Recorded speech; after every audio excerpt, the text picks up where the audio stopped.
that that we can relate to are going to be Black issues. So I don't let people deflect by saying, oh, well, why you never talk about white people? I do talk about white people, but right now I'm not trying to help their community because they got their own problems. I got to help my community and speak to them because y'all can relate to me. So that's why I speak, when I speak about women, it's going to be more catered to the experience of being with Black women, because that's what most brothers in here going to be able to relate to. And that's what most brothers are dealing with, is Black women and Black women's issues. Not white women's issues, not Mexican women's issues, not Arab women's issues. We deal with Black issues with Black women. So we're going to have a discussion. We grown now. Your mic. I'm muting out so I don't have any interference with your flow. So yeah, you know what? I do know you have good intentions. A lot of people, misunderstand, but let's be real about some of the stuff. You did say some good stuff. I agree. Marriage, marry before you carry. But what about when you talk about the preference thing? Like, are you, I wouldn't say divest, but do you tell brothers it's okay? If you don't want to be with a Black woman, you should get with the snow bunnies. Well, here's the thing. It's not about the race. It's about the culture and the femininity and what you're looking for and the type of loyalty and devotion. Right now, our women are lost. You know what I'm saying? Do you got all the time in the world to spend with this type of person to try to get them right and deal with the difficulty of trying to change her? Because once I always feel like this: once a woman hits 30, ain't no changing her. She is who she is. She got to go through hell to want to change herself. Now, at the end of the day, you're still a Black man. So whatever child you have by whatever race or culture that woman comes from, so you having a Black child. Black is dominant. So at the end of the day, it's not a racist thing. You know what I mean? I mean, I'm open to all of that because we in America. Now, ideally, yeah, most brothers would love to be with Black women, but right now, Black women are not fighting for marriage. They might say they want to be wives or be married, but they don't want to be wives. They don't want to adhere to the role. They want a ring and a wedding, and the label gives them validity so that they don't look like they dying alone. But they don't want to do what it takes to be a wife, and they don't want to submit. What does it take? What does it take to be a wife? Like 5 points. Give me 5 points of what it takes to be a wife, Minister Jeff. Well, first of all, what men really want, is loyalty, trust, devotion, respect over all of that. Respect over everything. We're not really hard to please, we're not asking for your money. We're not looking at, how much is she making? Because we don't expect nobody. We're men. We don't expect nobody to give us nothing. We pretty much are the ones that everybody goes to get help from, men. You know what I mean?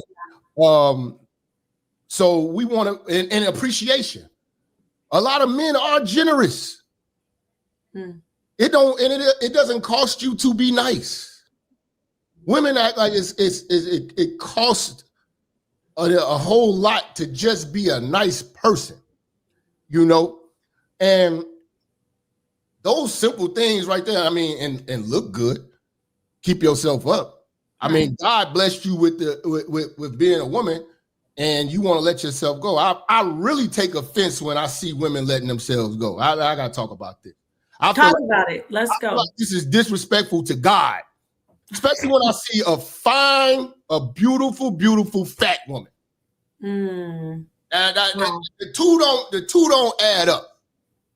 Because, for instance, like, how can I say? I make jokes about this. I said your average chick in Chicago, the silhouette and the mascot for a Chicago chick or a Midwest chick would be Jill Scott in a turtleneck sweater. Oh wow.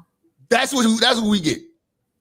Really? Yes. That's most women. So you're saying most women in Chicago, the most beautiful women? Midwest, because it's, we get cold weather. They're not, it's not beach bodies. It's, it's comfort, right. I got you. It's comfort foods. It's chili. It's dress and greens and stuff like that. Lots of clothing. These are women who wear sweaters. You know what I'm saying? So, yeah. So, they don't appreciate the gift that God gave them. Because I tell women all the time, doors open for beautiful women. Doors closed for women who are not appealing. That's a blessing all in itself. So when I see a woman that is like fine, like you see a woman, she got a fine face. Like I tell people all the time, if you look at what's that girl? Lizzo. Lizzo is not ugly. No. Lizzo, like, and a lot of dudes be like, they've been programmed to just say Lizzo is ugly. Really look at Lizzo. Lizzo looks like Megan Thee Stallion's chubby little sister. Right. You know what I'm saying? And she's doing a disservice to the face that God gave her by every calorie she takes in. And then she's online being disgusting and stuff like that, which will be a whole nother topic, how you carry yourself. But beauty gets women in the door with anything, including a man. It's like, oh, it's what's in the inside that counts. I get that, but then you're going against the nature of man. You can't flip a woman inside out. So I can't see all this greatness that a woman has that's internally if I can't see the beauty at first. You know what I'm saying? So it's you have a simple job.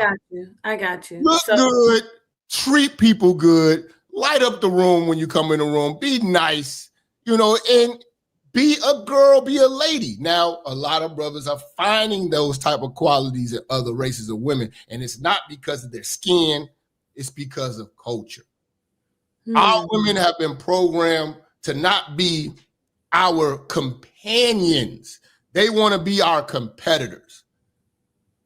And those, I've been actively on the dating scene for a long time. I tell people this from experience. They hear this crap from these dudes online who never been in the field for real, never touched the pavement, never really got in a woman's face in real life.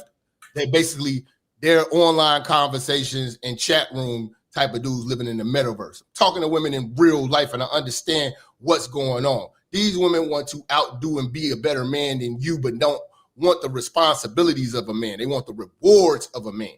They want the respect of a man, but don't want the responsibilities of a man. And the responsibilities of a man include protecting, providing, guiding, having a level of knowledge and wisdom that can uplift and improve and level a woman up. I see plenty of brothers, hardworking, blue-collar brothers, level a woman up, get her through school, get her college loans paid for and all that. I don't see taking a man from nothing and making him something. We're willing to take on a woman who works at McDonald's and make her something. Don't you think women used to do that in the 90s though? The sisters, remember those days when the sisters would be taking the man in? I think the 90s was the worst era, because not the worst era, but that was the beginning of what we have today.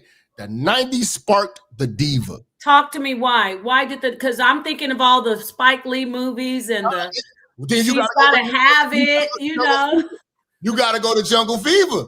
Yeah, Jungle Fever. About that round table with that light-skinned girl. And all of those women were educated and they were divas. You know what I'm saying? Yeah. They were giving men hell. And this was the era when women were getting these white-collar jobs, working in the downtown areas of every metropolitan city, getting degrees, and they didn't want to deal even if you made good money. If you were working at a factory, blue collar, whatever like that, you would look down on. Do you even have a degree? This is when the diva sparked, the Terry McMillan era, the waiting to exhale. Waiting to exhale. all of those women from Stella got her groove back. Yes, were hard to deal with. And that was the spark when the child support hustle really got, when black women got hit with the child support hustle. See, this dude still was trying to recover for what happened to them in the 90s from having kids with those women. Wow. You know what I'm saying? So that's when they really, really, really started laying into the brothers in this. Oh, black men ain't this, black men on the DL, black men getting with white women. So that's when y'all was really cooking. The 80s and before that, I was loyal. Y'all was down. Y'all was rocking with us. Now it's like, okay, after the 90s and the 2000s, now it's I could do bad by myself. Been doing bad by yourself. And then it's like, you know what I'm saying? I don't need a man. Now it's these women are trying to be men.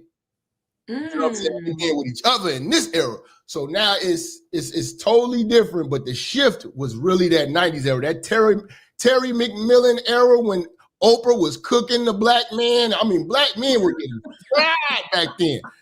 You made me think when you said Oprah was cooking the black man, that is the color purple. Black men were getting the work of God from black women at that point in time. Mister. So now that he's speaking right now, it's unheard of. And now it's like, oh, you know, they got to use everything in the book to combat that. But you got to understand, those women are the aunties right now who telling the young girls that they don't need no man and this is it because they don't got one. They give terrible advice to these young girls coming up, and they tell them that marriage, you know, don't get married till you're 30. Give them that terrible strategy. Getting married in your 30s as a woman is a terrible strategy.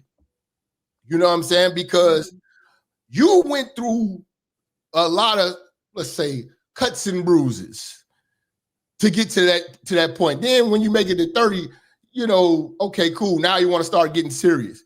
You probably won't get a real serious proposal till you around 35, and you're still bitter because you experienced so much life alone, you know? And that's why it's kind of pointless for a lot of older people to even get married. Because for instance, like I'm 40 now. So women in this age right now, these women, if they're alone, they got homes. I got a home. Most of them gonna have kids. I don't have kids. But most of them gonna have kids. Most of them been to every trip in the world. There's no impressing her. It's no building with her. She's built up already. She is who she is. She's learned everything she's learned was from a multitude of at least a 20-year period from age 20 to 40 of where she's learned everything that she knows about men, and she's been on their program. Now I have to take a 40-year-old woman and put her on my program. She's been living life and been doing just fine. Got a degree, finally paid off her student loans. Might have came out of a divorce and came out on top. Where's the spark? Where's the magic? A lot of these women, our women in particular, like to flex how many times they've been proposed to. So where's the magic? The magic is when they're young. When you're 22, when you're young and you grow with certain people. So a lot of people, I tell them, you might want to come to terms with the fact that you might have to throw in the towel on the marriage concept once you get to a certain age. You know what I'm saying? Because at that point, it's just two old people just vowing to die together. You know what I'm saying? Because you already have families, you've lived life already, a separate life that you know, this is the last years. You're at the finish line at that point. You're not building anything. You know what I'm saying? This person didn't grow. You didn't see any growth. You got this person after all of the damage that happened to them from their past. So this is why a lot of older men get with younger women, because they're able to teach. You cannot teach an older woman. Right. I want to say something about like a little personal thing. Let me not talk about my personal life. I do agree about to a degree. I agree with what you're saying about when you get to a certain age, what's marriage about? You know, marriage should be about, like you said, experiencing things together and also starting a family, a life together, right? Yeah. So I want to give you a little, we got some people in the backstage. Oculus, I don't know you very well, so you're going to have to turn your camera on because we have some issues with security, people getting on the panel doing wild stuff. I'm not saying you would do that, but I need to see who you are. We have some people backstage who want to get up here and talk to you. I know you don't have a lot of time, but I do want to let me give you a little pushback, not pushback, but I'm gonna put on the table and see what you say about this.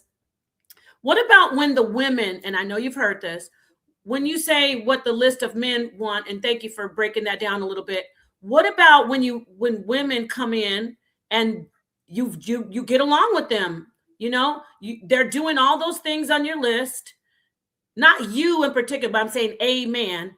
But then what goes wrong? Why does she change? Why does she start acting up, being disrespectful? Where is the change? Is there anything that he could possibly be doing? I'm gonna tell you like this, man. This is really, it's sad, but it's just too damn true. No relationship is going to work if you all have social media. What, Jap? Wait, hold on, Jap. You know what I got to do? I'm a little slow with it. You are 100% correct. Continue. I tell dudes all the time, you want to know if she the one, if she really like you, if she really love you or whatever.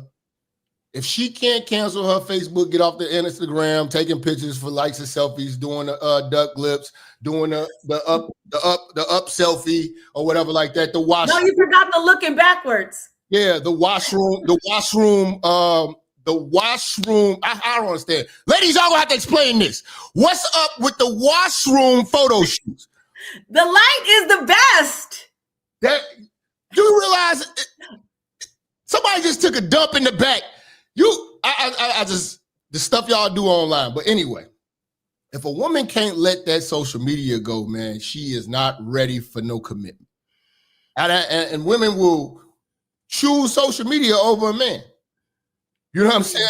In this day and time. Now, with social media, the problem I have with it, when you look at Facebook, this is the problem that people don't know. They don't really read into what social media is doing. When you go to Facebook, at the top, first thing it says, by your picture, what's on your mind? Yeah. If you know women like I know women like to talk. The best way to talk to a woman is in, shout out and rest in peace to my brother Sinful to Pete, in the language of silence. I just let y'all talk. Okay. Open-ended questions and let y'all talk. Like, oh my God, I just feel so open I can talk to you. Women want to talk. And if you're looking for if you looking for a conversation, having it with random people on here while you looking your best, because you damn sure don't get your man these beautiful pictures every day. You make sure you want to get these attention. Let me be your best friend. Send me and I hit the like button, the heart and all that in my inbox. In my text message, but you want to put it out for the world. So a lot of our women want this attention from everybody else, men too. But I think men are more easier to want to let social media go than a woman, because women have to have, once they got addicted to this drug of being validated by the people in comments and on the with the likes, then they don't want to let that go. That's a part of their esteem. The number of followers they have is a part of their swagger, their demeanor, and their confidence. So when you strip them of that, you bringing her back down to factory settings. She don't know how to move now. You know what I'm saying? Now she's just dealing with you. And then now you limited their options. And what you showing, ladies, if you're willing to get off the internet and not make yourself accessible to other men, you're showing a man that you are focused. See, when you on social media and you talk about, I'm in a relationship, no, you're not. You're not focused, because this dude don't even need your phone number. Dudes only got to know your name. How many times you get the, hey, big head, man, you changed since high school. You changed since college. You're going to get that once everybody knows your name. So you're very easy to track and very easy to find, and you tell everything about yourself and what you're going to deal with on your social media platforms. So social media destroys relationships in other ways too, by the fact that women always need somebody to vent to, and they utilize social media as a means, as a therapist, and they go live and stuff like that. So I tell dudes, oh, that's a big red flag. A woman that want to go live, not in the sense of what you're doing, because this is a business. This is right. I hear you. This is a podcast. I'm talking about your average chick working at she's a teacher, she's a bus driver, she's a nurse, she's a, you know what I'm saying? She's not a hairstylist trying to get clients.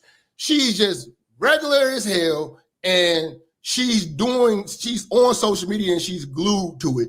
And every time y'all have a mishap, dudes, she's like, dudes don't want to be faithful, dudes this and this, dudes don't want to act right, dudes on the she's telling all of these other men the ammo that they need to slide in the inbox, and they say, I'll never do that. See, ladies, I've been trying to I said this year, you know what? I'm gonna give a lot of ladies the game on how this goes, because a lot of ladies just don't know. Y'all take advice on how to deal with men from women who can't deal with men, who don't have success with men, instead of doing what men like. You know, if you don't even ask men what they like, you think we care about the things you care about. But the truth is, women are just competing against other women. Fact. Your purse, your Louis Vuitton, your Gucci. You have never met a man that wasn't gay that ran up on you and complimented your bag. So can I say something about that? You're cooking. But I want to add in too, there are certain women, which this might be good, who compete with, look how good my man is. I have a better man than you. Have you ever seen that? No? Because the man is the prize. Right. The man is the prize. Let me get we're going to go back to the man is the prize. I'm going to tell you why. But I want to say that women do a lot of stuff that's unnecessary that we actually don't care about, and some of the stuff we don't like, but y'all still do it because y'all in competition with each other, and that is weave. Big one is weave. Oh, the bust down, the 24-inch bust down. Black men hate weave. But damn. If they really cared about what black men wanted and really wanted to keep a black man, we've been screaming from the rooftops, take that weave out. We just tolerate. Ew, I'm embarrassed. Can we stop? We just tolerate your weave. Not the weave. Don't do it.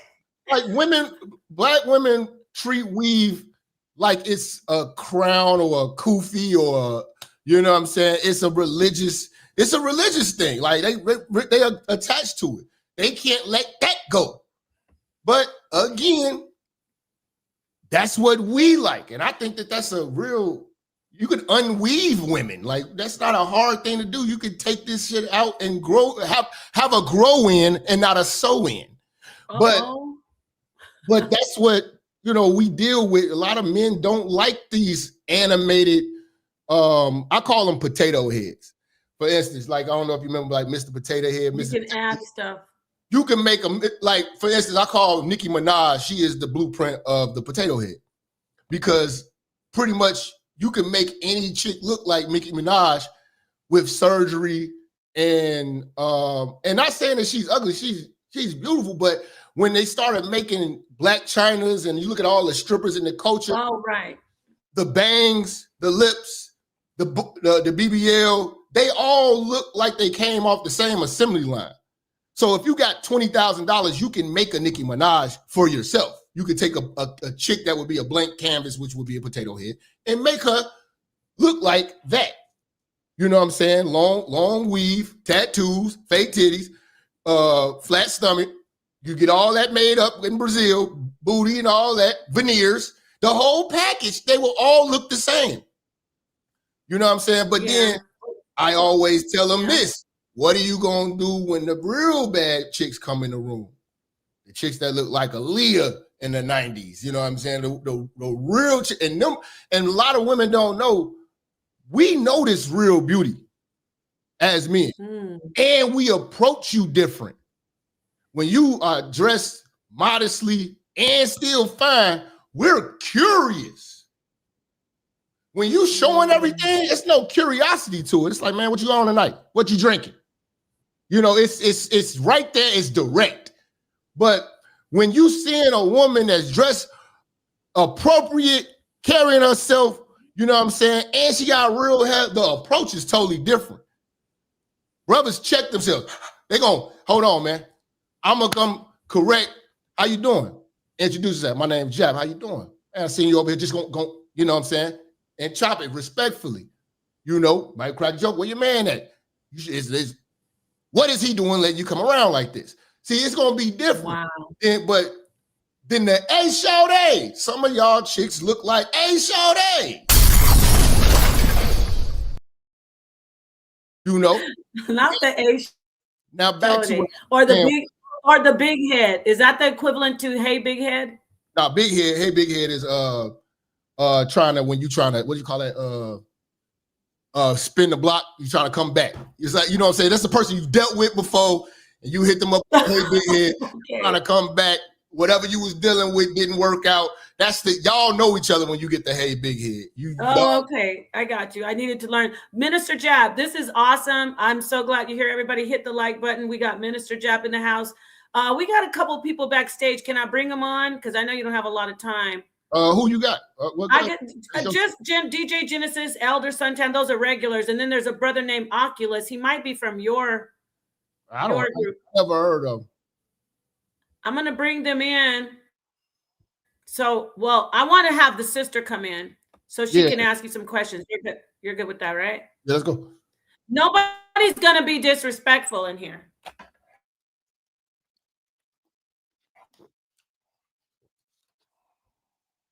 Oh, damn.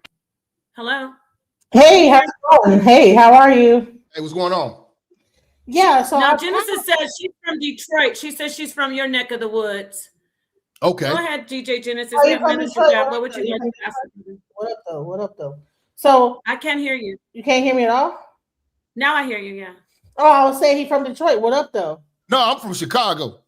Oh, okay, Chicago. We just had a whole war go on with two guys from Chicago. Detroit, yeah. Detroit and Chicago was born just a couple days ago. You had Anton Daniels and Corey Holcomb, and they were kind of going at it about everything, you know. And Anton Daniels, you know, being a married guy, you know, he's been married for X amount of years, met his first wife at the age of 18. And then you have a Corey Holcomb who was married and he got divorced and all this other stuff, you know. And it's interesting you say, well, you know, women should get married early, you know. But a lot of times these women get married at an early age, you know, and then divorce kind of sets in around the age of 40. And if a woman were to do what a lot of these men say, they need to be housewives, they need to be this. And then when the marriage falls apart, then they have no skill set to be able to go into the real world. And then you have people like Just Pearl things that'll talk about that they just need to go out and get a job. So then they're not even fit to even work in the workforce. What do you say? Like, do you think that in the Black community, because, you know, Just Pearl, she's a white woman, you know, so it's probably a difference. Do you think that it's the same thing that Black women should be housewives and sit and be in the house and being only taken care of by the man, start at a young age in their 20s, get married, and then just be complete housewives and be holding tight completely to the man? Okay, so here's the thing. How do you view marriage, and do you believe in what you say, and do you believe in God? See, like when we talk about the traditional marriage, like that, what we're talking about right now, that comes from you saying till death do us part, and sickness and health. So there ain't no divorce if you believe in what you say and you stick to what you say that you was gonna do. You're making your word bond. Now we have laws in place that incentivize a woman to change her mind. So you asked me what my religion is. I practice Ifa, and I believe in polygamy, and I also believe that there are certain women that's just not meant to be married. Same thing as men. I think that marriages, people are human beings. Things fall apart. You can't expect them. I think that till death do you part is a realistic. Because we don't have a culture, a unified culture here. Everybody's not on board with that. So you do the Ifa thing, you're gonna have to turn somebody on to that. Or somebody had turned you on to that. And you have to understand that a lot of these guys who want to do polygamy turn y'all on to that for their benefit. You know what I'm saying? Well, no, I practice Ifa for spiritual reasons completely by itself.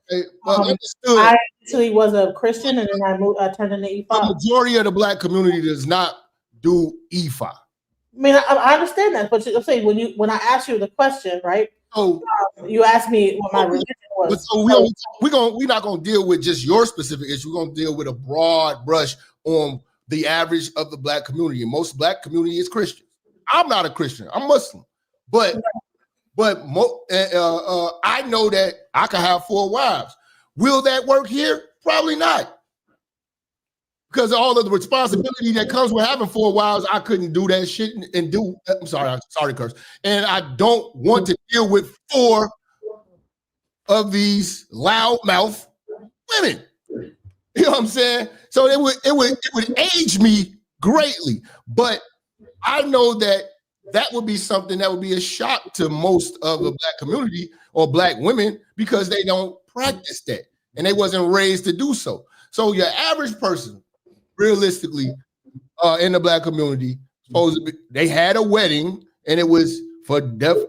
You said marriage, a marriage. You know what I'm saying? They signed legal papers in this country, and she said, and they said vows, and the vows don't absolutely mean nothing if you just breaking them because of how you feeling or whatever like that. Y'all supposed to be family, and at the end of the day, you supposed to work that out. Now, if you breaking those vows, then that's what comes with it. I mean, there's consequences.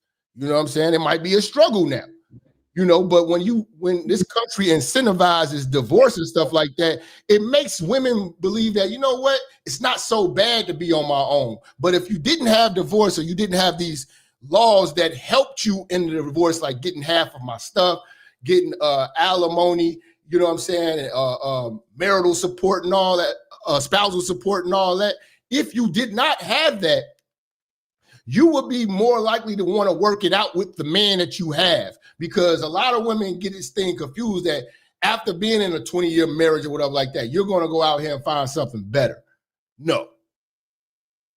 Yeah, let me, I'm going to bring the other brothers in. Genesis, please hang tight. Thank you. Genesis, I want to talk to you about that, Minister Jack.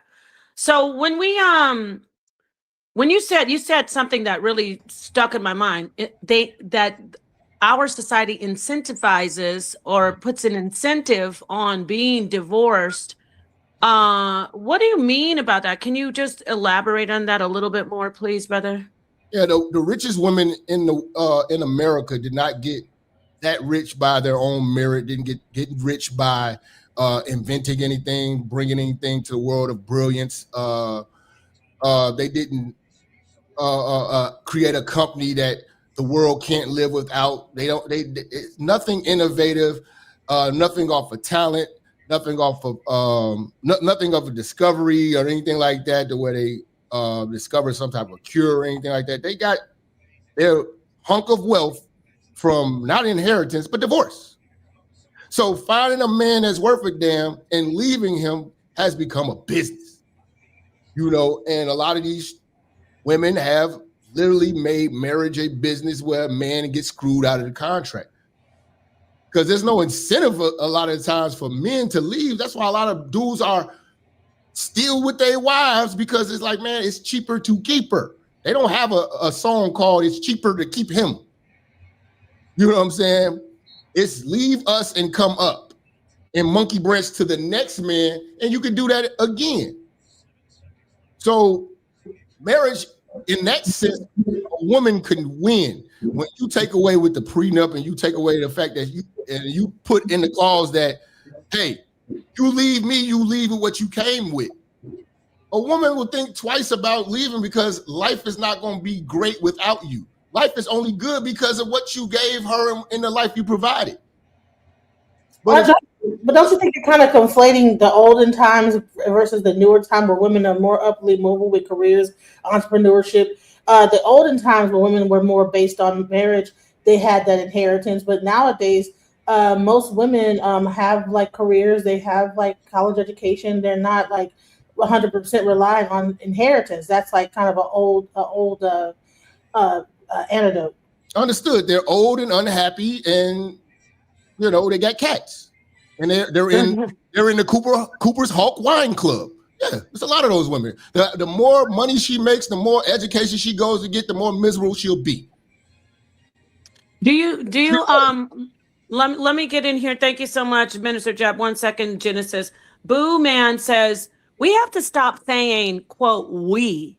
The Black people in America do not live the same reality as our so-called white counterparts. I think that's what he means by Lily. You want to address this? Thank you for the $5 super chat. You want to address what he's saying? Who said we? Did you say we, Minister Jap? I think you said we. Yeah, because I'm talking about foundational Black Americans in the Black community. So yes. Our women, again, it goes back to what I said at the beginning. Our women are not trying to be our companions; they're trying to be our competitors. So a woman feels good because she's her whole goal is to try to outman a man and try to outdo us. You know, you're not gonna find a woman that's gonna build you up, and that's something a lot of these mother-raised males have this dream of a woman building you up. A woman ain't about to build you up. You gotta have your stuff together. She ain't trying to hear nothing about your pain, nothing about what you went through, or none of that. You have got to have it together because she's looking to you for guidance. A man is the GPS to a woman's life. So me being the GPS to your life, you ain't gonna never have no direction or know where you going. You can have the best car in the world. That's your looks. You know what I'm saying? You can have the best fuel in your tank. That's your youth. But if you don't have no direction, you can crash into a wall or off a cliff. You need this GPS, me being the wisdom, being the man, to guide you in your greatness to where you need to go. Because when you're alone, you're just going to do the dumbest things. And it's plenty of men out here fixing the lives of women from the mistakes that they made on other men's watch. Y'all don't fix our mistakes. We fix Damn, Minister Jab, I want to ask you a question about what you just said. So are you saying basically, if there are women out there who do build a man up, they start together, you know, I got your back, baby, you're in school, don't worry about the bills. Those women, are you saying that those women who are out there, that they are like what do you call them? The I forgot what y'all used to call them. The like, it was a way like a unicorn. Yeah. Is that a unicorn?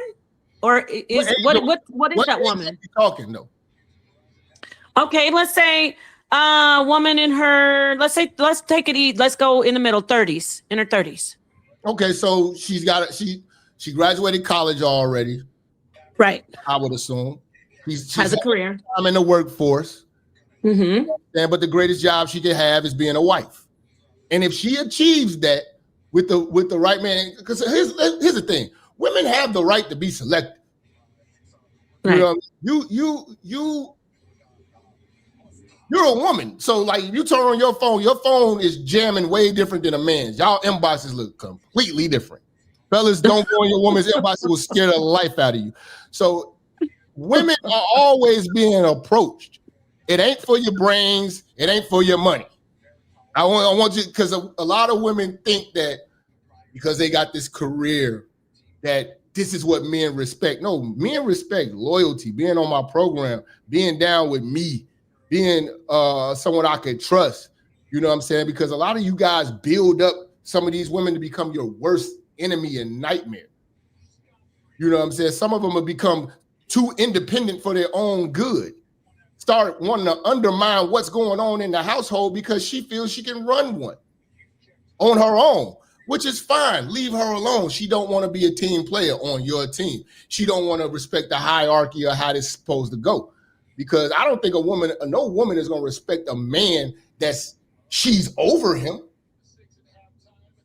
No, you're not going to respect a subordinate man, are you?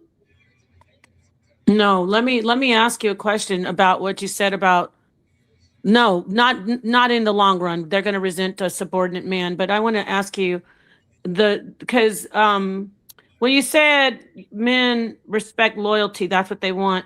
What about the brothers who, and this is for the women, because I want to turn up the heat a little bit. What about the brothers who, when they do get the loyalty, they don't return or show a reward like, oh, you're loyal to me. What about those who don't? You know, they choose their friends over her. They choose their coworkers over her. They choose their side pieces over her. and she continues the loyalty. What about those situations? What do you say about that? Okay, it's all men are the power. Men are supposed to be in power, but you're not supposed to misuse your power, and you're not supposed to like treat people with the respect that you want and show appreciation the way you want it. Reciprocation. You know what I'm saying? I don't believe in that. I believe in having discipline. You know, I don't respect dudes that don't have discipline. You know, I'm not moved. I don't move like a pervert. Like a lot of these young dudes out here these days are perverts, man. And the internet creates these type of perverts and this type of mindset where their main motivation every day is ejaculation. And I talk about this and I get more flack from dudes. And I'm trying to give you this game and this wisdom that, fam, when a woman see you know how to control yourself, that makes you even more attractive to a woman because she's used to dudes extra thirsty for sex. When you are not driven by that, but focused on whatever your mission is, she gonna look at that like, man, nothing can throw this man off his square. And if you showing appreciation. Sorry, I had to drop a bomb for that one. Ladies, take note. I'm a reward loyalty. I mean, I look at women and they kind of take offense to it, but this is what men really want.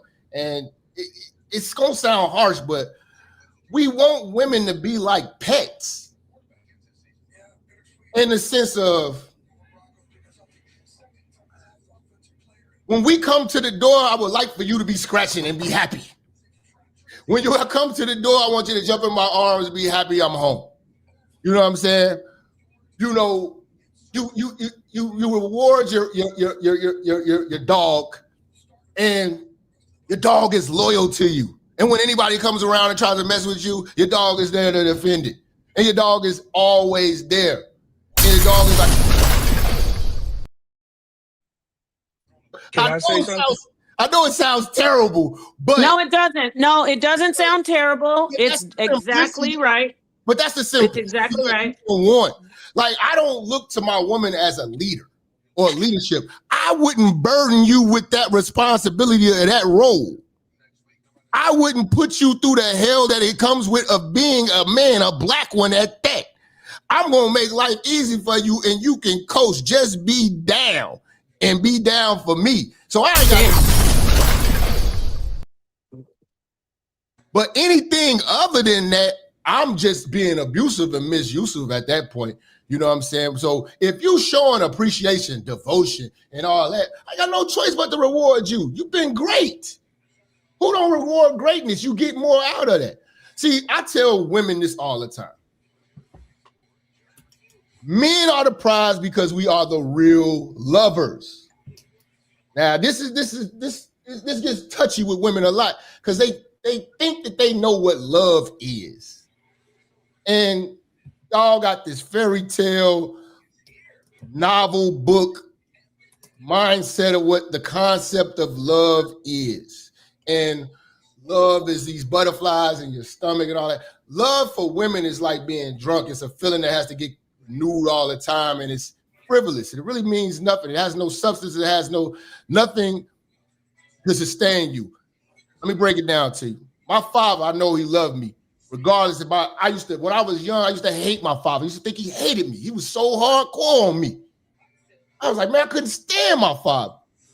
But when I realized, when I got my own, on how hard it is to take care of myself and to help others, realizing that real love is keeping that heat on.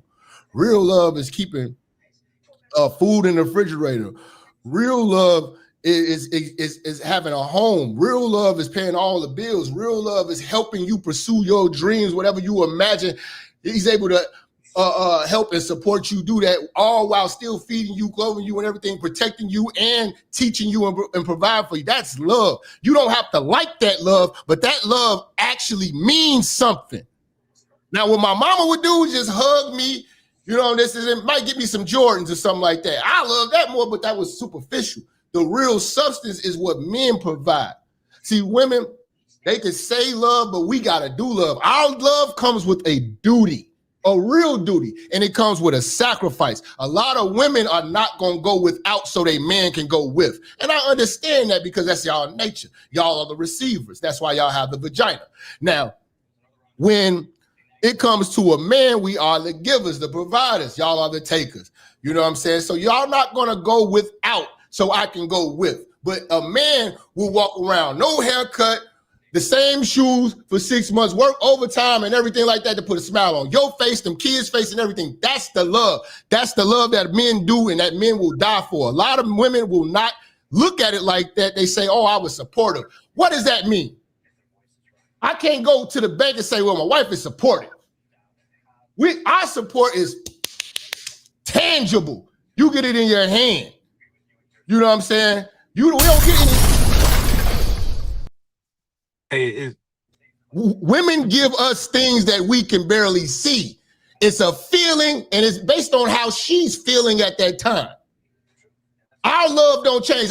What I mean by this is men have the real love, because even if I'm mad at you, I still got a duty to fulfill, and I got to actually do what love actually is, which is sacrifice and go without and overwork to make sure that you have, and lose sleep to make sure that you are stable and you survive. Because I can't be a man unless you are alive and surviving and these kids is straight. You get the luxury of being able to complain and cry and somebody listen to it. Ain't nobody gonna listen to a man's problem. So do what actually are the lovers.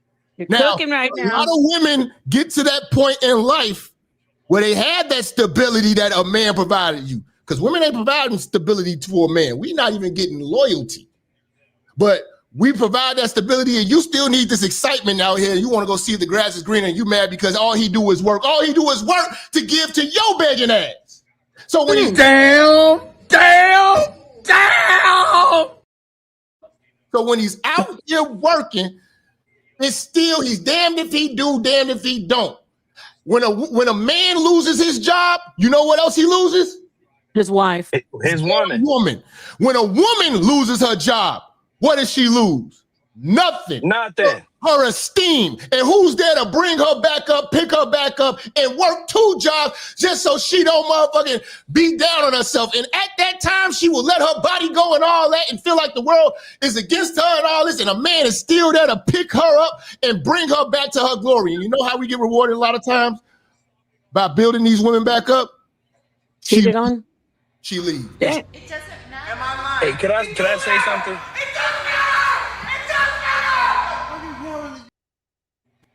There's a lot of these brothers in here who have been with an overweight woman. The moment that she started losing her weight, what she do?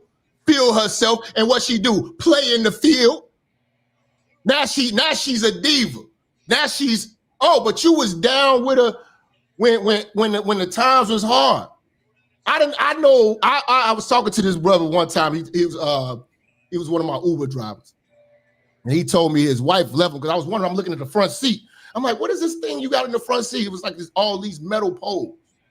And he was like, oh, that's my wheelchair or whatever like that. I'm paralyzed. I'm like, how the hell I'm in Chicago in the snow with a paralyzed driver, Uber driver? But that's a whole nother story. But he started telling me his story. The man owned a roofing company, gave his wife the world, was making tons of money and stuff like that. Freak accident, fell off the roof, became paralyzed. Yeah. Now he's going through therapy to get his walking back. Now, during the course of all that, his woman is getting tired of being there helping him have to do all of these things that he could normally, that he would, bathe and all that stuff. She's tired of that life. She wants her freedom, wants her walking papers. Took everything from him, the business, took the home. This dude goes from having a wife to living now with his parents and driving Uber while she is still living the high life, dating and spending his money and calling him for more money and trying to take him for more of his money. You know what I'm saying? Now, men, when our women get breast cancer and stuff like that, we don't bail on them. That's not true. Hey, you guys mind if I say something? Oculus, say something. Let me let How you doing? Oculus get in here, but listen, good. So basically, don't get I'm not talking to you, Genesis. Listen, what I'm hearing is all the things that this brother's highlighting and talking about what men do. If you are a woman who's been there, been loyal, stood by him, and done all those things, you shouldn't be triggered because he's not talking about you. You can look at yourself as a very unique person. Because he's right that those are male roles. What he's talking about. Even the breast cancer thing was extreme. Let's just say fat. How many do? Yeah, fat is definitely they stay when they're fat. When a woman gains weight, brothers ain't just gone out the door. We keep trying to let you know, hey, let's get it together. But hey, there's a lot of dudes out here miserable with a fat woman. But the moment the circumstances change for a woman, she's out. She's out. If you put her in a situation like you like do the statistic, 29% of men leave when a woman divorce when a woman becomes seriously ill. Less than 2% of women leave when a man is seriously ill, like deathly ill. So that's an actual statistic. So that from the okay. As a man who really, I'm gonna get to you, Oculus. Go ahead, Jack. Any black man in here know this. If you lose your job, you're gonna lose your bride. If your circumstances are bad, she's going to act accordingly and move on to something better.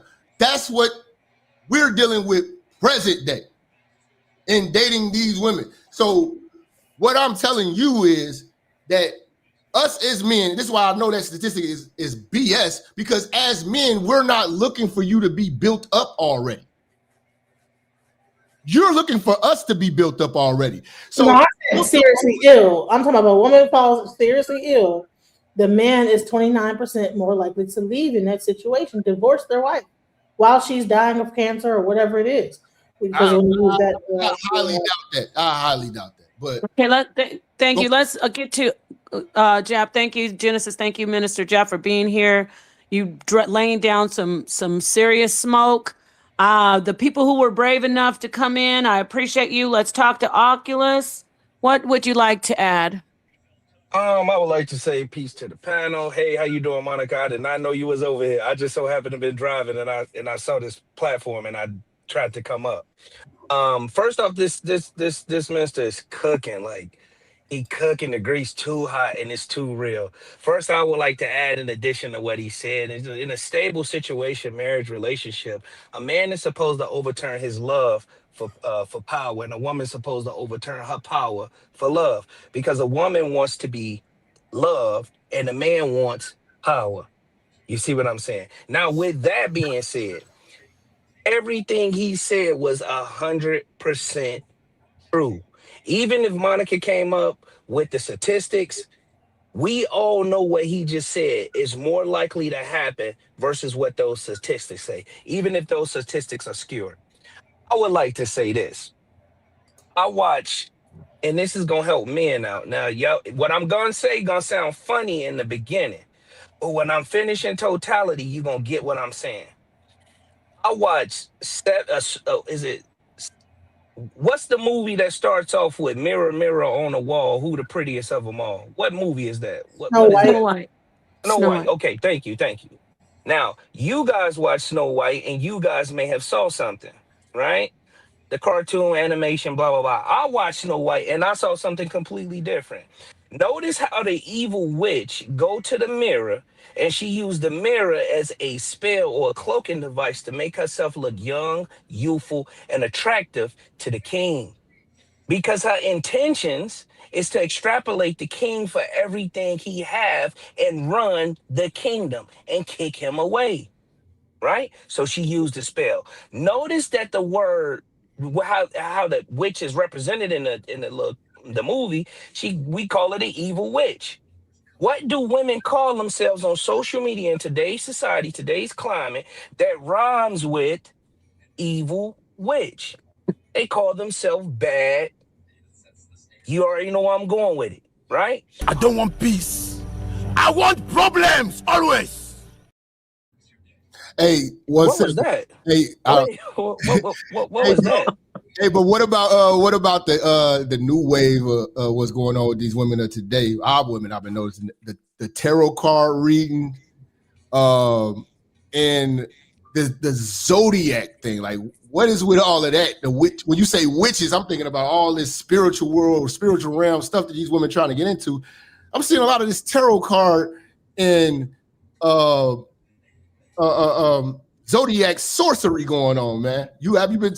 I don't know if you in the dating field, but you got to see what's going on. No, I'm actually married. I'm married, and I'm talking from a married perspective. Monica, she know me, so she know I'm married, right? Okay.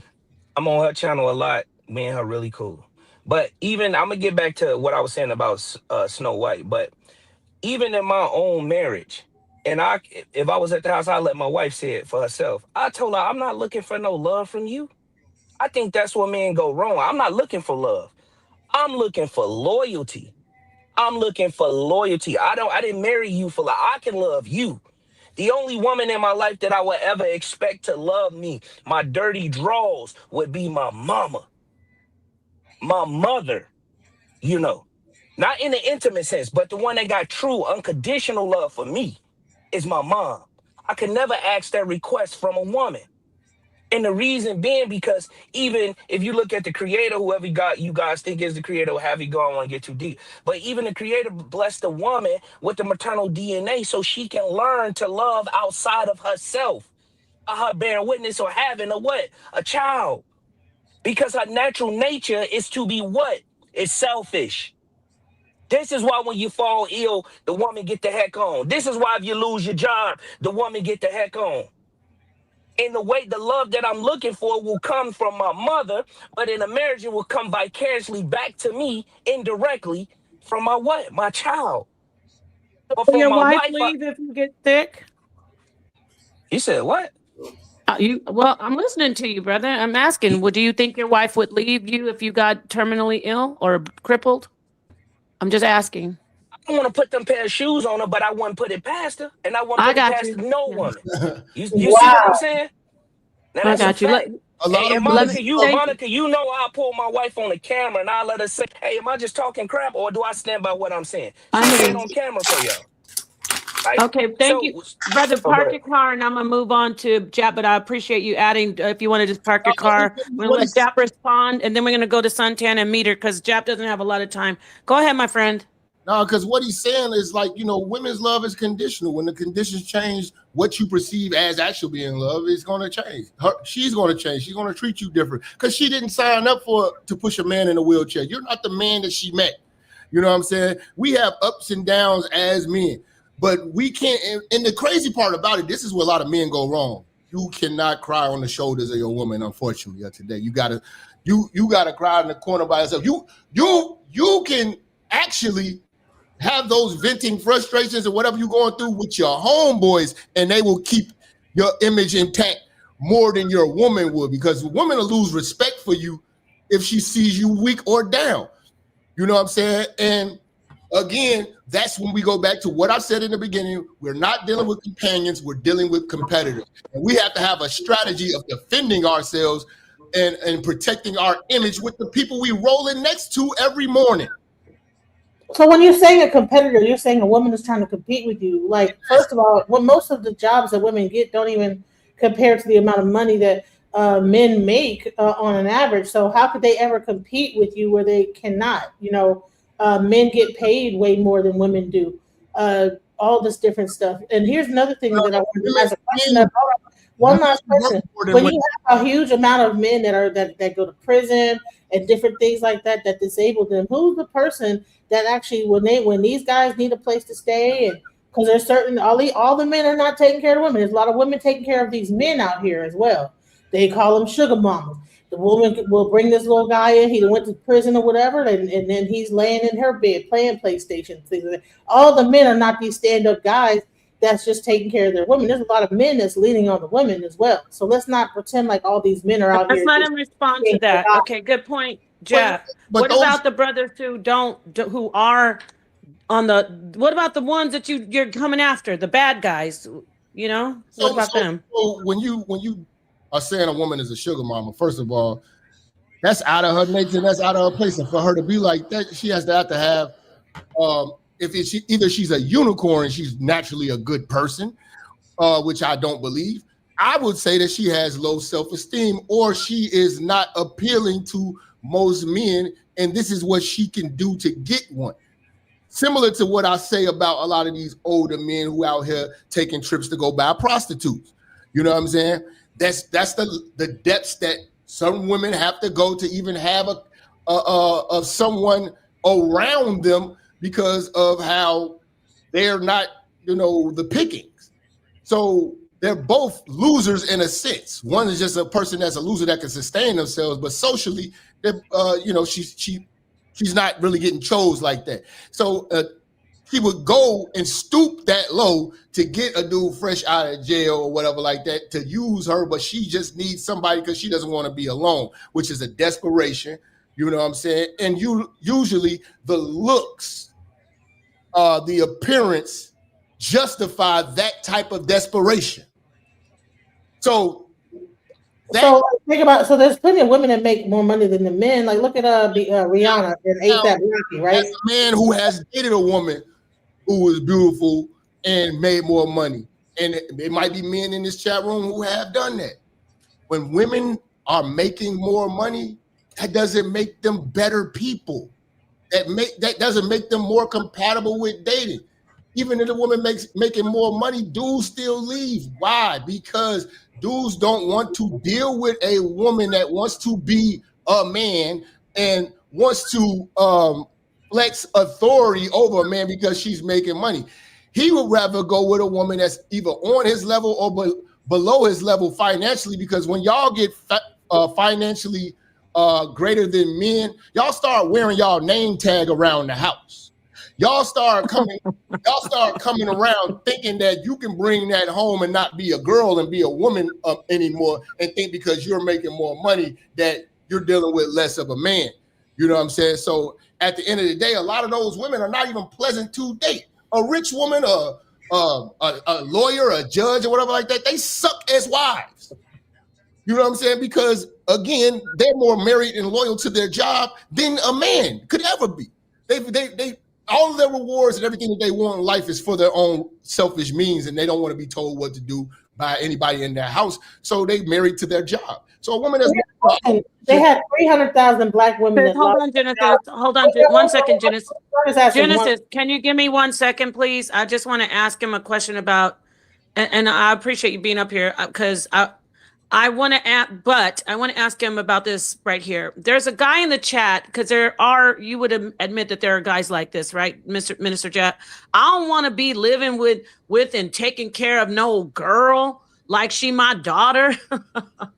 What do you say to the men who say they don't want to take care of their wives like you, the way you painted, like she takes care of the home? You don't have to be married.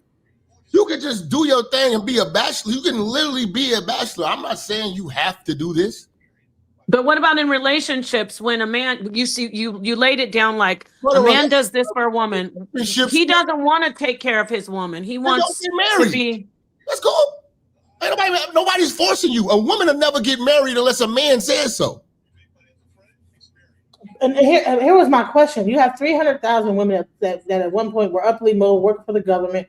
You mean to tell me that all these women that were probably making all this money, working for the government, 300,000 different women making over 100,000 a year, and on top of that, master's degrees, bachelor's degrees.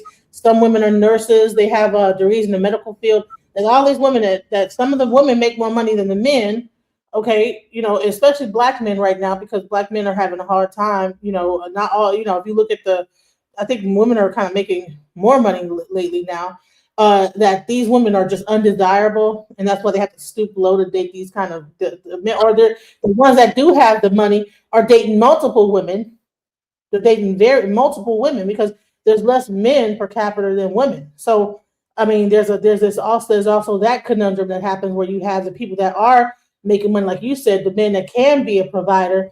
They have their pickings. They have multiple women that are after them. And so now you have this whole thing where you have to compete with multiple women for that one man. As you should. But here's the thing. When you give a woman power, it never goes good for everybody involved. Now, when you have a woman when a woman is making more money, she's not more pleasant. It's not like she's going to be more generous. It's not in her nature to be doing all of that. That's why I said it's out of the nature, and it's very rare that you're going to find a woman that's going to take a dude out of prison and build him up and let him live off of her while she goes out and works every day. And that the looks don't correlate with that. There's definitely a reason why she's doing that. Your average woman who looks like she's worth a damn is not going to deal with no dude and be paying for everything like that. Most women's goal and strategy is to spend our money and save theirs. You know, Say that again. I agree with it has never been appealing for us to be like, yeah, this woman's got all these degrees and all this job. Like, bro, if you ever dated these highly educated women making all this money, they really suck to be with. Like, and the proof is in the pudding because they don't do well in relationships because of the power dynamic. They don't want to submit and be up under the man in the household. They bring their name tags home. And a lot of guys don't like that, especially if you can do good for yourself and everything like that, and women still flock to you. You know, you like, hold on, man, I don't want to deal with you with all the madness that come with you because there's no benefit to it. It don't benefit me. You making $100,000 and you still got that selfish attitude and you trying to have your little secret bank accounts or whatever like that. You're not trying to be on the team. You actually are walking in with one foot out. So you be trusted. And that's what a lot of we put it all on the table. That's why when it's a divorce, we lose everything. Y'all come up because y'all were in to begin with. Right. Thank you, brother. I want to, we got you for a little bit more, right? You said about it a little over an hour. I'm liking the conversation. I'm here to listen to a couple. Awesome. Okay. Yeah. I appreciate you being here. Everybody hit the like. I want to read Drea Renee Peace Queen. I want to read her comment. She said, she says, I could care less if I make more money than him. I guess, why do we even have to talk about money? So some women are like, they don't really look at it that way. Like if they're making money, they still, it's not a relevant thing, but for the most part, what would you say? And then I'm going to move on to Santan. He wants to ask you a question. Would you say that most women are saying, like, if I make more money than him, he's my boy? Or they just don't care? This is why a lot of women get triggered by what I say, because they are individualizing the situation. We are on a broadcast. I'm speaking to a broad audience in a broad scheme of things. Don't compact this whole thing and saying that, you know, because you might be a unicorn and money doesn't matter and the character matters with you and how you deal with a man. And you think that that's the broad scope of things? No, women do not care about the character of these men. They care about the quality of life that they're able to have with being up under some men. That's why you'll see some beautiful women with some of the ugliest men that God has ever made because of what the life that they can have just by suffering through that. And for that, a lot of these women are a little bit more mature than men because in my point of view, I have to be honest. If I tell dudes all the time, we have this debate all the time. If a lot of people be like, man, I would smash Oprah. I would be with Oprah. I would marry Oprah for all that money. I would marry Oprah. I was like, okay, hold on. Here's the conditions of marrying Oprah. You can't be with any other woman. You got to be with Oprah. You got to tongue kiss her. You got to make love to Oprah. You got to be with Oprah. No, that sounds nasty. That Maserati that you riding around in, that drop top and everything like that, coming to the club flashing ice. No, you're gonna walk hand in hand in that club with Oprah. You're gonna be with Oprah. No. Yeah. We don't have that mature mindset as a man. I am not about to deal with no woman that I can't physically look at. Women, I'm sorry, black women, y'all have this. Y'all might have to explain this, how y'all got such a level of maturity where looks don't matter to y'all. Because looks Rick Ross for a man. Men that actually think that Oprah is actually not ugly. So I think that there's different, like, one man's trash is another man's treasure. I think that when we have this whole, like, this conversation, this red pill conversation, everyone wants to, like, paint the brush across the board of this ideal female that everybody thinks. We talking hypothetical. Everybody Oprah is the woman of any man's dream. Ain't nobody got a picture of Oprah on the wall like, God damn, look at Oprah. There hasn't been a good year of Oprah. Let's keep it a buck. She's trying lately, but now she's got all that money. Yeah, I think people are personalizing and internalizing what Yeah, you're exactly. saying, and That's why I you're making said it more about them And than this- the bigger picture. This is the other problem we have. When the brothers start expressing what we talking about and how we view things, you know what women start doing? Telling us how we supposed to. We giving you the game right now. Y'all giving us resistance on the truth. I'm talking to you like your big brother would have talked to you. This is you're privileged to get this type of loose talk how it's being told to you, because I'm not trying to get with you and I'm not trying to offend you. I'm trying to put you on, and you're not looking at it like that. You still trying to defend and deflect and trying to give pushback to what's real and how men really think. This is how men talk and how men think. You right now, you in the locker room and you hearing how we talk and what we really think and how we view things. And you're not appreciating that. You was looking at this and saying that this is a bad thing. No, this is strategy. This is for you to step your game up. I've known,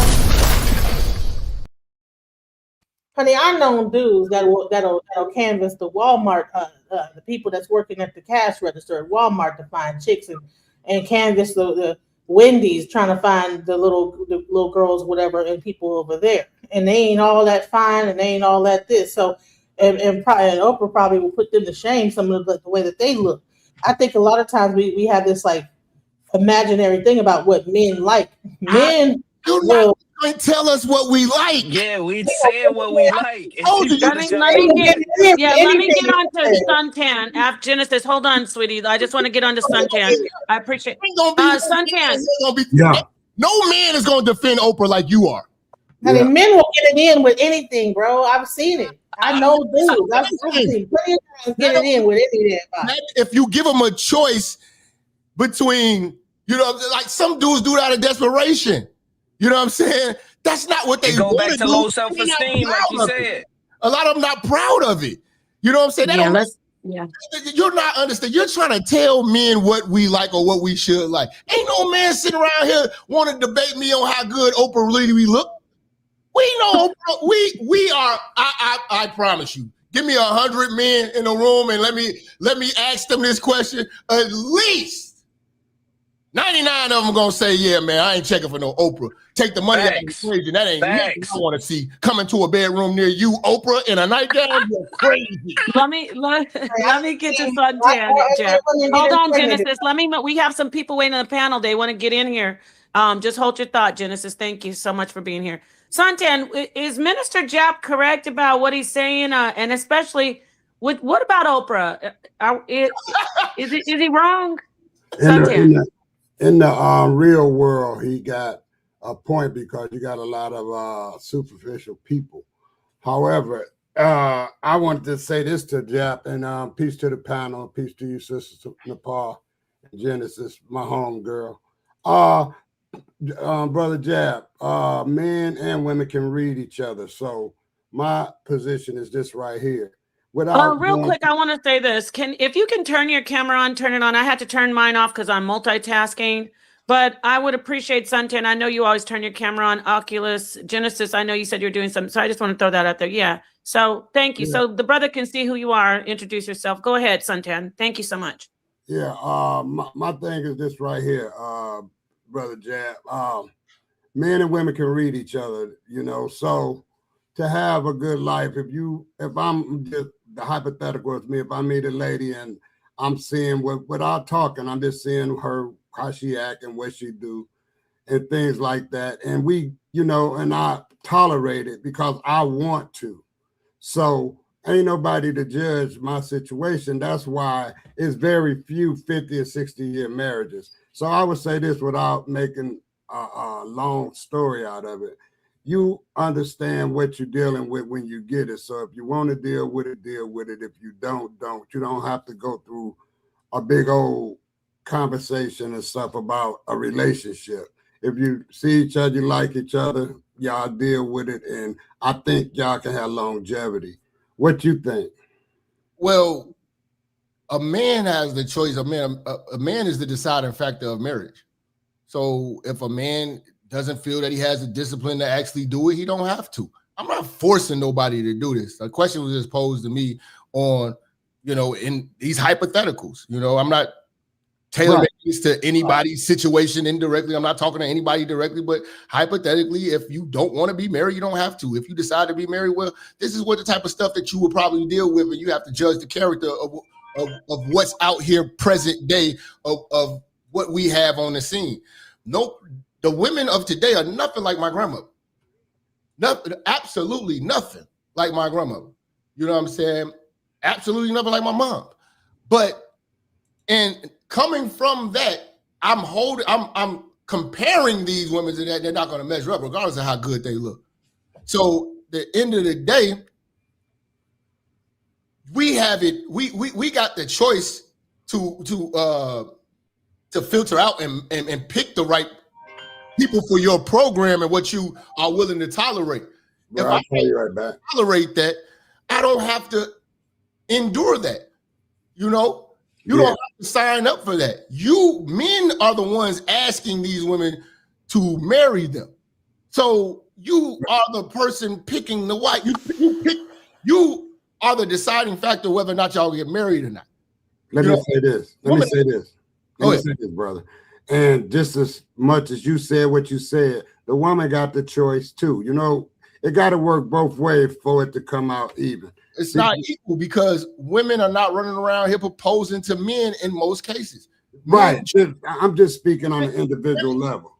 And men are not running around here bragging about how many times they've been engaged. Women are running around here walking around like that is a trophy about how many men they were able to turn down in marriages and wearing that as, I'm telling you from a person that's actually in the field right now dealing with these type of women. These women are wearing that as a badge of honor. Yeah, I've been proposed to 5-6 times.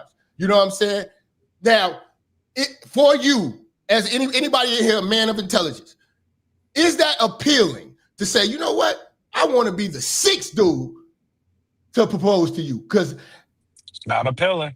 No, but men look down. People look down on women proposing to men, though. They brag about the dumbest shit. You say what?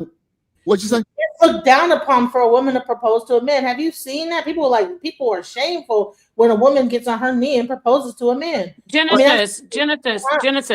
Hold on.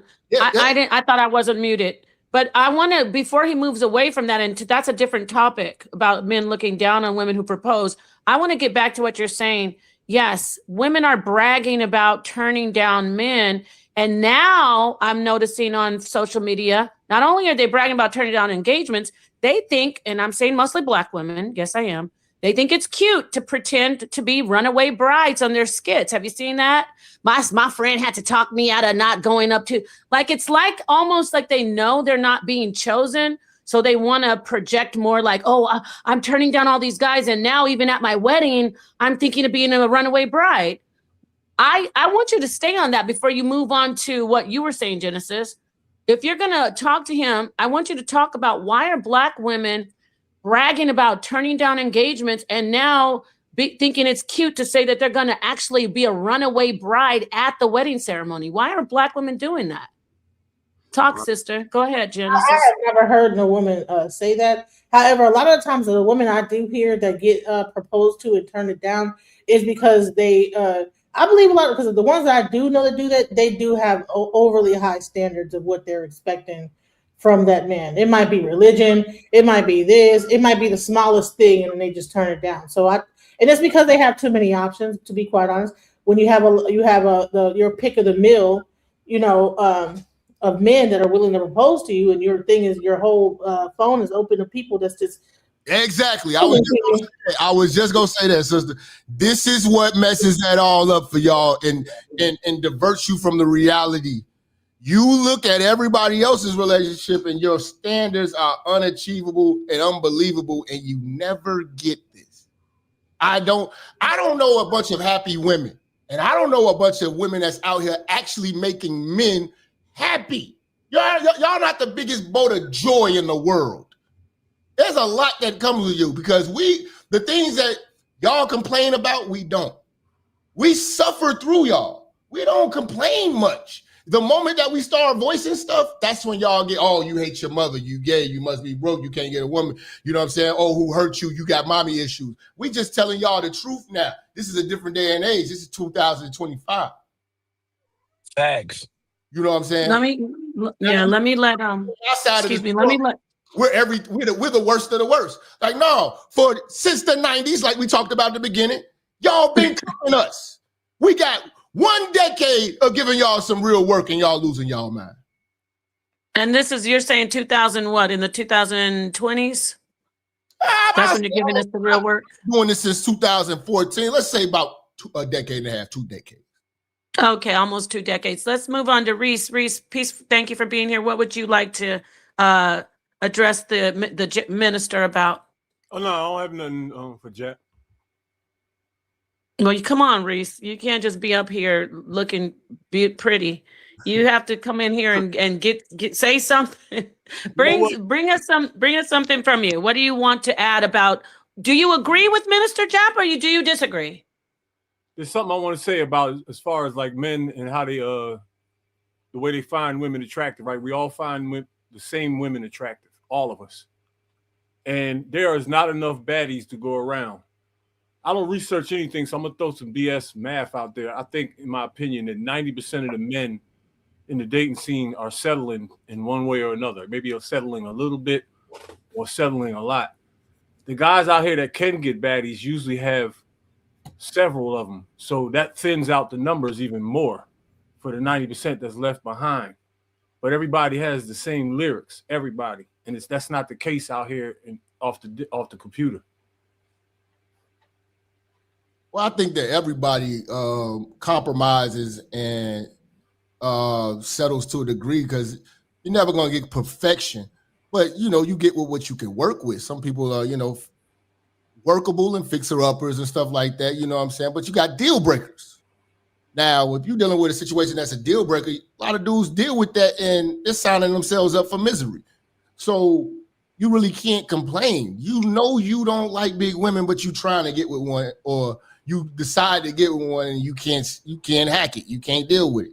You know what I mean? Or, you compromise on one thing, I thought I could get her to be responsible. Like, it's really hard to teach a woman that's 30 and over.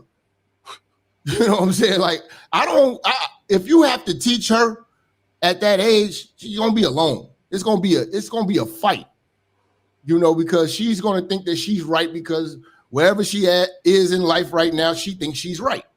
You know what, y'all? I'm not trying to beat up on the sisters, but there are more big sisters now than ever before. I'm old as hell. If I showed y'all my class picture, like, we only had one big girl in the whole school. We're talking about like 800 people. I'm not making that up. I know that sounds ridiculous, but that's a real thing. There was almost like no fat people. One guy, one girl here and there. You know what I'm saying? I went to pick up my granddaughter. I went to visit her school. She kind of heavy, and it's like 6 fat people in her class. So, there's a new thing. With Minister Jap, I would say, Minister Jap, one thing that a bone I do have to pick, so to speak, no pun intended, a bone to pick, that I see across the board, I see obese women. I want you to address that. Like, I don't just see Black women, like we hear, Black women are so obese. I see Hispanic women, especially. When you say you see a woman, remember you said a man has to just suck it up. I see men who are fit in the Latino community, and they have an affectionate word in the Latino community. I'm Latina. They call them gorditas, the ladies. So talk about that. It's not just Black women, right? Now, again, here's the thing, man. I talk about this on the show all the time, man. Y'all get a chance, come to Minister Jap Network and watch. Oh yes, drop his link, please, mods. Drop his link to his channel. Go ahead. Here's the thing, man. In the Black community, the word that really destroyed us, it destroyed our women. Thick. Thick is the worst word that ever happened to Black women, the Black community. I absolutely see. This is what people don't understand. The word thick is not fit. A thick woman is not fit.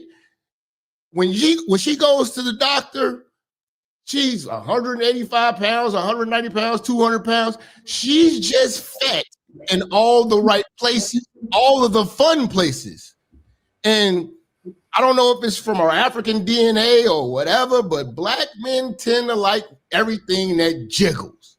So we let y'all get fat and hope it lands in the right places.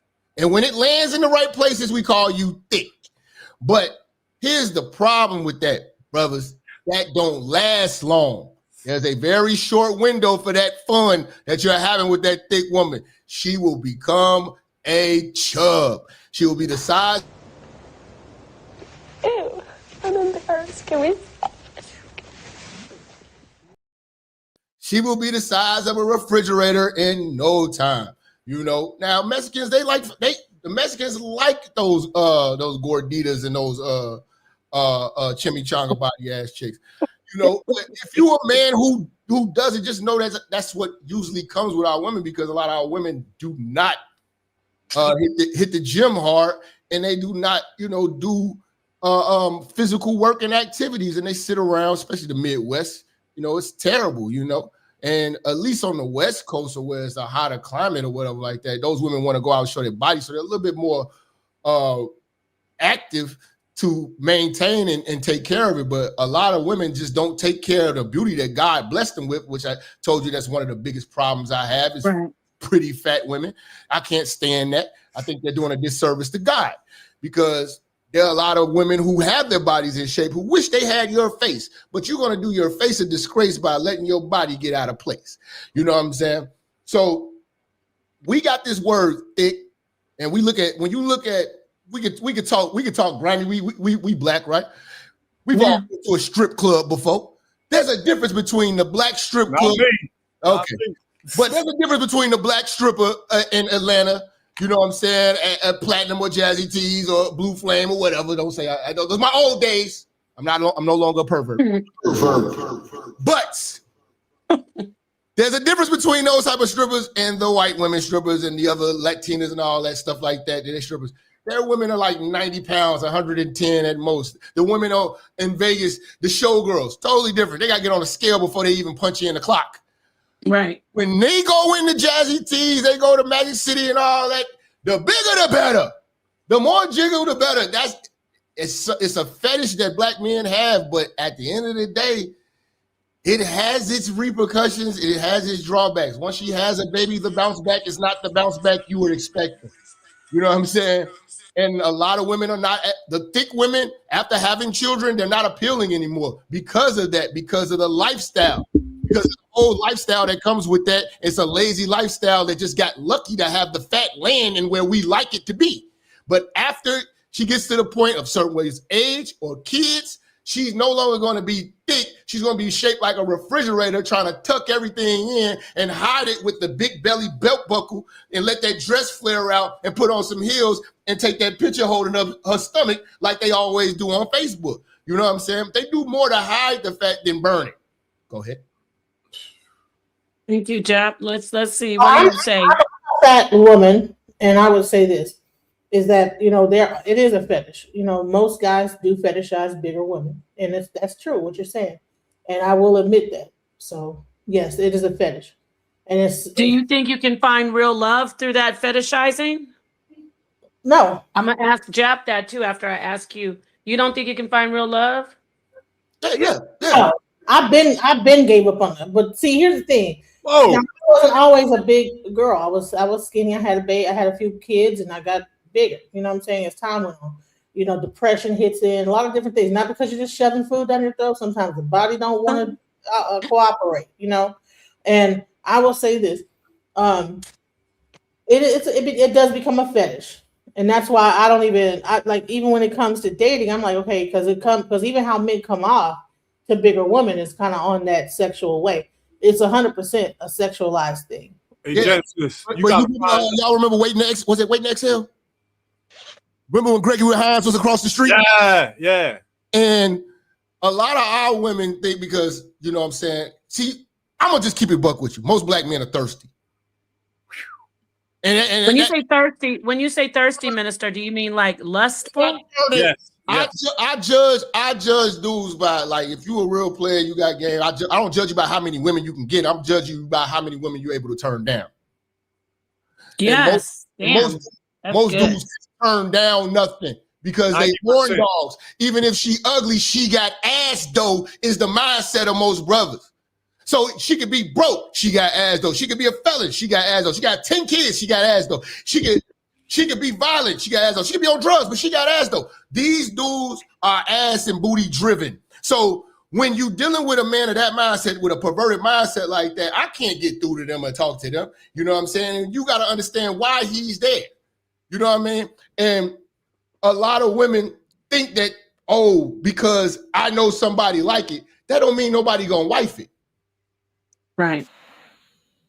So would you can get dudes. I'm confident any woman in this room can get a dude, but it ain't the dude that you want. Damn.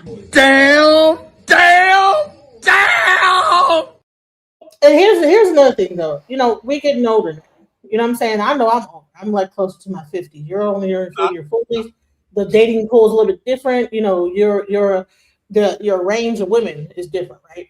So, but once you start getting older, things like hair gets gray, weight starts to be harder to the perimenopause kicks in, gets harder to lose weight. So then what happens? So then what happens to your choice of women? Is it still that same thing, or is it just that, you know, people begin to like have different preferences then? I have to really educate you on this. I'm sorry to tell y'all this. Ladies, I want y'all to listen up and listen up well. We age like wine. That's true. Ladies, y'all age like bread. Don't do that. Not bread, cheese. At least give us cheese. Give us cheese. Y'all age like avocado.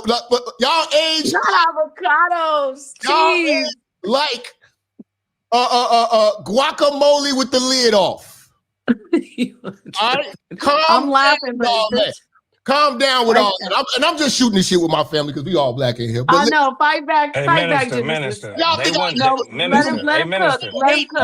Wait. Let him cook. You wouldn't Let him believe how finish old up. I am. Wait I'm a minute, 51. Oculus. Let him finish. But no, they don't understand this. We age like wine. We are playing a different game than y'all. Your game has a different time clock. You're playing in the fourth quarter and you're running out of steam. Our fourth quarter is just picking up. See, I can get a 22-year-old now and she go crazy. You get a 22-year-old and he is crazy. You know. You see what I'm saying? What is he doing with this old woman? See, and you also got to pay for it too. When you get you gonna get want peace. I want problems always. Old man in the club got to pay. That 22-year-old she'll be a fun time girl, but you got to pay. They got to pay for it. I'm not one of them, but I'm not going to individualize myself with this thing. I do understand what you're saying because I am anti-trick, and I hate the trick culture, and I hate the old niggas that run around here buying women. You know what I'm saying? Because it's not necessary when a woman is attracted to you. But there are women that remain more attractive than y'all do. Because we age different. And the lie y'all been fed because y'all think that y'all aging like wine and everything like that. Man, listen, there's a 22-year-old chick coming off the assembly line every day. How you gonna compete with that? We get better when we get older and more established. You know what I'm saying? Y'all want to disagree a little bit. Go ahead. Come on in, Reese. I don't think men age like wine. I'm 56 and everybody in my age group is tore up from the floor. Everybody. All these niggas got titties and that little girly shit back here. I don't know what the hell that is. A lot of these niggas got hips. What they woman look like? I'm talking about terrible because they not motivated. They threw themselves away with the woman. But I'm saying a motivated man ain't gonna let himself go like that, bro. The young looking nigga in the 50s is the exception, not the rule. There's two women on the panel. How many men y'all know 56 years old that look like me? Keep it 100. 0 is the answer. So that's what I'm saying. Like nobody's really aging the way they're supposed to. You see what I'm saying? The meat eaters are falling apart. Period. No, don't do that, Reese. You were all okay around when me, you dying, dropping like flies. Yo, everybody I was locked up is gone. It's 3 people alive from my tier out of 60 people. Well, I'm listening to your personal take on it. So look, after you finish up, go ahead. Wait, I cut him off. So Reese, finish up, and I want to hear Jap respond to what you're saying. Finish up, Reese. A little bit. I don't see it that way. Not where I am. Well, I mean, I will say this. I agree with what you said about your high school reunion. I seen the pictures of my high school. I will never go. The women I went to high school with are pop dookie. It was gorgeous back in the day. They're terrible right now. You know what I'm saying? But I just know a lot of brothers that's, you know, in the gym taking care of themselves, you know what I'm saying? And I done seen brothers change their physique in 90 days. I done seen our women just continuously get wider and bigger. And I see a lot of dudes that be fit walking around with their woman still, and their woman ain't right. And they be trying to get their woman right. You know what I'm saying? And they get mad that the young chicks are looking at the zaddies, you know, having some grays in our big still, but we still clean and sharp. We still getting them. But the women, not so much. You know what I'm saying? It's not a lot of, like I've seen a 60-something-year-old dude with a 27-year-old woman. I ain't seen no 60-something-year-old woman with no 27-year-old man. Not in the daytime. What's the guy named? The guy that did the show, his name escapes me. He did the football, then he did the talk show with the young 19-year-old, and he got caught up though. I want you to speak. I'm gonna hand the mic to Minister Jap. What was his name, y'all? He's famous. Everybody knows him. He was in trouble. He said he wanted to choke her. Sharp. Damn. Shannon Sharp. Kevin, what's his name? Shannon Sharp. Oh, Shannon. shit. Okay, talk on that then, because you said you're against the trick culture. Yes, you're absolutely right. These young girls are so thirsty for men with salt and pepper. Now, talk on that though. It wasn't necessarily his looks. I mean, he's kept his physique up and stuff like that. So, you know, he could still get a certain grade of woman. But with him, he had the mind and the spirit of a pervert. And, you know, because off inception, he went to go buy her breasts done and stuff get her breasts done and overly investing in his woman and trying to possess this woman. Some dudes utilize money as control and are weird. You know, some people are socially awkward. There's a lot of weird, rich dudes, you know what I'm saying, who are not people, you know, and he's one of them. And, you know, he can't read the room or read the vibe. That woman was terrified of him. She wasn't attracted to him like that, but it was profitable for her to stay in the situation.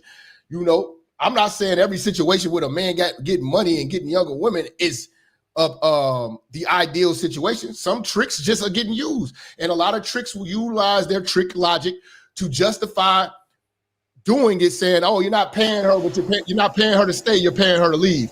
Well, if you're paying her to leave, Shannon Sharp just paid this woman $20 million to leave because she sued him. Because again, you acting like a pervert. When I have a whole series on my show too about the perverts. So when you recording stuff and you overly doing all this extraness and all that, and you ain't player. Some people are players, some people are perverts. And that's just the difference. He was a pervert, and you know, I don't compare him with the players. He's like a lot of these old dudes I had these conversations with. They want to pull up on me and show me what they got going on, all these nasty videos in their little Android phone. That's what the old dudes do. You know what I'm saying? I'm a player. I'm not a pervert. Hey, please don't show me that, sir. You know what I'm saying? Damn. We could just talk game without you having to, you know, I believe you, fam. Oh, we went to Dominican Republic. We went to look at these bros. I don't want to, bruh. You act like you act like you never had a bad chick, and you're like, oh, you haven't. That's right. What capture every moment and act like a fool and a lunatic when you get one. So right. And a lot of women take the fact that, you know what I'm saying, you can control yourself. Them the women the women that desire certain men like that, you know? So, Minister Jap, thank you so much for bringing that up. I mean, see, he talks to the men, not just the women. I want to ask you, can you address the men who are delusional, who think, because you brought up the DR, you know, I know what's going on over there, been there, got family there. These men really think these women love them. They really do. Can you talk to them, especially the older ones? Can you speak on that? Like, does it matter? Some men will say, I don't care if they love me or not. They're treating me right. But and talk on that. That's just a different mindset. You know what I'm saying? Some men don't care about disrespect because they don't have any respect and they don't respect themselves. You know what I'm saying? Like, I tell dudes all the time, you paying for a woman's vagina, will she pay you for some dick? Then that means that you ain't worth nothing. Because what we pay for has value. So if you're paying, then you have no value in the situation because you're paying. You're paying for her time. You mean that means that your time is not valuable, hers is. You know what I mean?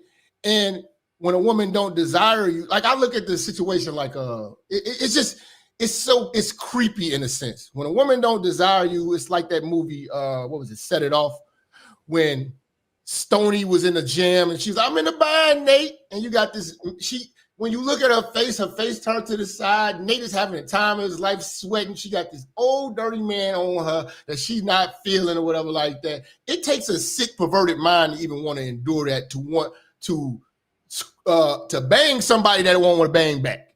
I'm trying to keep it clean on your show because, you know, I talk crazy. I want to add to that. Go ahead. Because it always puzzled me. Like, I don't understand how you get it up for some box that you didn't earn. Well, what always drove me was the fact that the woman was into me, and that's what gave me the fire to perform. Like, because you're not a pervert. Especially when she's beautiful, and you're like, "Damn, I did this." That's the drive to get you going. I don't understand. Like when there's a cash contract and agreement, how do you get prepared for that? Like, what is that foreplay or what is that? Well, what we talking about is what nature and chemistry and attraction and, you know what I'm saying, a connection and vibe. Tricks don't vibe and have connections. And how do they get it up, though? Well, you don't need to exactly explain how that happens. Yeah, it's a mystery, like this, because she's not into you. They got pills for that, and some dudes are walking around hard all day. Yeah. We don't need to get into that. I want to also ask a question about this. Is that okay? You do have that incel movement. You do have men that are awkward. I mean, we want to talk about like that all these men are just providing and doing this, but what about that awkward brother that don't even know how to approach women? That's kind of, he's fit and everything, but he's a weirdo. You know, we have a lot of weirdos out here that don't even know how to talk right to women, don't know how to approach women the right way, don't know how to treat a woman, and then they go to Dominican Republic and they are able to like get a woman, but you know, here because they don't even have the ability, gift the gab to do anything, then you know they say, oh, the woman is the problem. It's like, no, it's not about the black woman over here or the Western woman. It's about because you're weird and you're awkward. I agree. Any man that's willing to jump on a plane to pay $40 for the attention of a third world country woman who don't have hot water to bathe, that's a different type of mindset. But I will say this. A lot of these dudes don't do the field work, which is the real work, and that's getting out here on the pavement and getting in people's faces and actually having conversations and actually sharpening their social skills. Social skills, just like you work out in the gym and all that, you do all that, but you still got to work on your social skills. A lot of people are socially awkward. That has to be something that you work on. A lot of dudes are socially awkward because they're scared of one word, and that one word is no. That is the worst thing a woman can say. That might be me, yo. You know, if you're scared of a woman saying no, yeah, you're not going to approach. I get emails and calls from women all the time saying this. What's wrong with the dudes of today? Why, when we get dressed up and go to the club and put on all this and spend 3 hours to get ready, go to the club and be sitting there, we can look a dude in the eye, nobody approaches. And these be the baddest chicks, and then they be like, why the regular chicks that don't look like nothing get approached? You know why? Because dudes are intimidated, and dudes are scared of rejection, and dudes are scared of rejection because they don't know how to talk to people on a personal level, and the reason why is because of this.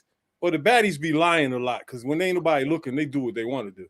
But see, this is the thing. This right here is the reason why dudes have lost social skills and don't know how to talk to women when they actually are in their face. Because they are inbox pimping. They running around here. What's going on? Good morning, beautiful text sending. No, they don't know how to talk.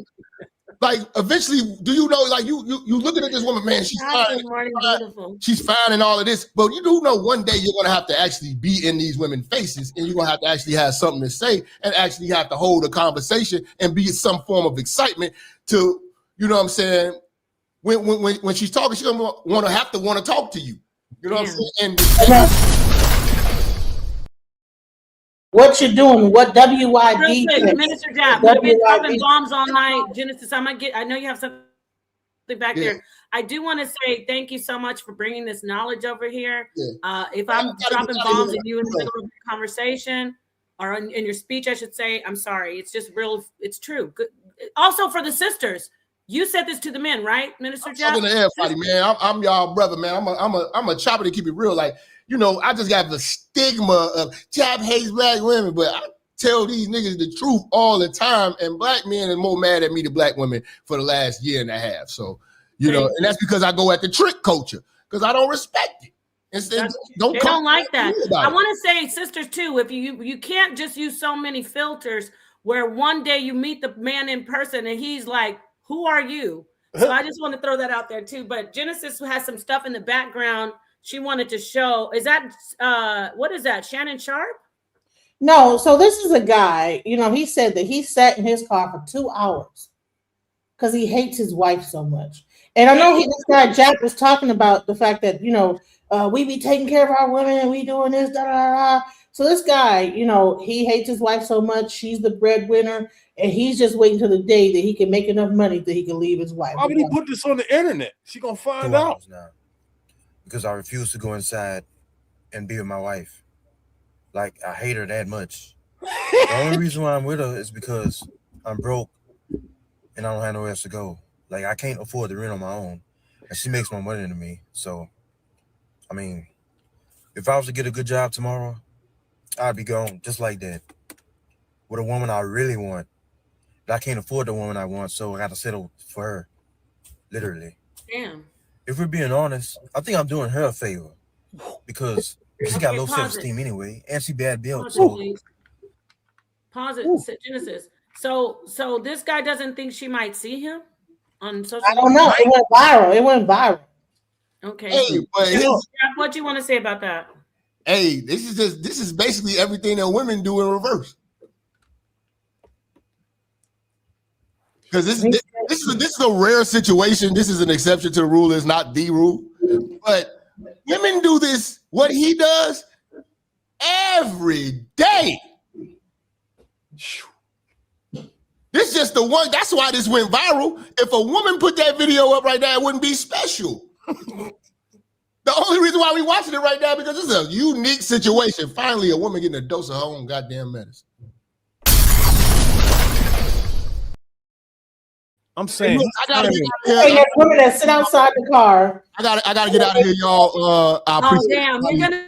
Love y'all, man. I have somebody coming in. Don Quisha wanted to come in and talk to you. Don Quisha. What the hell? Don Quisha is the ultimate. Well, you could talk to her later. You know what, Jeff? Please don't leave, Jeff. Annette and I have nothing but love for Minister Jeff. Yeah, bring Don Quisha. Don Quisha. Don Quisha is the ultimate. Like that, I gotta see what's happening. Okay, she said 5 minutes, but I'm gonna let you know she's on the internet. She is what you would call. Oh, hold on. Oh, I think she inboxed me. She got the teeth. Oh shit! I've been looking for her. Oh shit! She inboxed me. She know who I am. She's like, I like the debate on the black woman is God. Girl, you a goddamn fool. Bring her up. She messaged us and she said to me, because I know her. She said, "Is that really who I think it is on the panel?" And I said, "Yep, that's our brother. He's our friend. So she's not coming in. It's not gonna be disrespectful, but she does want to talk to you." I told her in the email. I was like, "Man, hit me back, man." She said, give her 4 or 5 minutes. So that's all we need from you. Let me take this food out the oven real quick. Okay, cool. Good job. This is a good brother. He's staying with us for you, Don Quisha. So she's coming in. Anybody know Don Quisha? She don't play when it comes to the black woman. And I appreciate my sister Genesis being up here, really bringing up some very great questions, so respectful, great energy. Brother Reese is in here. I don't know. Are you a musician, Reese? I used to think I was. Okay. At one time, I thought I was making beats. Oh, okay. Well, no, like I found all this stuff cheap, and I started playing around with it. It was a little hobby making beats, and it helps people's panels out because it gives a visual. You know what I mean? Right. Well, okay. Appreciate you being here. Everybody, it look like you about to make some beats. Even ain't no beats. About to make some beats. I have made a couple. Oh, okay, all right. Let's finish listening to this guy, but I got to pause it as we go. I'm gonna bring that video back up, but just for YouTube. Quisha at? All right, let's hear the rest. Go ahead. Quisha's on her way. She'd be lucky she contacted that me. I'm with her, if that makes sense. So I don't feel guilty about it, but I mean, this shit make me laugh. You know how she bad. If we're being honest, I think I'm doing her a favor because she got low self-esteem anyway, and she bad built. So she'd be lucky that I'm with her, if that makes sense. So I don't feel guilty about it, but I mean, some gotta give because I can't keep doing this. Like I could be with somebody I really want, but I refuse to do more. I'm kind of comfortable with being nothing. Dose of your own medicine, But man. he's comfortable for being nothing, like being comfortable for being nothing, and he is not cute. That's the thing. Most of the guys that be talking all this mess about how big women want, look at his nose, honey. His big nose. Now, when we talking about the black man's nose. He do got the Jackson 5 now. So she's on her way. She's hitting the link. Before she gets in here, just to get it back to where I know where she's gonna go. You are not about, let me talk to you about what they call swirling or divesting. I want you to talk to us about that, Minister Jep. So we'll have the audience up to speed on. Oh, they didn't say that you would have a white girlfriend. That's another. Let's hear from them. I'm single now. Have you been dipping into the other? Yes. Jungle Fever? Let me get you on the big screen. Yes. Y'all hate the white man and all of the easiest way to get at anybody. Get under their skin. You want to go to? Ew, I'm embarrassed. Can we? Why? You want to go to war with the white man? Get his woman. That's messing with you, man. So you are about interracial. Yeah, I'm not a racist. I mean, what I'm saying, I'm not going to turn somebody down because of what they had no control over that.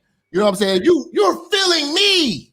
So who am I to deny you that? And you look good. Is that your preference? And you look good. Women are my preference. Beautiful. Oh, let me drop a ball for that one. Yo, white chicks get excited in this Dr. Umar. Oh, listen, let me tell you something. All of Dr. Umar problems come from the black woman is perversion. It doesn't matter. Am I lying? It do matter. It does matter. Yeah, shit. All the women, everybody who put Dr. Umar on blast, be a black woman. You know what I'm saying? He over here, snow bunnies never, whatever like that. You know what I'm saying? Oh, and he want to talk about all the athletes and all that. No, don't talk about nothing. Talk about the strippers you be dealing with. Talk about all you taking advantage of and all that. These be black women going in, ruining your whole image. And I'm pretty mad about that because I was an avid supporter of Dr. Umar. I actually contributed. I went to his lectures when he come to Chicago at the DuSable Museum and stuff. That must have been a long time ago. You know what I'm saying?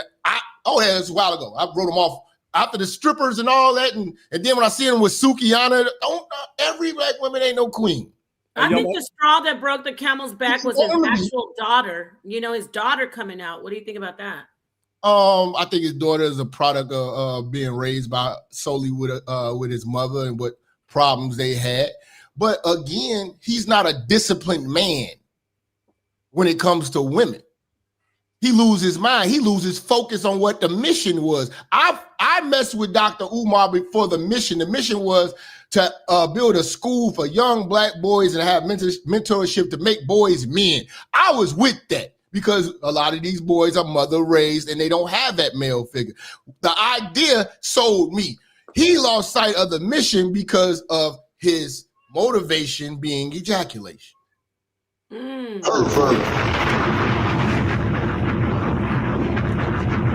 know what I'm saying? So at the end of the day, if I meet a Latino woman and she's into me and you know what I'm saying, it works and it's working, I'm gonna let it work. She's gorgeous. I'm feeling her. it's whatever. I'm still black.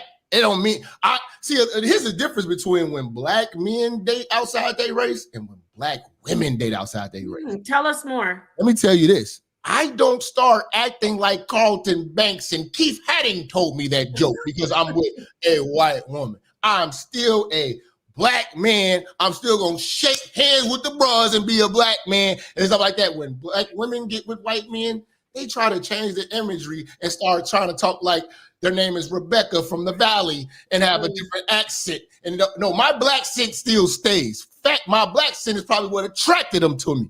You know what I'm saying? So there's a difference. We don't go changing, you know what I'm saying, how we move. And I put this out here because I'm not mad at black women who dealt with white men. In fact, we really don't care as black men. Some people make a big thing out of it. A lot of white men end up taking the black women that we really wasn't checking for anyway. And I feel like this. A lot of black women are on their best behavior and put on their best performance as women and girls under the white man. Why is that? Why do they do that? Because they want to be secretly, they want to be white women. They want the respect and the admiralty of being a white woman. The closest thing they can do is be up under and be around white society and adopt and try to be like that. And when I say that, I had a whole series called "The White Woman is God." What? Wait, what? You did? It's not what you think. It's not what you think it is. Tell us, what was it? When I say that the white woman is God, I say when you look at the most powerful voice on the planet right now is the complaints of a white woman. Karen is real. When Karen complains, things change. When you look at our women with the blonde hair, the red lipstick, and all of that stuff, they are trying to be as white as possible. You know what I'm saying? When you look at all of the surgeries and everything that's going on, our women are looking like bimbos right now because they worship the white woman, and the white woman is the standard of beauty. I know it doesn't sound right, but it's real because we have women that say, oh, I'm the black Barbie. I'm the black Marilyn Monroe. I'm Melanin Monroe. They say that type of stuff, which is you trying to be the black version of a white woman. I never said I am the... Okay, here we go. I'm the black Tom Cruise. You know what I'm saying? Everybody is Barbie too. You know what I'm saying? They want to be, subconsciously, they worship white women. So I say the white woman who is he talking about? One second, Dunquisha. Give him a minute, sis. You're gonna come in right after him. He's our guest. I'm gonna let you come in. So park your car, Minister Jeff. Sorry, go ahead. But yeah, what I'm saying is it's not in the sense and of this isn't gonna get crazy. It's gonna be respectful. Okay. What I'm saying is when in that series, you can watch it, I break down a lot of things of the white woman's worship. You know what I'm saying? I show videos of like in Africa when it was a white woman that came into like a restaurant and all these, I want to say Nigerians or whatever, they got on their knees and started bowing, and then and it was like when the queen died, they was crying, you know what I'm saying? Like, the Virgin Mary, that like, fam, subconsciously our women want to be white women. That's why I call them the German Shepherd, because they defend every agenda that the white woman puts in place. Me Too would not exist if a white woman didn't say it so. You know what I'm saying?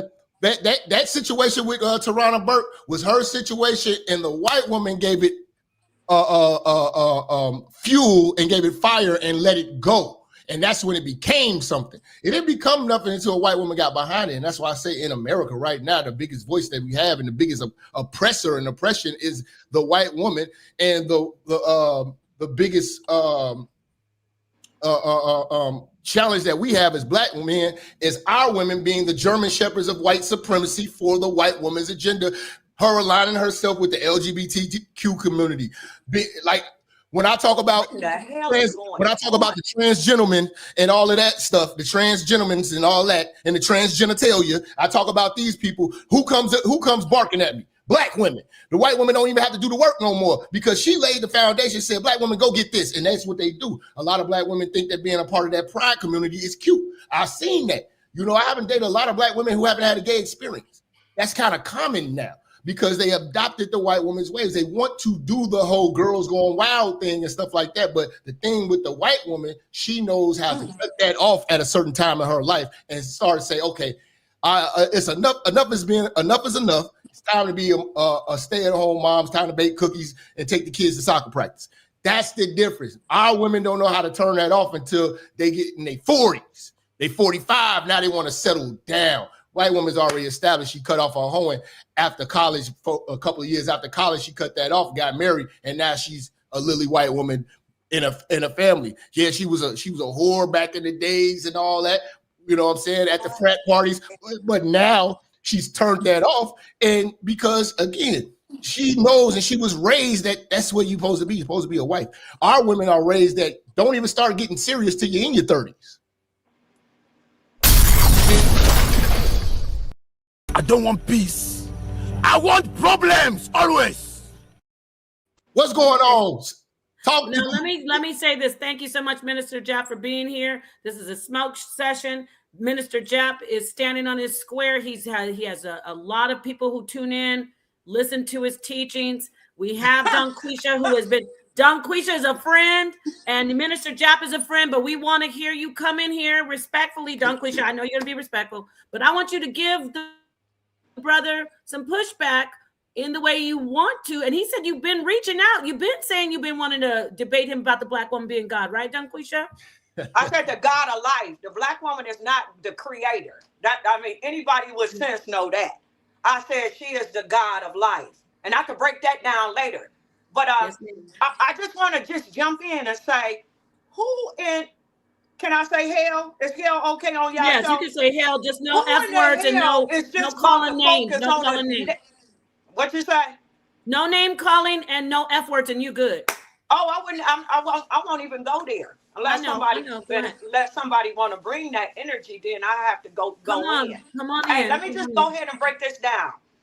I just got on the show and I'm just hearing stuff about the woman, and I don't know. I can't see.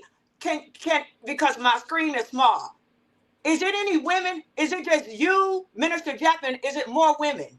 Who's all on this show first? Huh? What do you mean? I cannot tell. Is it men and women? Like, is it's three women right now. I'm a woman here. My name is Genesis. Okay, Yeah. it's three women. We got three women. I've been talking to three women and just you, Minister Jack. No, it's another brother. It's another brother. Okay, so it's two men and three women, right? That's what I'm dealing with.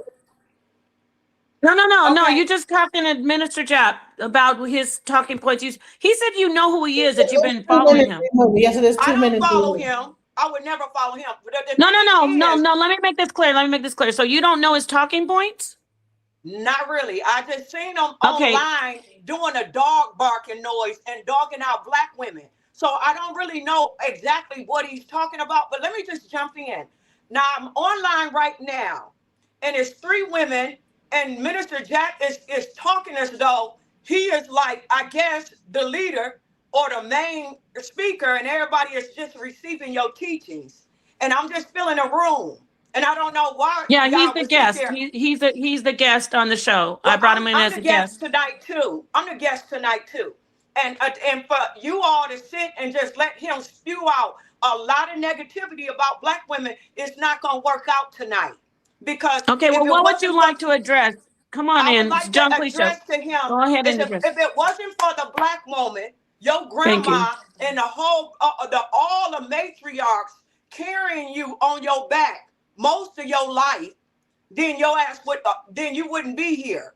That the black woman is the foundation in most cases of the black community. And because a lot of negative things happen to us, we ain't perfect, but we've been faithful, we've been resilient, and we are a wonderful group of people. And most of the time, you men want to go grab all the negativity and then bring it like that's common.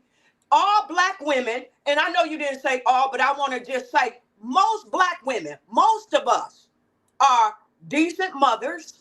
We got the hood babies, but we are working. We're in businesses. We do amazing dealing with the fact that the black man has not worked hard enough to build us our own communities and towns.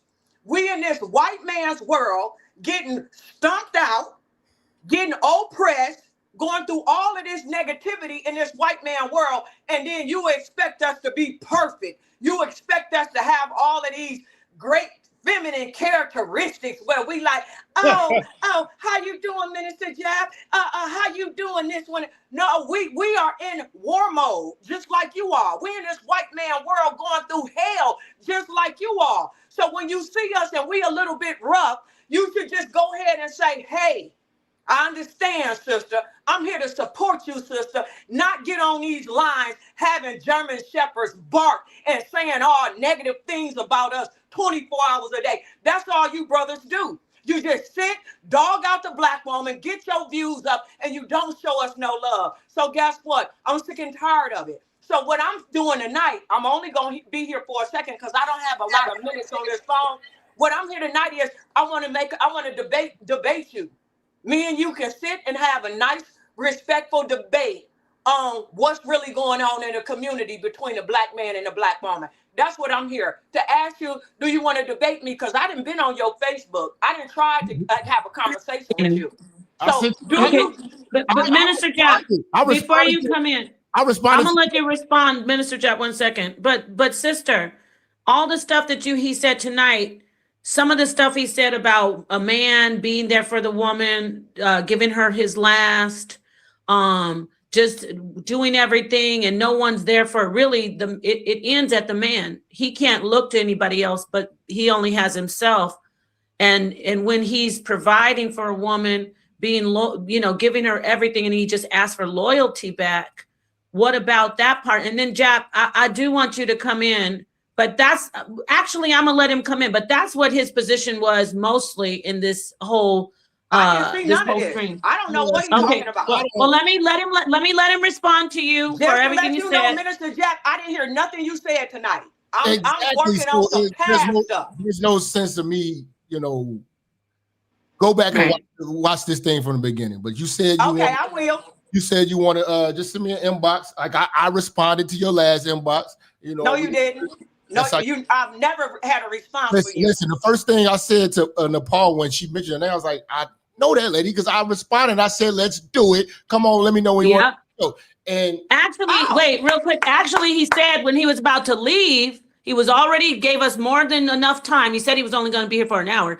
I said, Dunquisha says she wants to come in. And he said, okay, I'll stick around for her. So it's definitely on and popping, but go ahead, Minister Jack. So like most women, not all, but most, women get triggered by when they hear women being critiqued. Brothers were being critiqued as well, and I'm very hardcore on brothers, and they were getting critiqued as well. They didn't come up in here having an emotional roller coaster about me talking about the shortcomings of brothers, you know what I'm saying, being perverts and doing what they doing overseas and all this old craziness and stuff like that, and brothers having this fat girl fetish. I have been talking about brothers the same way I talk about y'all.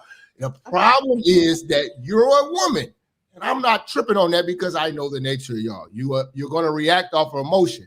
You didn't gather enough information to even make this type of tirade that you had. This is something that you just wanted to blurt out. And I get it for entertainment uses and all that. But if you want to have a discussion, just inbox me either on Facebook or Instagram. We put it together. I'll bring you on the show, and we will come. And for you to be saying that we emotional and we just blurting out stuff, that's disrespectful. And I'm letting you know that it's not going to work out with me. You're going to be respectful to me the whole way through. Oh, you know what's going to happen, man. You're going to have a smoke session. But I want to really get into the information. I'm going to try to stay with the information, and I'm going to inbox you, but watch out with this emotional stuff because you all are so emotional. You're supposed to be emotional. Hold on. Y'all so emotional. That's why the prisons are filled, because you only show the emotion of anger and violence. That's an emotion. Quit saying we emotional. Y'all emotional. Look at how y'all perform in prison. Gang banging and killing and shooting up. You're full of anger. You are the emotional ones. You out of control. You have no discipline. Mother raised males. Mother raised males. With the black woman. Mother raised males You know. Oh, now you're talking about a mother again. What the hell let me do daddy this. doing? Let me do this. What I in want the to set it hell up, is the Jap. daddy doing? Don't keep bringing up what the black woman is doing. Bring up what y'all tails are doing. That is the product of her being a single mother. Y'all the product of being abandoned daddies that's abandoning everybody. That's a myth. That's a myth. It ain't no myth. You will Yes, it is. abandon How do y'all for hold a these pretty kids booty, hostage? for some booty and titties. You will abandon anybody. You will abandon your mama for some sex. Hey, if you want to be real, a lot of black men have been giving y'all black women grace, even their own mothers of today. A lot of black men have been giving a lot of black women grace, but not have. If you really talk to a lot of brothers have been raised by really shitty mothers. And no daddy, right? When y'all say, hold on, when y'all say, oh, these black men y'all must have mommy issues. That ain't the black man's fault. That's like he's the victim. Having the mommy issues, the mommy is the issue. No, well, she's not, he's abandoned by a black man, and that's the issue. I can say this. I really would like to set something up between the two of you. Jap, you bring her on, promote it, let her get it in on your channel. But you do it on your show. I think you do a good job of refereeing. So yeah, I'm definitely ready to moderate. Both of you, both sides, Donquisha. No, you hold on, Donquisha. Don't do that, please, sweetheart. Please, because both of you are my friends. So I agree. I appreciate that you said that I will moderate fairly. We will definitely be able to do that. It's not about at the end of the day, nobody's going to get bashed. It's about the information. And the brother has hundreds of thousands of people following you. 60 right now. They be shadow banning me, man. But I'm not just talking about on YouTube. There's people who know Donquisha. When Donquisha comes across a male she's very, very pro woman, very pro black woman. So she only looks at the best. And so you come across Minister Jap and you want to address him so we could get that going. I again, like I said, we're going on 2 hours and 20 minutes. Oh man. I don't want I didn't know that one. I want to bring you back, Jap, with Donquisha. And Donquisha, you get in touch with Jap. You go over there. Y'all, he'll bring you on. He's a decent brother. So I just want to have him close out and let you close out, Donquisha. And even if Jap, you can stay. We want you as long as we can have you. But if you have to leave, Donquisha, you could still, stay on, and I gotta go too. I set up the debate. Yeah, I just want to say, man, thanks to Paul. Shout out to Sarnetta. You know what I'm saying? Yeah, thank you. Every time y'all call, I make sure to try to. I want to ask both of them a question because Donquisha, before you guys, it was a big thing. Yeah, but wait, why are y'all cutting him off? It's weird. Like, no, I don't. I want to before he gives his. Yeah, but he's just talking, and it's not like he's just gonna push a button and go. Anyway, but let him say what he needs to say, and then you can come in. Y'all go ahead. Follow me on Minister Jap Network on YouTube. Follow me on Instagram. I'm posting all the time, man. We got live shows. I'm on Rumble as well. You know what I'm saying? And y'all gonna be seeing me around, man. But I definitely appreciate y'all having me. Shout out to everybody on the panel, man. Blessings to y'all. I'll catch y'all next time, man. Much love. Yeah, thank you, Jap. Now I think Genesis. I was going to ask him a question. I wanted him to. Well, he's still listening. Go ahead. His audience is still present. What did you want to say? And Donquisha, don't go anywhere. I want to talk to you. Go ahead, Genesis. Before you got here, it was a whole thing about women being obese and the fact that men don't want no obese women and this, that, the other. And I was like, yeah, there is a fetish going on about these because I'm a big woman, I showed my picture, I ain't got I'm a big woman, okay? And hey, I don't have a hard time getting in, so but the thing is, he just saying, well, the reason why that the men want you is only because of a fetish and not because of anything substance or anything like that can happen. Yeah, I do own my own house and this, that, the other. But he's like, oh no, when a woman owns her own house, no, they're out of the picture and now because and all this other stuff. So I'm just what are you talking about? What do you talk about? So as a woman, what are your thoughts about this? My thoughts is a man needs a woman. He's the one that's in need. We can maintain ourselves in a sisterhood with our children, with the village. He needs sex all day long. He's a horny hornet. All right. And so therefore, when it don't matter if you're a little overweight, if you're skinny, tall, he needs you to be complete. So he's the one that's in need. It ain't about your body. It ain't about whether you got a house. He is just in need to be complete as a man, to have a woman in his life. He's at a deficit, just spiritually, internally. He's at a deficit. So he's in need of us, and he wants us really bad. That's why he's online 24 hours, dogging and talking about us, trying to get us to submit and get in his little boxes, which we're not doing that no more. You are good. If you are thick, I don't even care if you're overweight. There's a man that will love your soul for you. It ain't all about your body. Men need love. They need nurturing. They need the support. They need the wholeness of women. And for him to sit and play these silly games, like if you got babies or if you don't have this, that's not true. We don't need them really. I mean, we desire them, but I'm saying they need us. We can survive without them. They cannot survive without us. Donquisha, Queen, he did actually say at the beginning that men are the ones who love, that women aren't the ones who love. So that sounds like what you just said, correct?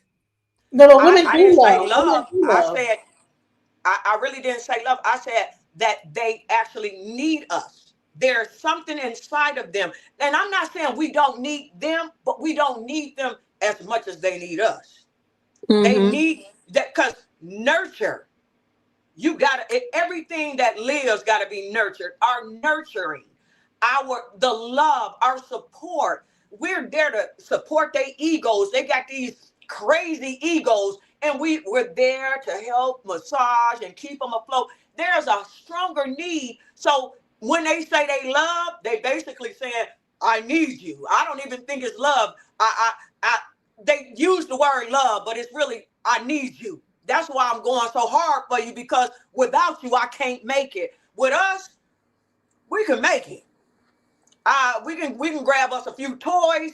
We can get in a sister circle. We got the kids. We got the grandkids that we're connected with.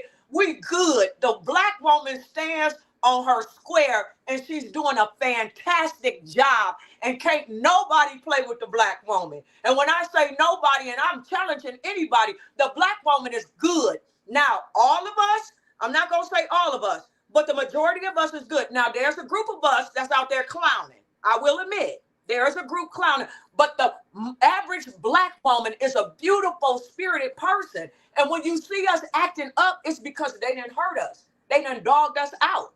So I'm not going for it. So sis, whatever Minister Jack was teaching, if it was negative pertaining to you, kick it out the door. Don't even listen to him. But on the debate that I'm going to do with him, I'm going to give you what you need. I'm going to let you know. All the men are like, hold on, Genesis, 1 second. Thank you, Genesis.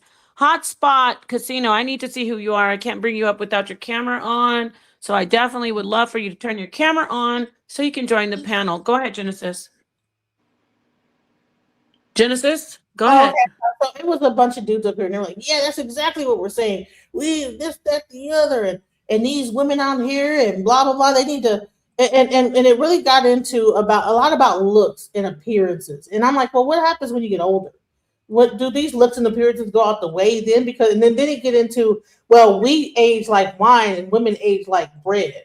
You know, they're lying. Well, I will say this though, Genesis. It is. I agree with that about women and looks. I'm not saying about weight and age. You take care of yourself and you look the best way you can. That's the point. Like when he was saying, don't let yourself go. I 100%. That's how I was raised. And I think my generation from the women that you're kind of you're around a little bit younger, but you're in my age range. You got to take care of yourself. You can't just let yourself go. So I think we all agree on that, right? Or no? We all agree on that. Go ahead, Donquisha. Well, look at their bodies. Right? Look at their bodies. The man body, he got a big pop belly. He's not on point either. Like we just start getting overweight by ourselves. Every man that I know that's 50 got a big pop belly. Do you understand? He's not looking good. Every nigga that I know that's 50 and above is not on point. When I look at their bodies, I shake my head and say, go sit down somewhere. So I'm not with it. Just talking about our bodies. Like they sitting up there looking like Thor or something with a bunch of muscles. No, that's not reality.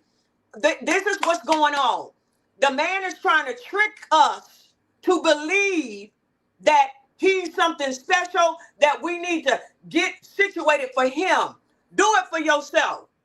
I don't care. Savage! I'm a savage! Oh! I'm a savage! Whatever I want, I'm going to get! Whatever I want, I have to get! Sit your tail down. Who was that? No.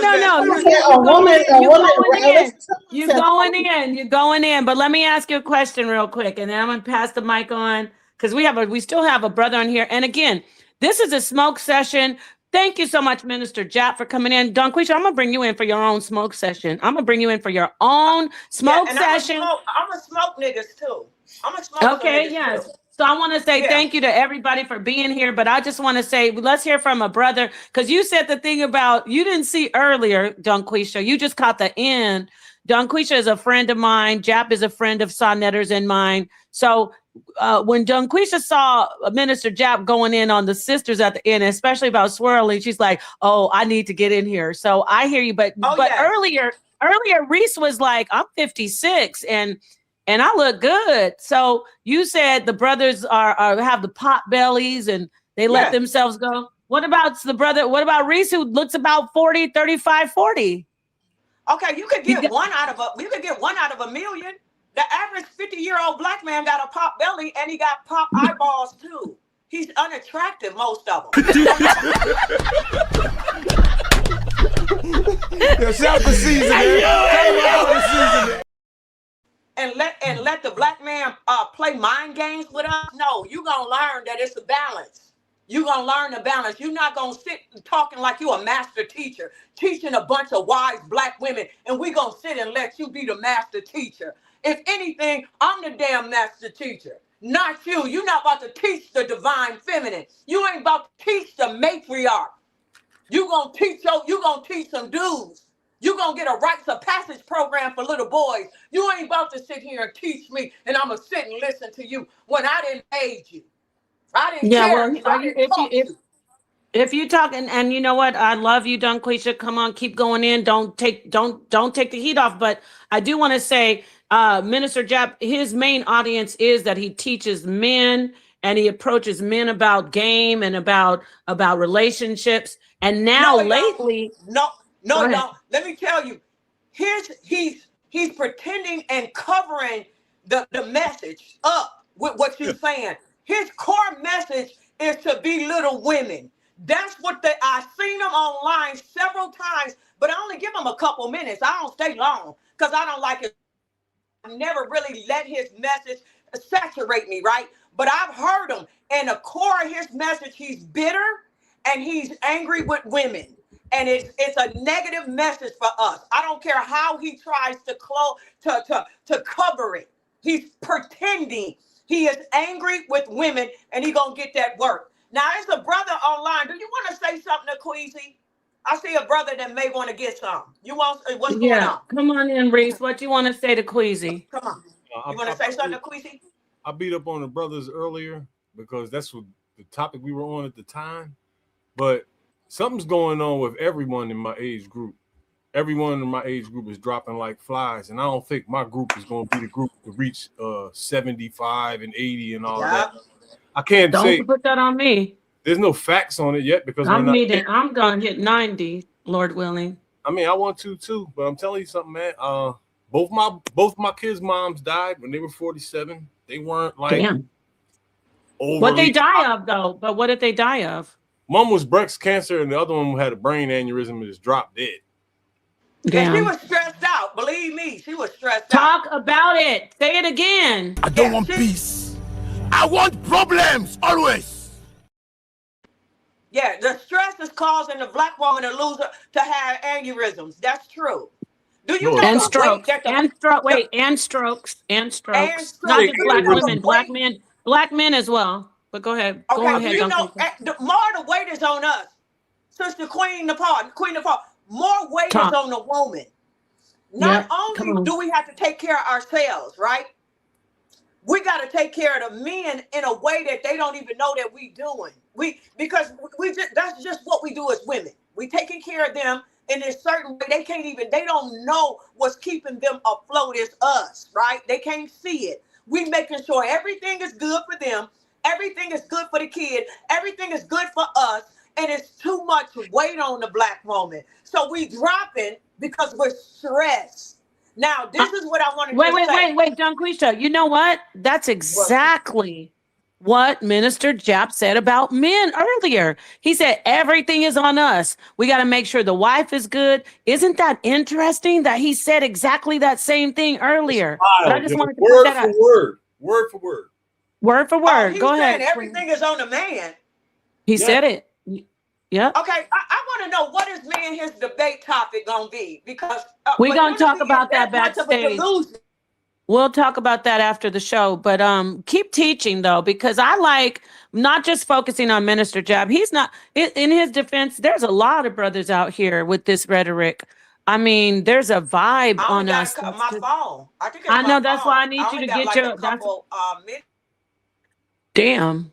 Well, we got to bring you in tomorrow, but oh shoot, did we lose her already? She froze. I love Dunquisha. Dunquisha, talk about this. Talk about this.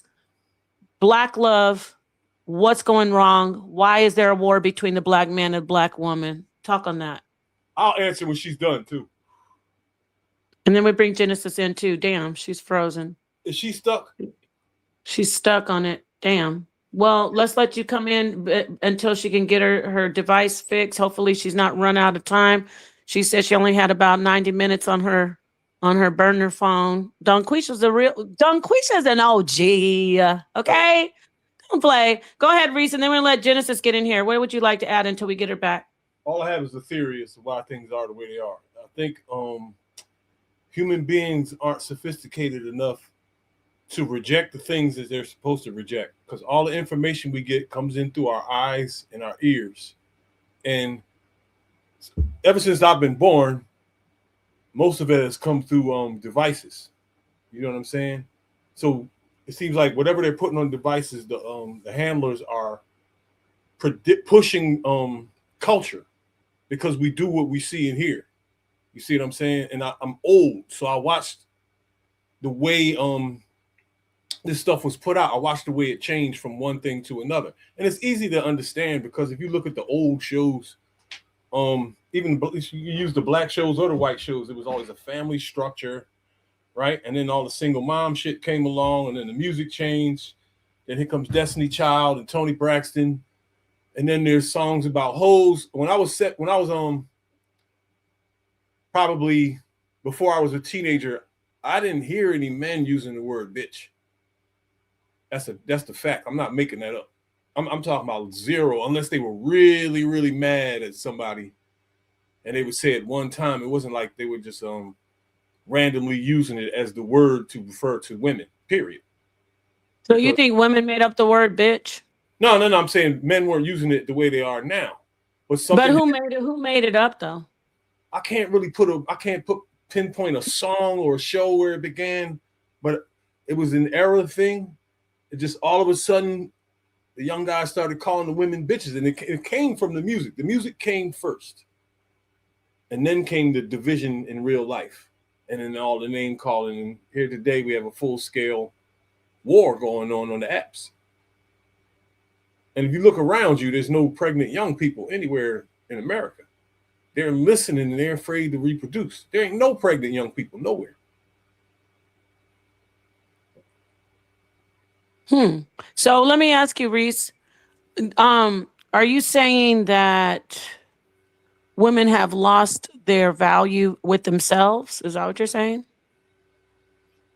I think a little bit has happened as a result of all this shit that's been shoved down their throats, man. We've been duped into behaving like this. It's not nature. Men and women love each other, man. I remember when We used to walk around with the same T-shirts and shit on. Yep, that's the old days. Remember Let me for $1? We sit in each other's laps and take a picture, and it was like, yeah. Remember we used to at each go other. and yeah, of course. And women and men used to like to take pictures together. Go to the what was it called? It was like the portrait studios were a big thing. You're a little older than me, but I do remember when we used to like go, oh, I want to take my boyfriend. We're gonna take a portrait together. We got to take pictures together. And then they there wasn't social media back then though. Yeah, It was Music park and dress the same and have the same Yeah. outfit at the music Yeah. park. That's Yo, what he was just saying. The same Gold T-shirt. Hold hands. We don't even hold hands. When the last time you've seen a couple holding hands? It happens a little bit. The younger kids, I hold hands every time with Sonetter, but high school kids, Yeah. are doing it a little bit. yeah, it's nice to do that kind of stuff. We don't, you know what it is? I would say Black people are the leaders of all trend setting. So I would say that it's not just us anymore with the relationship. It's like relationships are done for We're across swagger the board. jackers, though. We are swagger jackers, though. Can we Yeah, also well, say this one thing quick? I want to talk about this whole potato head thing. Thank you, everybody. Wait, I want to say thank you, Jap. Thank you, Dunquisha, both of them. I think Dunquisha's phone, she has to reload her card. But go ahead, Genesis. I'm gonna still be here, but I'm gonna let you have the mic, and I'm gonna come back. So I'm saying just run it for a minute. Thank you. Yeah, I just want to talk about this whole Miss Potato Head thing. He's saying that women, when they have their weave in their head and this, that, the other, they're Miss Potato Head. But here's the thing: is that okay? How many Black men want to see now that the norm is like the long-haired, pretty, fake hair thing, want to see a woman with her natural hair? They'll say that, but then when women are natural, you'll see like less. I don't see that many men with natural women either. There's not that many natural women out here to pick from. So you're saying that the men can't and say, "Hey, look, don't put that weave on. I want to go out with you today with your natural hair," and the woman won't comply with that. Is that what you're saying? Yeah, ain't no woman going for that. I got daughters. They ain't going for that. I begged them. I shed tears in front of them. Really? Yeah. I listen. Watch this. But colorism was at an all-time high when I was a teenager, right? And a young man. So when it came time for me to have kids, I didn't want my kids to be teased in high school because I ain't like how Black people was moving with the nappy hair and making fun of each other and all this fuck shit that was going on, all this self-hatred shit. So I only made it with mixed women and women that were drop dead gorgeous and had beautiful hair. So in case I had a kid with them, at least the kid wouldn't be tortured and ran through the ringer, right? Mm-hmm. So my daughters were born with, and they had long, beautiful hair before they were 10 years old. But when they became old enough, this dumbass trend, they jumped on it. They rebelled. I'll stress this to them the whole time in their lives, man. So they have long hair and they're putting like the fake wig on, even though they have long hair. Both of them, and they don't have those big. They don't have those big manes anymore. Neither one of them. Right. So it's messing up their hair. My daughters, listen. My daughters in their 30s. They're in their 30s, but they have really nice, good hair, but they are using the wig instead of their actual natural hair. Yeah, look. They're in their 30s, and I'm not making this up. I haven't seen their scalps since high school. Wow. Now I would say this is that my kids, they all wear their natural hair. They all wear their afro. And I'm this at one point I was like, hey, because I get a lot of flack from like the schools, right? Oh, well, because I'm in a Black area. And when they see them like with their natural hair, they'll be like, "Oh, you didn't do her hair." It's like, well, no, that's her afro. It's her.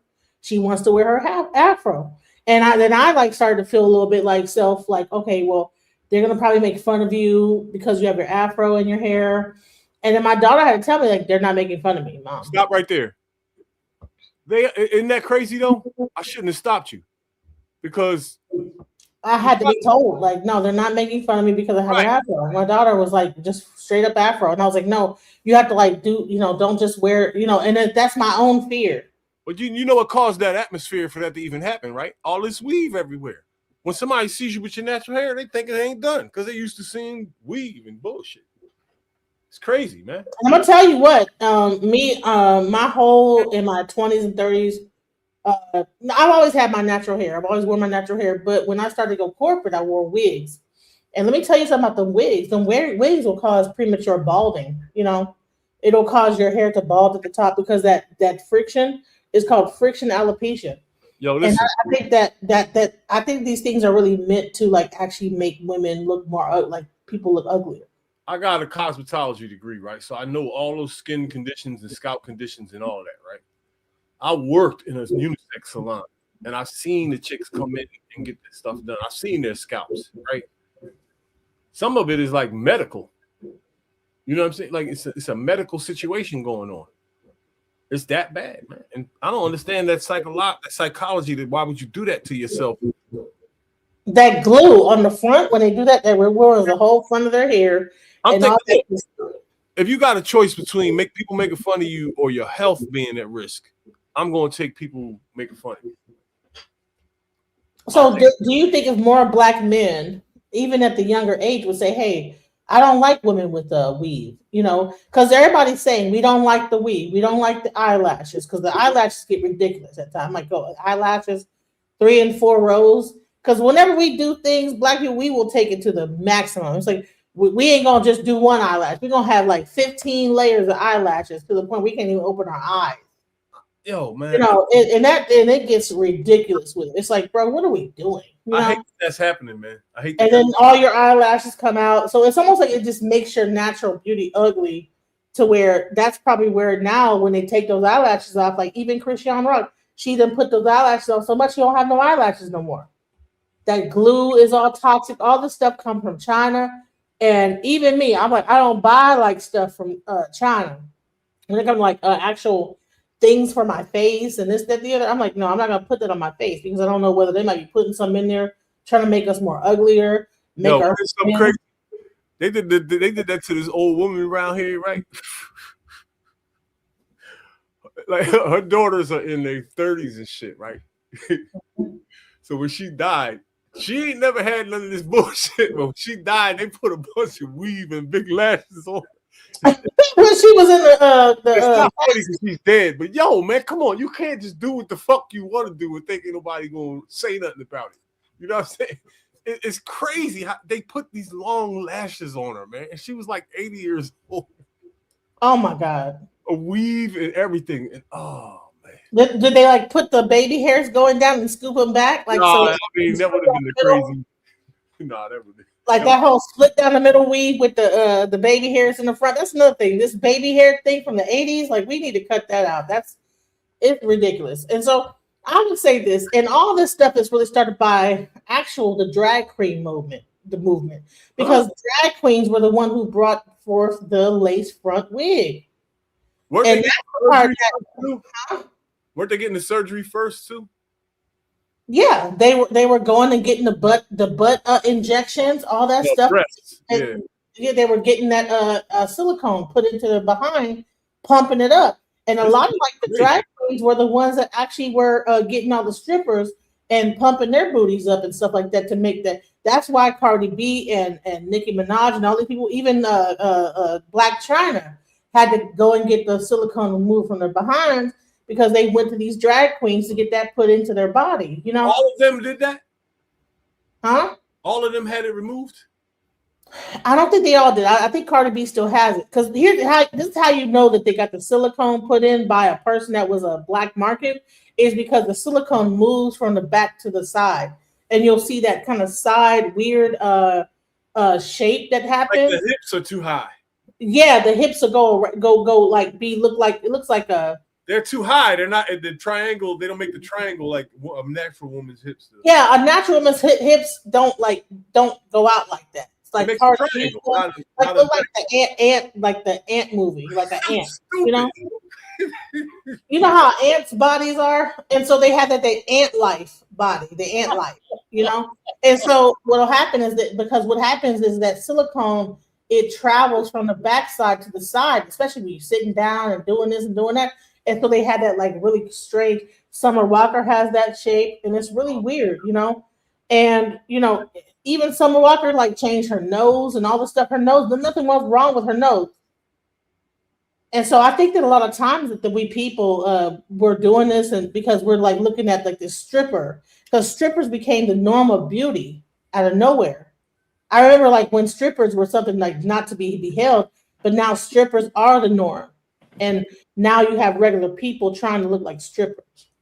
Strippers aren't the norm. They are the norm. Listen, if you think about this, booty shots and all that stuff, that's from the stripper world. Another thing, DJ. Who's inside? Excuse me. Who's inside out?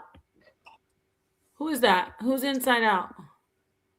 Okay, go ahead, Reese, and then I'm going to bring this other brother in, and then we're going to close it out. Hotspot Casinos coming in. Thank you for turning your camera. Go ahead, Reese. The outfits have gotten smaller over the years, and stripper gear is seen in the daytime now and in regular clubs and stuff. What is with the stripper gear? I got to give y'all some pushback. What's with the whole stripper gear? Like, where are you guys located? Reese, where are you located? I'm in Philly, in Camden. Philly. You're in Philly. Genesis is in Texas from Detroit, but she's in Texas.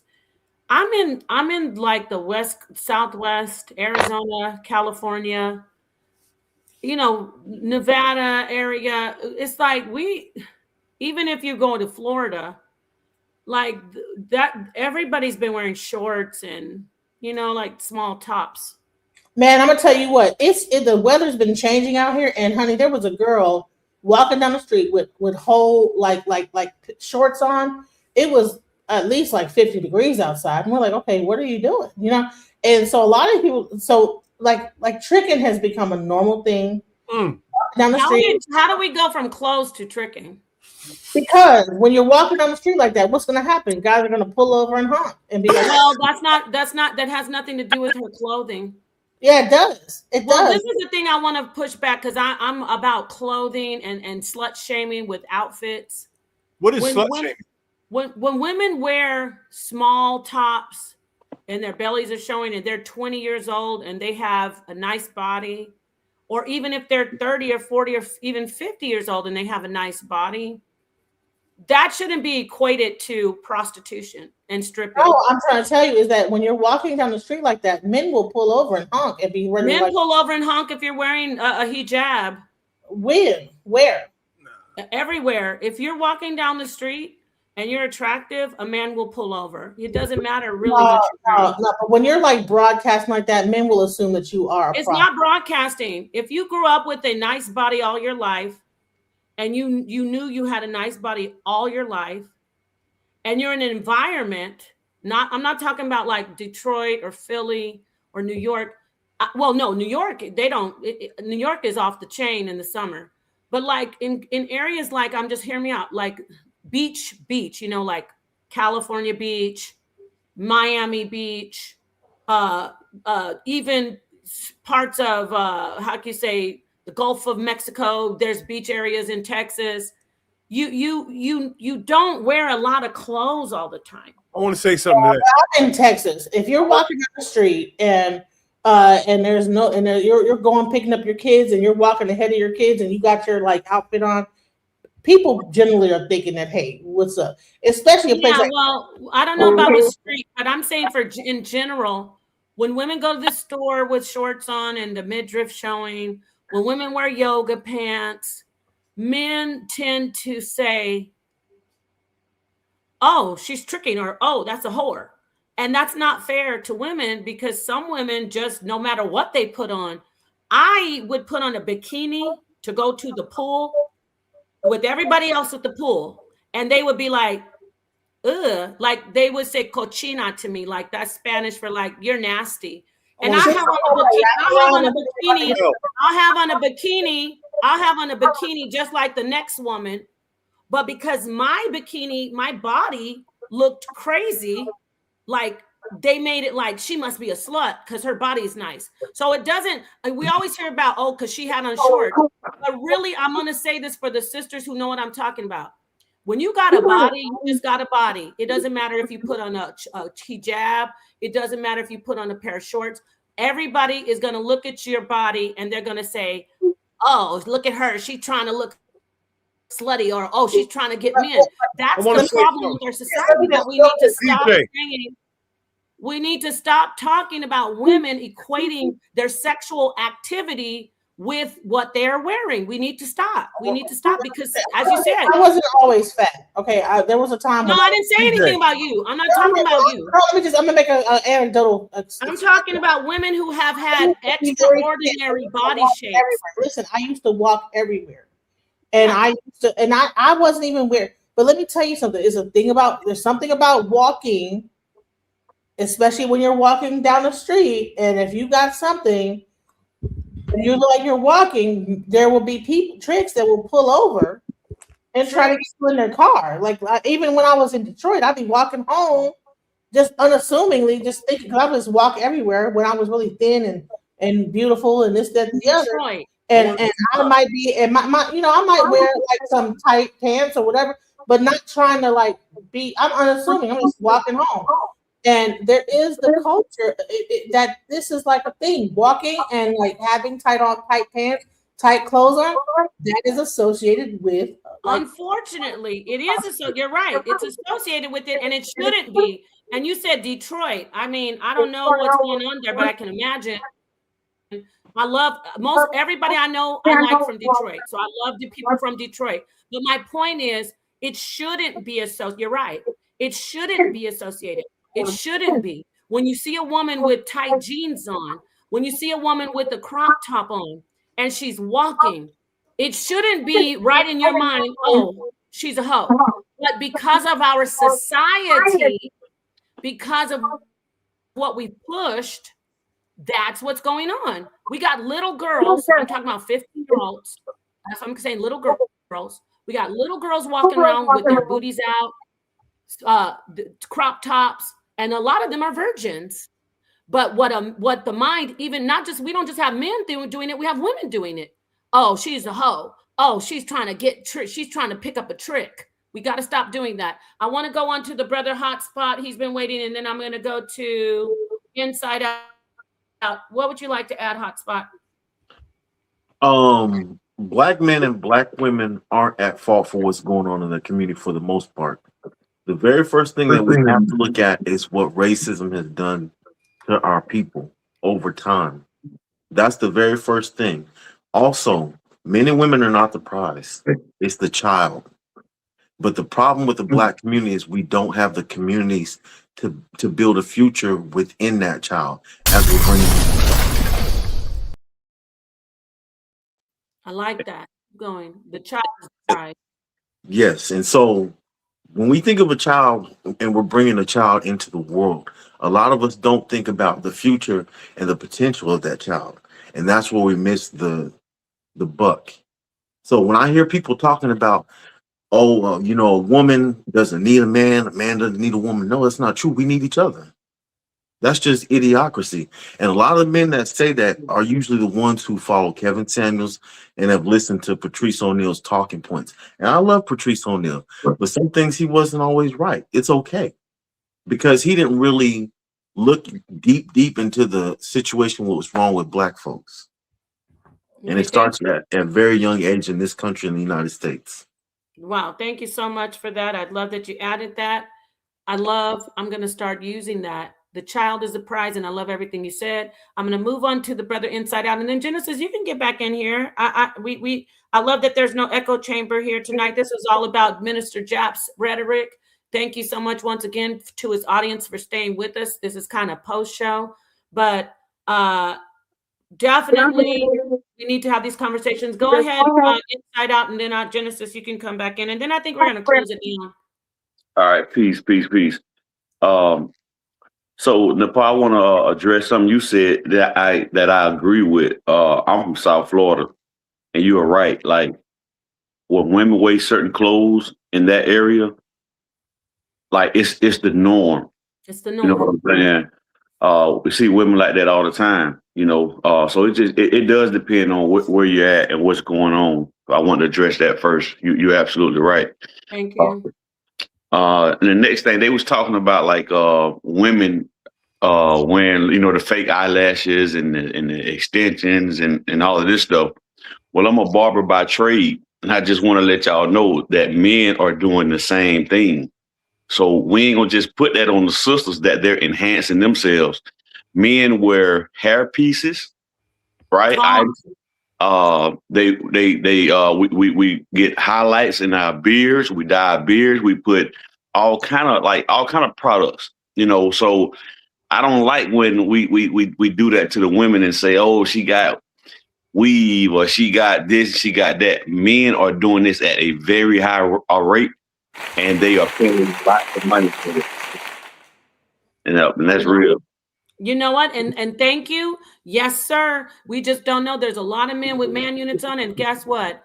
I think it's wonderful for a brother. If you're a brother, you don't want to shave off all your hair, and you don't want to have that George Jefferson horseshoe, which that used to be sexy in the 70s in my parents' time, but they remember they used to grow that horseshoe out, Earth, Wind, and Fire. That was sexy, but now not so much. It's not so stylish. But if you want to have your hairline back, don't let anybody tell you that you can't go get a safe, healthy man unit just because you're worried. Nobody's gonna know you have that man unit. Nobody's gonna know. And if they do know, who cares? They're just mad because you look good and you feel good. You know why you really look good? Let me tell you, you look good because you feel good. Because you're more confident. It's not because, oh, I look good because I got hair now. No, it's because you wanted to have hair. And so, yes, thank you for bringing that up. Brothers are doing a lot of stuff. It's 2026. We got a lot of what do you call it? Manning. What is it called? Where they, come on, you guys, help me. Where it's the man that takes care of himself. I forgot what you call it. Genesis, do you know? The man who does all the manscaping. Manscaping. I knew she knew. I knew. Let me drop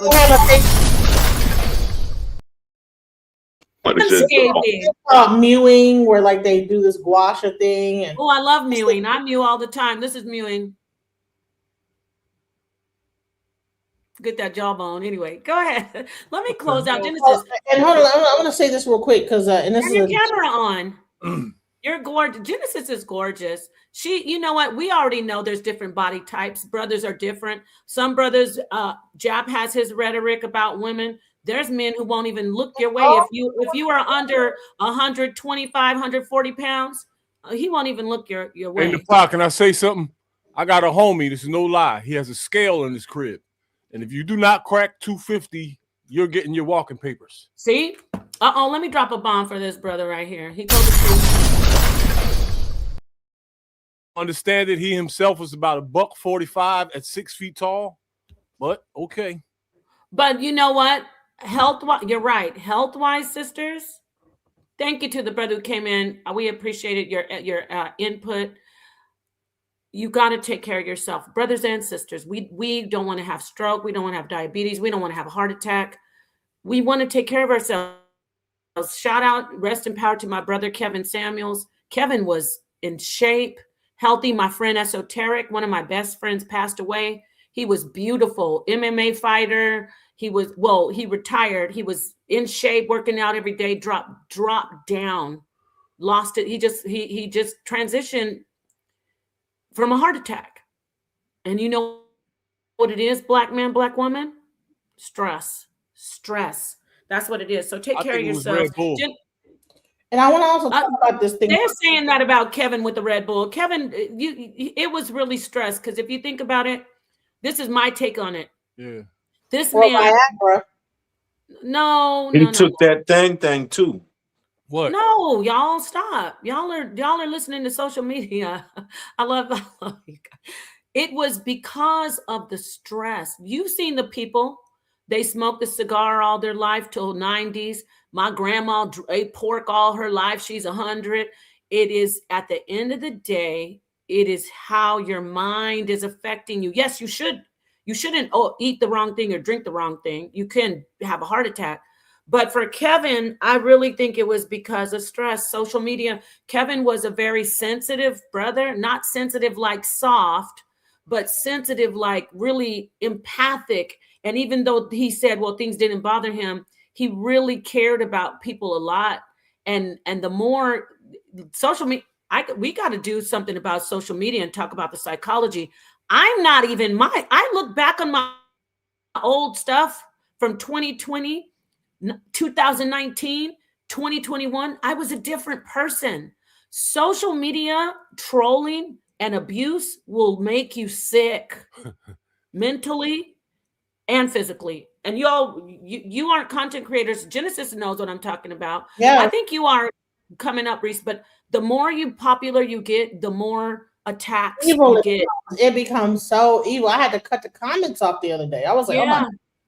I'm an athlete. So I like stuff like that. Golly. Even in the comments today, people were saying, "Oh, Genesis, she had a lot to say because when she's obese and her arms are huge and this, that, the other." I'm like, okay, like, and like, it's interesting that a lot. See, and here's the thing: it could be anybody sitting behind his keyboard saying terrible things to you, And let me just go into this Ozempic, right? So what people will do is if they can't lose weight, they'll get on Ozempic. Ozempic has very terrible side effects. Yeah. And here's the thing. I had a guy tell me, like, get off don't be, because I was actually doing the Ozempic.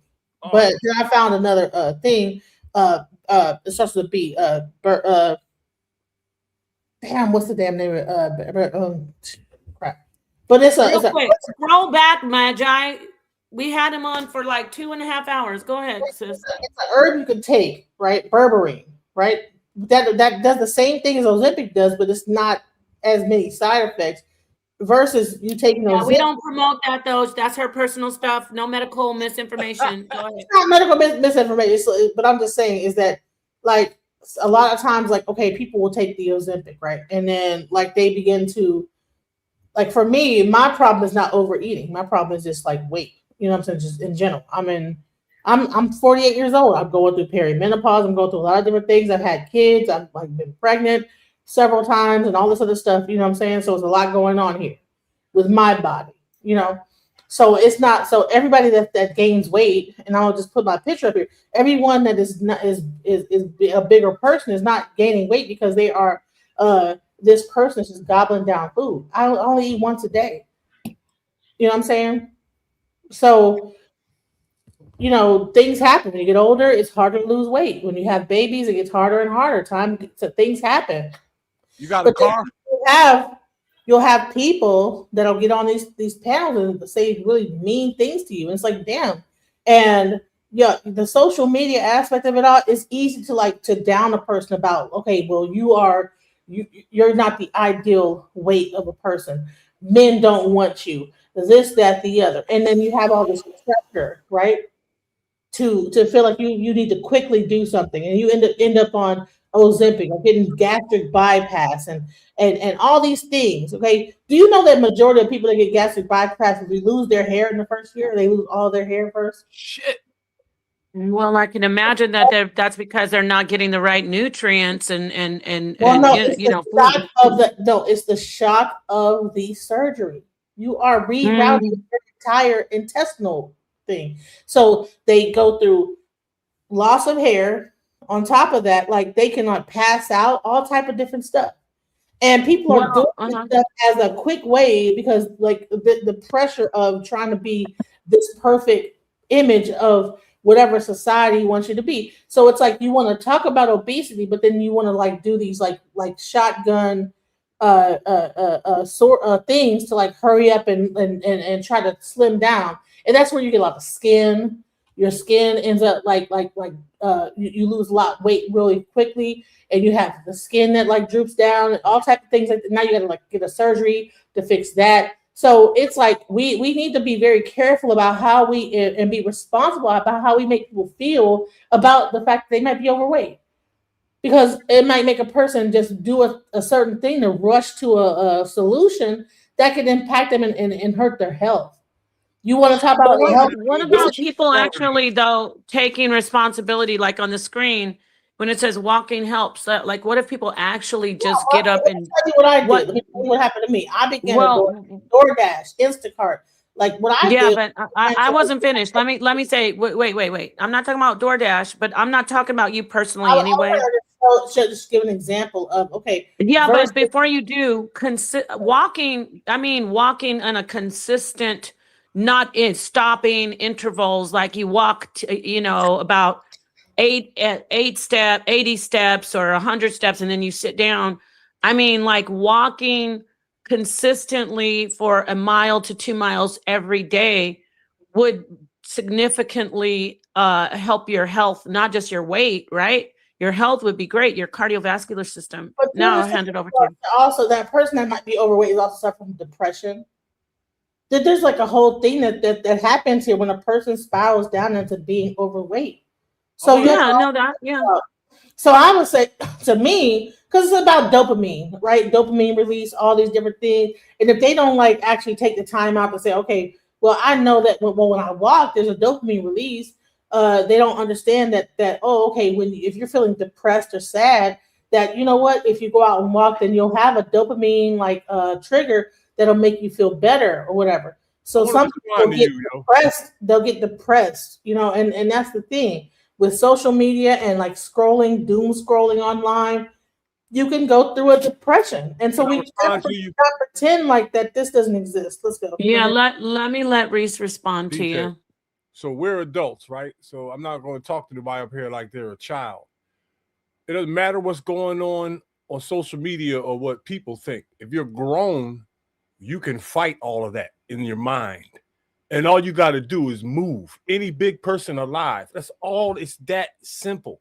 And I understand that there's a snowball effect, right? You're lazy, right? You start gaining weight.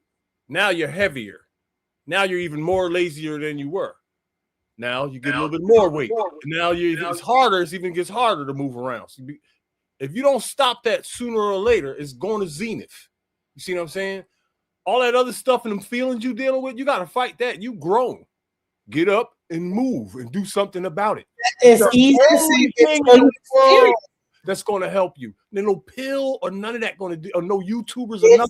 Easy to say that until you have been there. You can say that you're thin. When you get up, your legs don't hurt, your back don't hurt. Listen, I know about discipline, right?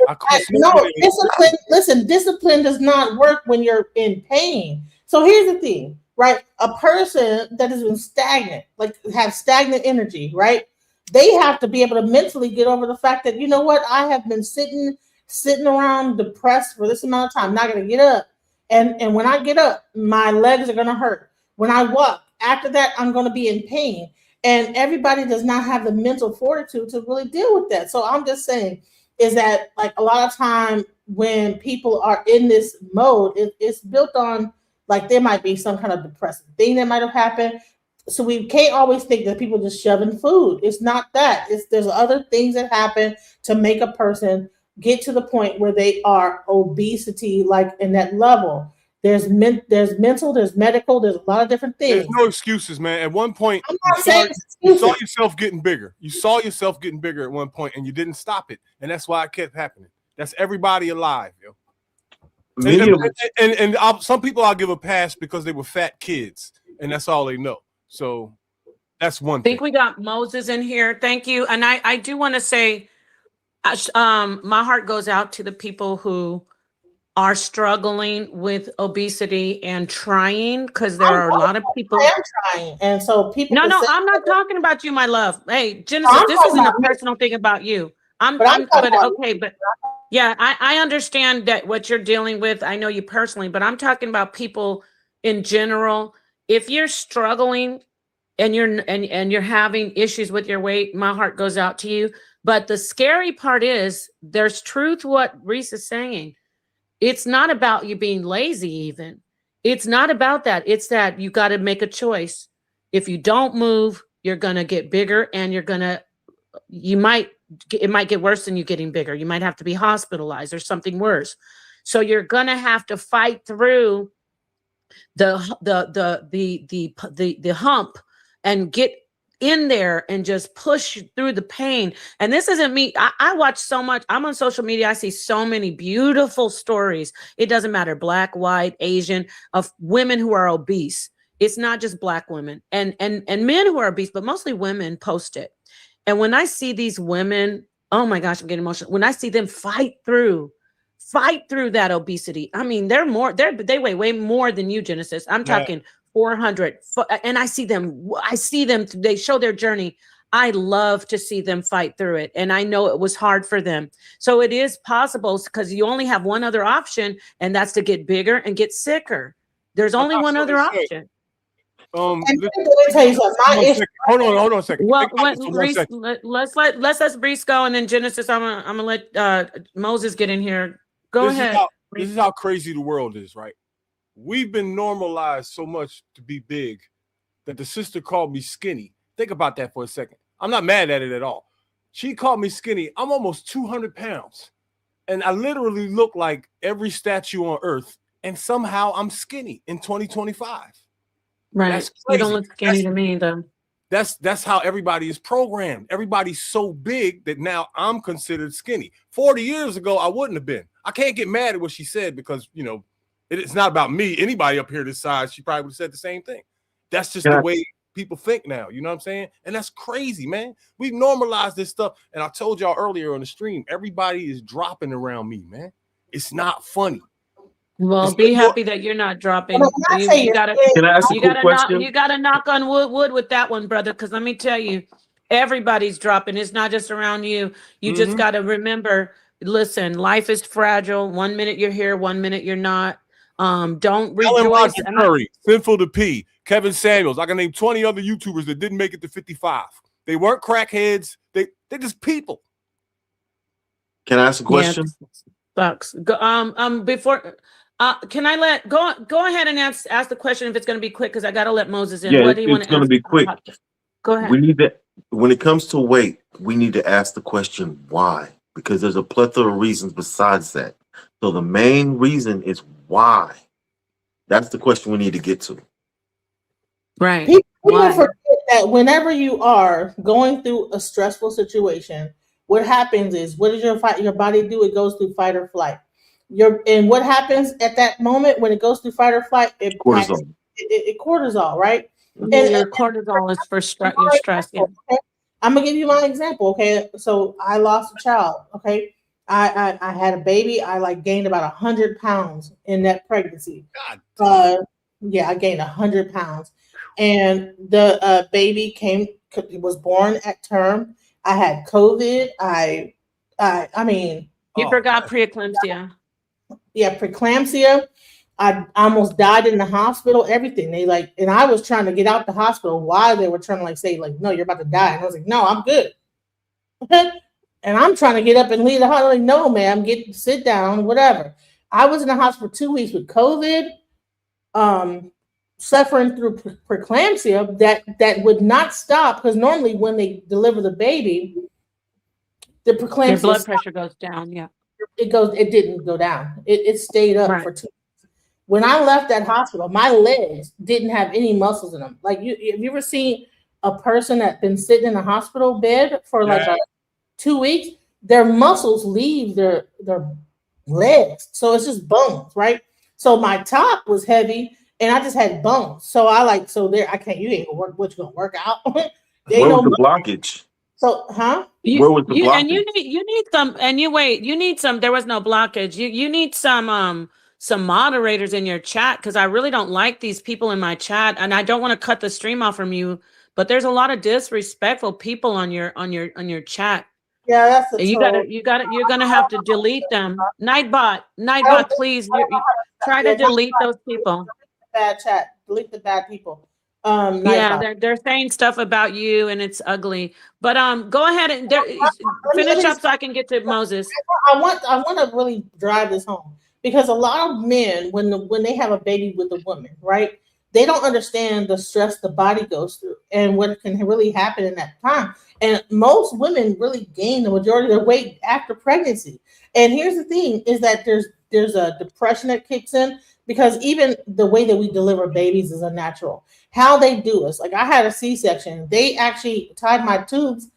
They asked me during my C-section after I was under to tie my tubes. They had been asking me the whole time. I said no. They waited until I was actually under anesthesia to ask me one last time when they were actually putting me through pain because they didn't give me enough anesthesia to say, okay, one last time. So you sure you don't want to get a?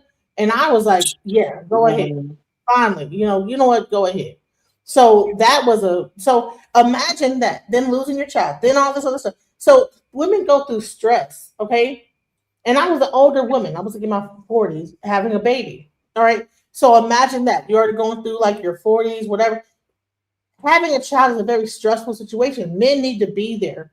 They need to be there, number one, because women die in this situation. They die having kids.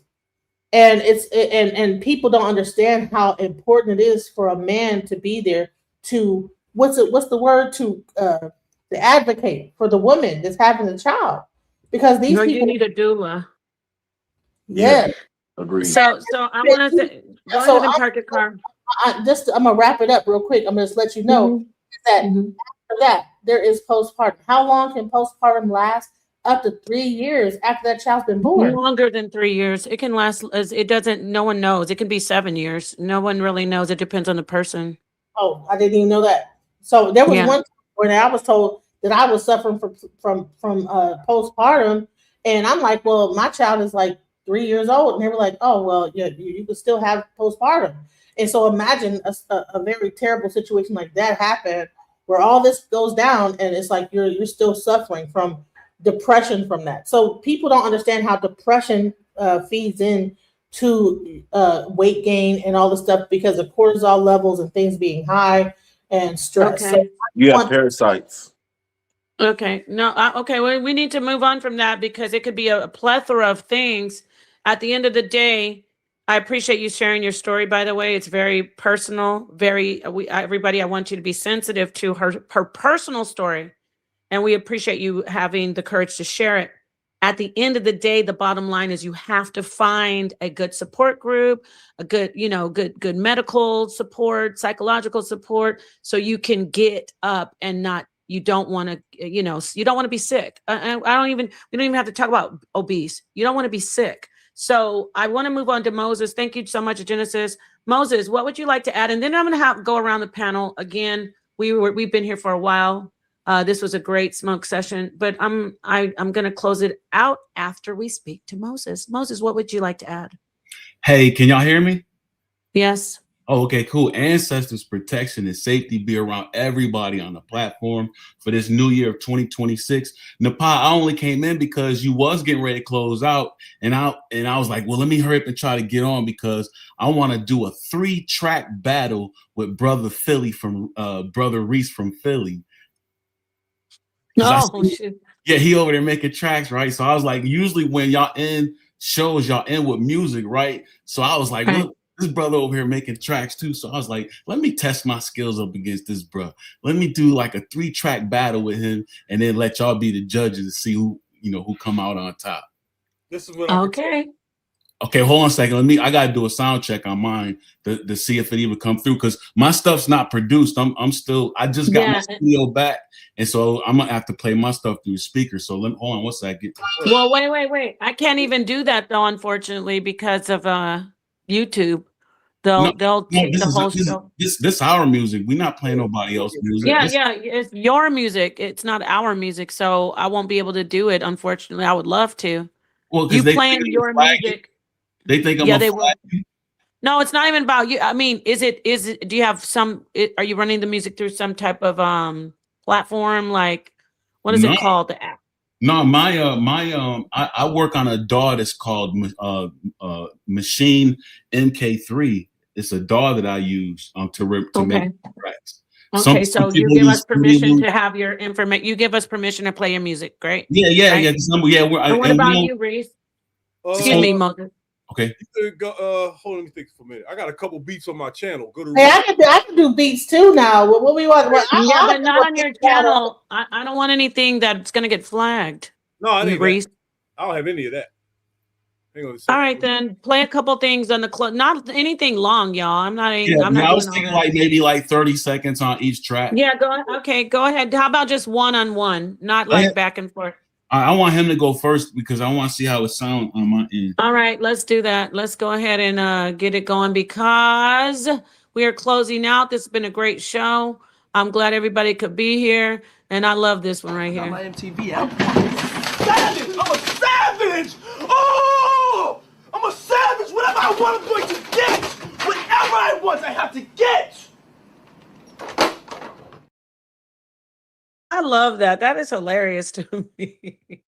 Okay, because Hey, I know got that you. you all are savages in a good way, not savages like the white man says. I'm talking I about made a beat. savages. I made a Like Caitlin Clark beat. So I put All it right, in. hey, go ahead, play it. Let's go. Let's go. Hey, Let's hold do on a this. second. You got to set up your clock, Nepal, for what we doing? 30 seconds or a minute?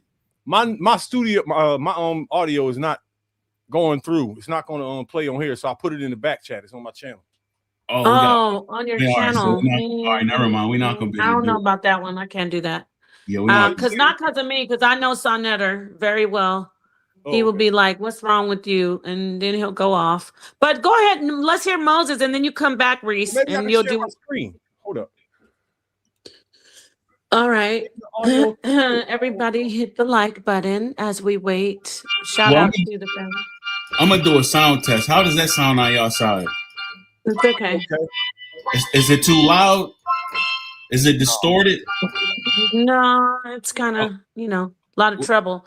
But Reese, if this is music from your channel, I can't even share it. I'm not even gonna try it. All right. All right, so I'm gonna do 30 seconds of mine then. This is track one for me. All right, Y'all hear that? Y'all hear that? Yeah. Just 30 seconds.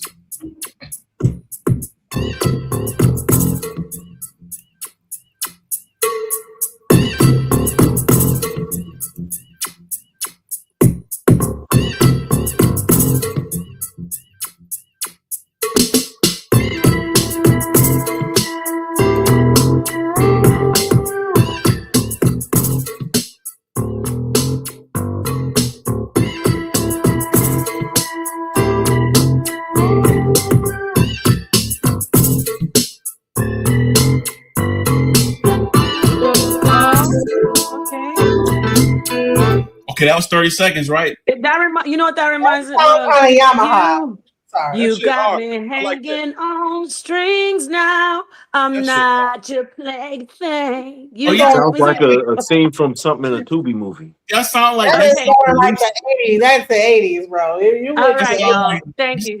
She said it sounded like loose ends. All right, all right. Yeah, it sounds like loose ends to me. Oh, All right, that was I am, good. yo, I'm 56, man, so maybe I am dated. I'm sorry. Y'all gotta, Who was that? Was that you, Reese? Or I thought that was Moses. Sound like you just beginning, but it's cool. No, check it out. Listen, Moses, do a song for the HOK so we can play it.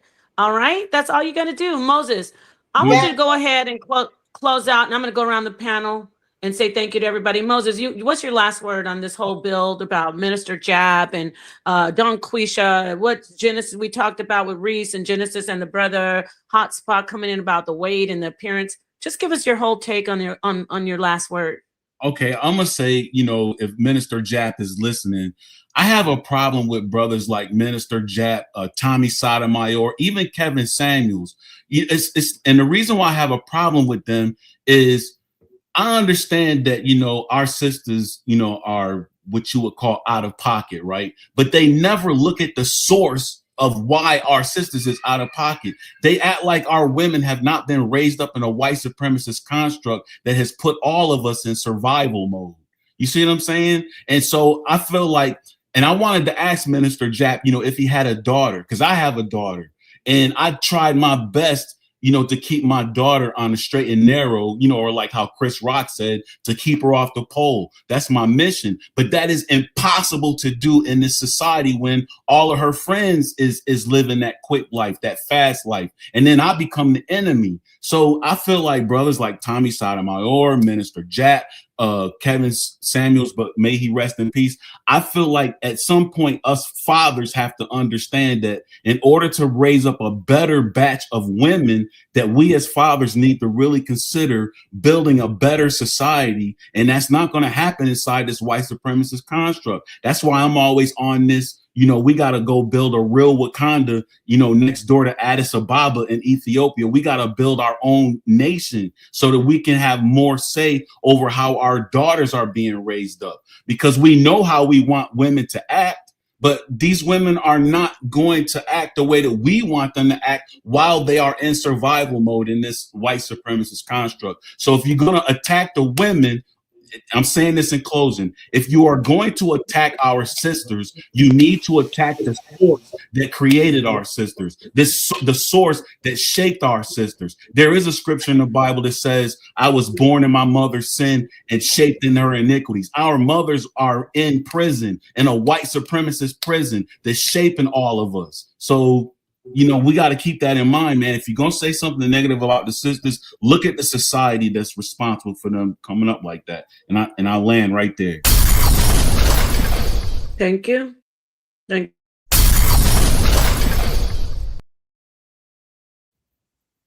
Okay, thank you so much, Moses. Come back and do your presentation. Get that HOK song done, please. Peace and love to you. And Peace, moving on.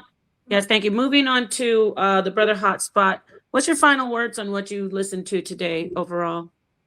I feel like the brother said, to piggyback off of what he said, it's the white folks who created all this, and there's just no other culprit behind it. All we are is just basically the Frankenstein monster from what Dr. Frankenstein created. Now the thing is, here's how deep and cold that the rabbit hole goes.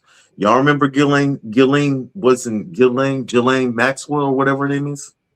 It's Ghislaine Maxwell, yes. Did you know that her father is the CEO of McGraw-Hill? I know I read those books growing up in school, right? So when you talk about the mindset growing up from yay high all the way into adulthood, we're taught how to think by these people. And so they're the ones who have authorized the type of way that we think and how we act to this very day. And not only that, but they finance it. Because when you look back, you got to follow the money.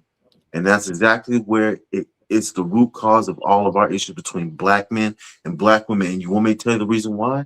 Because they do not want us to control the resources of Africa, which are allocated around the world by hook and by crook.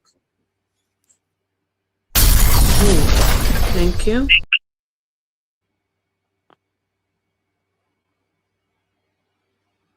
Words. Thank you very much for joining the panel. Hope to see you again. Don't forget to like and subscribe and hit the notification bell. All right, moving on to Reese. Reese, what's your final words on everything that we talked about tonight? As a mixed person, I feel ashamed of the state of the world and the way it has always been according to the books. And I think the words black and white should be banned from human language and not be associated to people ever again. And I think all the history books in existence should be destroyed. And I think the children after us should be spared from that evil story.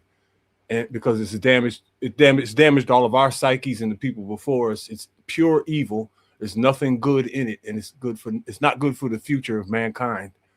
And the world will never be shit until the words black and white go away, until all of those books are destroyed. We are abusing the children by teaching them that one group of people hated another or did whatever.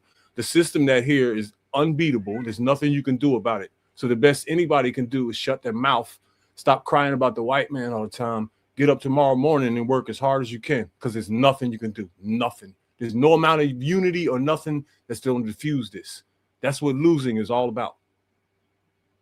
So before I move on, I want to ask you, so let me be clear. You don't think they should teach anything about slavery? Hell no. Hell no. It's a horrible story. You should not teach children. Children's minds are sensitive, especially in those the middle school ages and down. You don't put nothing like that in a child's head, because they're going to carry it into adulthood, and they're not sophisticated enough to handle it. Period. Isn't it true though? The world now is the proof. This is a receipt. I deal with receipts. So everything that's happening today is a receipt. What about when in Germany, when they make sure that they take the children while they're in like high school at least, and they take them to Poland and show them all of the past, what happened, what the Germans did to them. I'm talking about the Jewish people. What about Vicious that and being evil. like a rite of passage? They have to know about it, and and throughout school, even school age children are told about the Holocaust. It's They're- savagely vicious and evil. It's child abuse, and the only way to move forward is to rewrite history from tomorrow. Start tomorrow. Everything that happened before does not matter, and all that dumbass poem about it will rewrite itself, or you don't know who you are if you don't know where you. That's all nonsense. It's just poetry. What? Bro, what are you talking about, man? Well, I mean, look, that's the world's problem. They don't listen to me. Keep hating each other and just keep messing our kids up. You're not popular in that opinion, not Of amongst course Black not. people. Of course not. Nobody wants to hear that. But it's the Right. truth. Well, If you- what about that? I'm going to go back to Germany. Aren't they a very prosperous, thriving community? They're thriving in society, especially not just there, but the Jews of the diaspora from and when I say diaspora, I'm not saying Israel. I'm actually talking about from Europe. The Jews who are here, they have very strong roots. They know about their history. Their history is very much hinged upon what happened to them in the Holocaust, and they get a lot of respect. And people are very sensitive about their plight, right? Or no? And then I'm gonna move on. I'm talking to you, Reese. But there's still hatred that lingers for decades and decades, and hatred is going to always affect human culture globally, and there will never ever be peace and oneness, which is the ultimate goal of a human, of our group, is to get rid of. We should be way past all of that by now. We got cars that can fly, but our brains are still the same. Come on, as 200-300 years ago, that don't even make sense. We can't be that dumb, and then we're passing it on to our kids before they can walk. Even sometimes. It's crazy. So nobody should be held responsible for what happened to Black people with slavery? There's nothing nobody can do. The people that suffered are all dead. If everybody gets reparations today, they still get nothing. They died with nothing. And they got whelps on their back. Niggas out here got big screen TVs and air conditioners and what they bread. We need to bury all of that shit and start from tomorrow. Look, in this system, it sucks. But if you work hard, you're gonna have a half decent life. Work hard, mind your business, no bother nobody, you'll have a half decent life. Dismantling it is not going to happen ever, not in your life. And you're not going to leave nothing behind that's going to dismantle it. That's what losing is all about.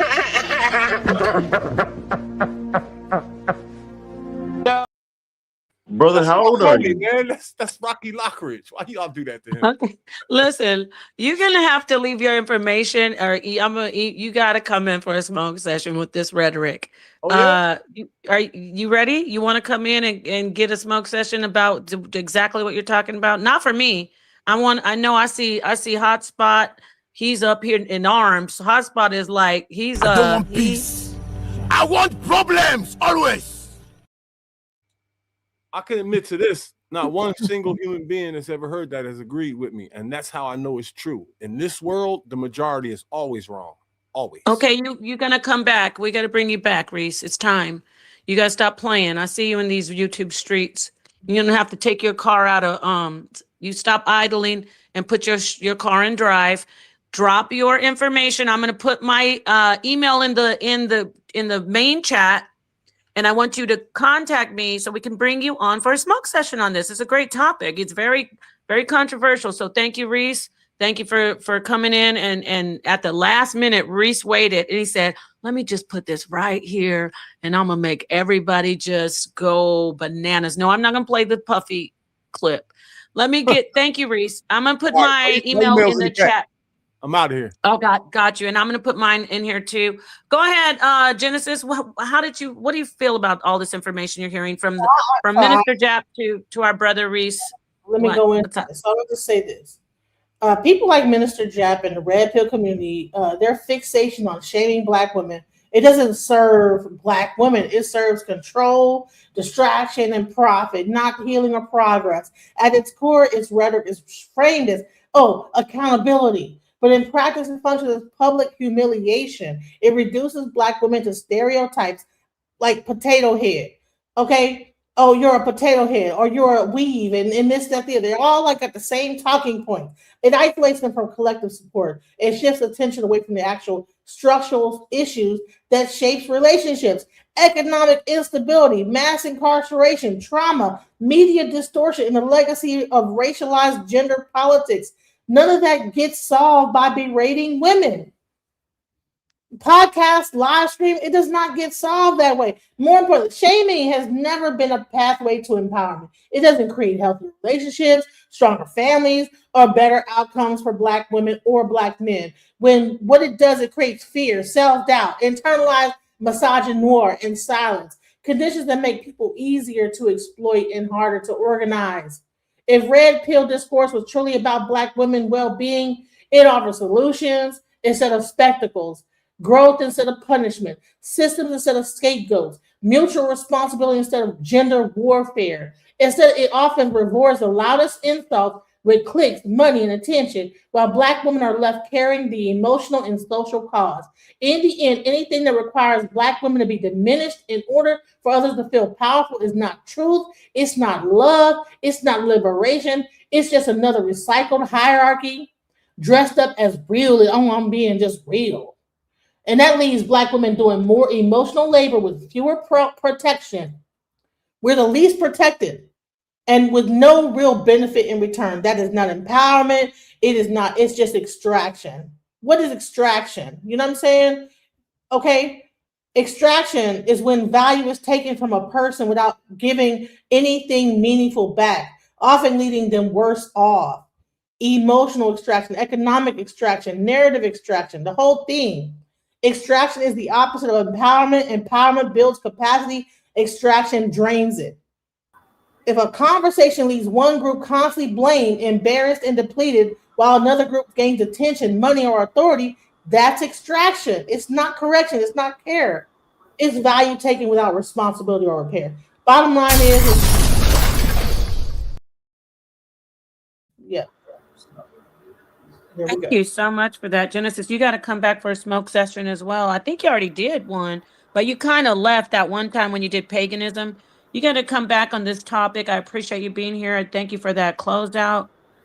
Something else you want to say before I move on? You kind of, because I'm going to move on to this person, this brother who joined. Are you good, Genesis? Can you hear me? Yeah, I'm still here. Is there anything you wanted to say? I kind of dropped the bomb and you were on the parking your car. That, you know, people saying built by a linebacker. Exactly. See, if this guy didn't come up here like fat shaming women, you wouldn't have people in the audience saying built like a linebacker. See, this is the thing. It feeds into this narrative of downing women because of their size and this, that, the other. Even though this might be a whole like the people that's in the chat like trying to fat shame me. And wig shame somebody else and weave shame somebody else. The bottom line what boils down to is that it's shaming. It's shameful. We need to cut that and get to the real issues. That's all I gotta say. Thank you so much. Excuse me. Good show, Dead Black says, and we appreciate you always supporting Dead Blacks. You came in with a $10 super chat. It's all love. Thank you so much, Genesis. Thank you so much, Minister Jap, Don Quisha, Reese, Hotspot. The brother, I think he said Inside Out. If I forgot you, it's not that I forgot you. It's just that I didn't remember you. That's silly. You know, that's like Birdman. Are you done or are you finished? What would you like to add, Baracko Drama? Can you hear me? Yes, we can hear you. No, I was just saying, Minister Jap, my issue with him is he just tears down. He doesn't lift up. So I don't really give a lot of people like that a lot of energy. That's the only thing I would say to that. I never watched anything where he's uplifting with the name minister that I've seen. It was always tearing down. And then when I wanted to cam up to his show just to have a discussion, he wanted to try to like make me pay send him a super chat or something, and I just didn't do it. So that's what I'll say to that. He is running a business. I don't know what happened in that situation. So a lot of people don't realize, and it's because you don't do this for a living. A lot of people don't realize, and some people don't care. I'm not saying you, they don't care about if you want to if you require a super chat or if you require, like Sonetter, again, this isn't about you, Drama, but I'm just sharing, like informing. Like sometimes Sonetter will be like, Napa, don't even put their comments up there. If they're not going to support, if they're not going to donate, if they're not going to super chat, why should we even put their comments up? So again, I don't know what happened with that, but a brother saying, hey, I'm not going to bring you on or hear from you unless you donate. I advocate for that as well from my camp, meaning from the HOK. So yeah, just want to put that out there. And about Minister Jap, he does get a lot of pushback from people, brothers like you, sisters like Donquisha, sisters like Genesis. A lot of people don't like Minister Jap. They do not like his rhetoric. It's his personal take on it, but we can't deny, right? He's got a lot of men who are giving him standing ovations. So I like being able to have both sides come in, like we hear from you, Baracko Drama. I like that name, by the way, Baracko Drama. We let Genesis come in. We let Hotspot come in, Reese, Donquisha. And we're going to keep doing these smokes. That's why it's called a smoke session. This isn't a kumbaya. It's not called the echo chamber. So what good comes out of attacking people and hurting people? What's good about that? That's what I Well, that's the same thing Genesis just said in her closeout. So some people would disagree. I think some people, I'm staying neutral because I'm the host. You're losing me. You disagree that hurting people's good? No. I'm about to answer you. Some people respond very well to a person giving them a kick in a swift kick, a nice kick in the butt, and some people respond well to kid gloves and kindness. It just depends on the person. I agree that there's damage done when you are, how do you say? At the end of the day, you got to know he's not saying I am God. Everything I say is correct. He's putting his opinion out there, and then either people disagree with it very, very adamantly, like Genesis got in here and Donquisha and you. They say nope, I don't like it, or people agree with it. It's just how it's going. So you disagree with it, and you vocalize why. That's how it's going over here. You understand what I'm saying? Yeah, but he's using the name minister, so the minister means you're linked to the church. The Bible says, treat your fellow man as you want to be treated yourself. So who wants to be attacked? Who wants to be put down? If that's in the Bible, right? He's the minister he does have a church. He has a church of men who share his viewpoints, and they appreciate him vocalizing it. There's a lot of people. He has an actual church you can go to, or he's an internet church? The Church of Minister Jap. It's on YouTube. Yeah. Can I say something? Yeah. It's an online church. It's his channel. Sir. And by the way, he's Muslim, but he does go by minister. Go ahead, Hotspot, of course. But thank you for your input. I've noticed a lot of listeners like that who follow Kevin Samuels and maybe some like him or Minister Jap, whatever. A lot of those dudes don't have as much access to sex when it comes to getting women. And some of them are actually incels. And so they're mad at women because women don't open their legs to them. And that's the reason why they have complaints, because they have no access. What? Bro, what are you talking about, man? That's the truth. They have no game. No, they brother, have no you can't say it's the truth, friend. You I'm can't sorry, say it's but the truth. I'm listening. It's your perspective, because we don't know anything about his sex life. We don't know. I'm not talking about him. I'm saying his listeners. He said the fans. I agree with you. Yeah, they have you said no the fans. game. Okay, well, I'm gonna let you go on that one because okay. So they have no game. They have no mouthpiece. They don't know how to talk to women or even interact. A lot of them are socially awkward. And didn't he bring that up though, Hotspot? Didn't Jap actually say that? I don't know. I don't know. No, he did. Both of you did, Genesis. But Jap said he held up his phone. He said, "This is the problem with guys." He said, "Y'all got to scroll back. There's a lot of gems in there. There's things I don't agree with, and that goes with everybody. I don't agree with everybody across the board. Anybody on the internet." But when he said, this is why men can't talk to women. This is why men have a problem approaching women. And he actually held up his phone. So that's it. That's all. That's it.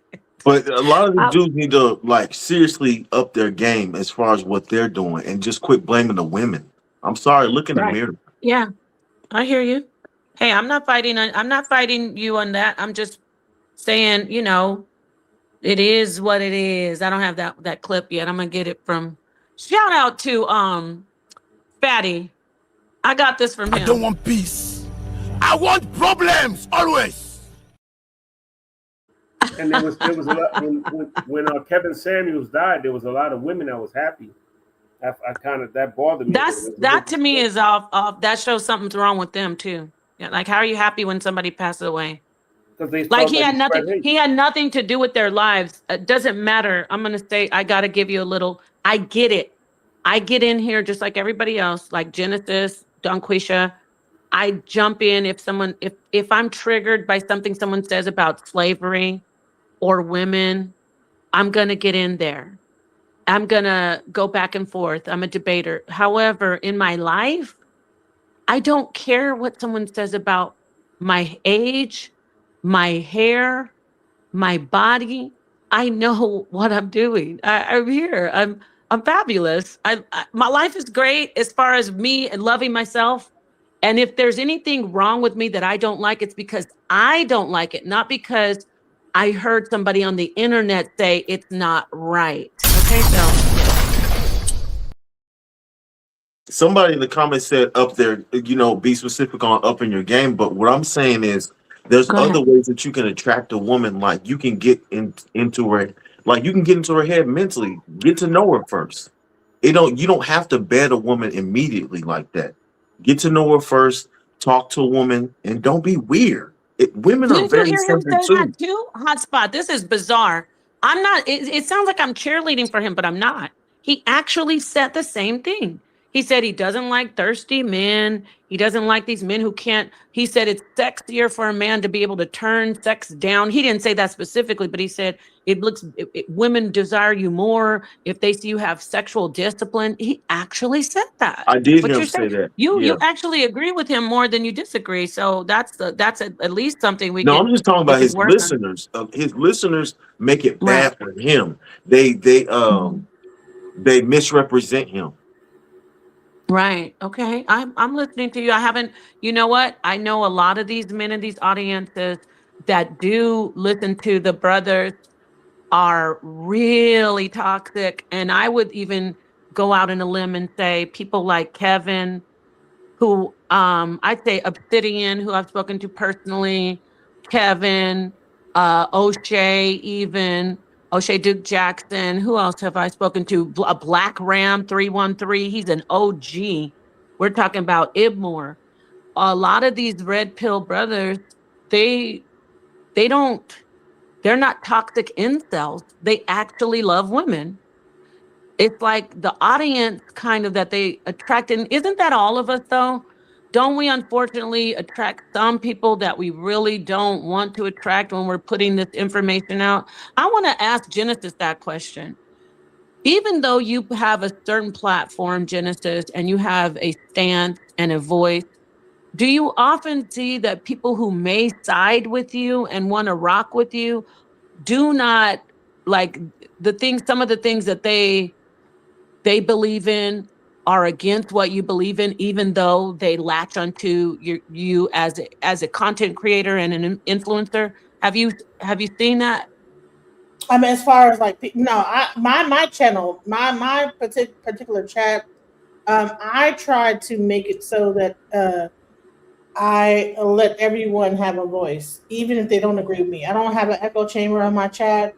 When I talk about the issues, I don't like say that you should all agree with me. So there's a big that's why there's people like cussing me out all the time on my thing. That's why you have to like say, man, these people in your thing are so hard, like evil, like going on in against you. And I allow that because I'm like, okay, well, if you guys don't like me, fine, you know. But you get to hear. Don't you wonder why do they follow you to hate watch you? That's what I think the brother. I agree with the brothers and you about audience. Like sometimes you'll have some, I'm just going to say it, you'll have some very disturbed, weird, toxic people in your audience, and you just gotta, as long as they aren't disruptive, you just gotta roll with it.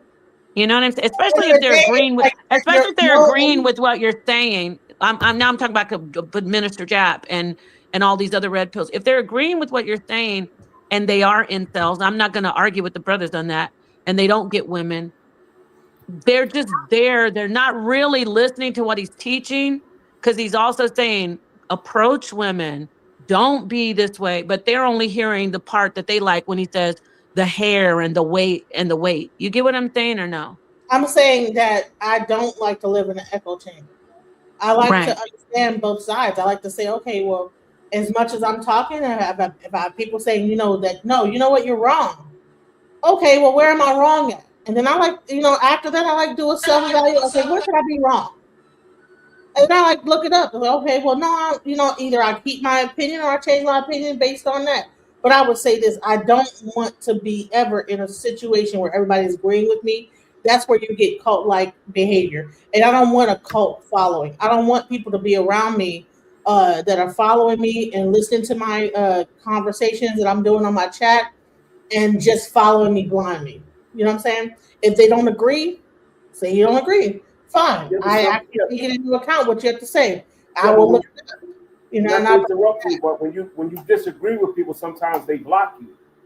That's why people don't like to disagree. I got blocked. Just a simple thing. There was I'm just gonna say this, a LeBron James site. I don't believe LeBron James is the GOAT, the best ever. I think it's Jordan. So I got blocked for going at them. Like I said, I named 10 reasons why Jordan was the GOAT and a whole bunch of reasons why LeBron wasn't. And then they blocked. Like I got blocked from a lot of stuff because I disagree. They'll say you cause controversy or that's why sometimes when people come on your platform, they act like they agree with what you're saying, because when you're controversial, that's why I go with the name O'Drama, because I'm like when I came up, I can go toe to toe with anybody on any subject that I know about, anybody on the planet, and that's why I say I bring the drama. That's why they call me Barack O'Drama on the internet, because I went at it with for example, I was going at it with the Charlie Kirk crowd, because he made everything black and white, and then when he got killed by his own, now all of a sudden the MAGA boys don't want to argue no more. Because my point was you got good and bad in everything. Everything black ain't good, everything white ain't good, and that was my issue. And when he got shot, all of a sudden I heard crickets. Right, and I appreciate you. You're in the right spot. Make sure you stay over here, O'Drama, because we need people to come in. It's the smoke session. This is the toughest environment. But with that said, there are some channels that if I'm promoting myself and what I want to do is promote myself as the best, some channels don't want Barack O'Drama over there. They want Barack Obama. They want the diplomatic one. So I get what you're saying. It's just, it depends on the platform. Some people don't mind if you say, I don't think you're the best. But then we got people who are trolling. Like I got to talk to Genesis post show about some of the people it's not even about them disagreeing with her. They're just very toxic and nasty and destructive. And that can affect you. People talk about, oh, this is just social media. If you say that, you're not a content creator, because it's not just about it just being social media. You really you spend a lot of time on the internet if you're a content creator. And when you're getting stalked and cyberbullied, it's a serious thing that we can't overlook. So I'm not talking about you, Barack O'Drama. I'm talking about people who are toxic, where they're disagreeing with you. I saw some really nasty things said about Genesis tonight. I personally, she's a better woman than me, sharing her personal information, because I personally have stopped doing that. I've made mistakes too, let people in. But again, just park in my car. Some of this stuff on this internet, people just don't want the smoke, but you're in the right place. We want all the drama. We don't want personal attacks, but we want all the pushback. over here. So stay tuned, Barako Drama. Hit the panels, come in, push back all you like. We love it. But as far as Genesis, with you saying you let people rock out, I gotta talk to you, because some of these people, they need to be not just blocked from your channel. They probably need to be locked up. A lot of people in your chat, and I've seen it over the 6 years I've been doing this hard body. There's some very sick people out there, y'all, and we have seen these people. We've seen them surface and do they're behind bars right now. Nature Boy, all praises. Stole Your Mind, No Light. So there's some sick people out there who are hitting these chats and trying to spew. But for the most part, just to end it not on that negative note, I want to say thank you to Barako Drama coming in with the pushback. Thank you to Hotspot, Don Quisha, Reese, everybody who hit the panel, Moses, and of course Genesis, and the Suntan. Thank you, Minister Jap, for stirring the pot and for giving us great conversations at the end of the day. Right? Wrong? Everybody? Am I right? Am I wrong? This was a great conversation. So it's all love. Oh, thank you so much. Peace. You could see your way out. Thank you so much. We'll see you on the next. We're going to see you on the next, I don't know if you can hear me, the next hot smoke session. We'll do it tomorrow. So come on in, Hotspot. We're going to bring Don Quisha on tomorrow. Yes, sir. All righty. I'm going to close out with the song. Genesis, I'm going to close out with the song. We're going to talk after this, because I don't like how these people treat you. This is how I want to give you this. I want to give you a big hug. Giving you a hug right now.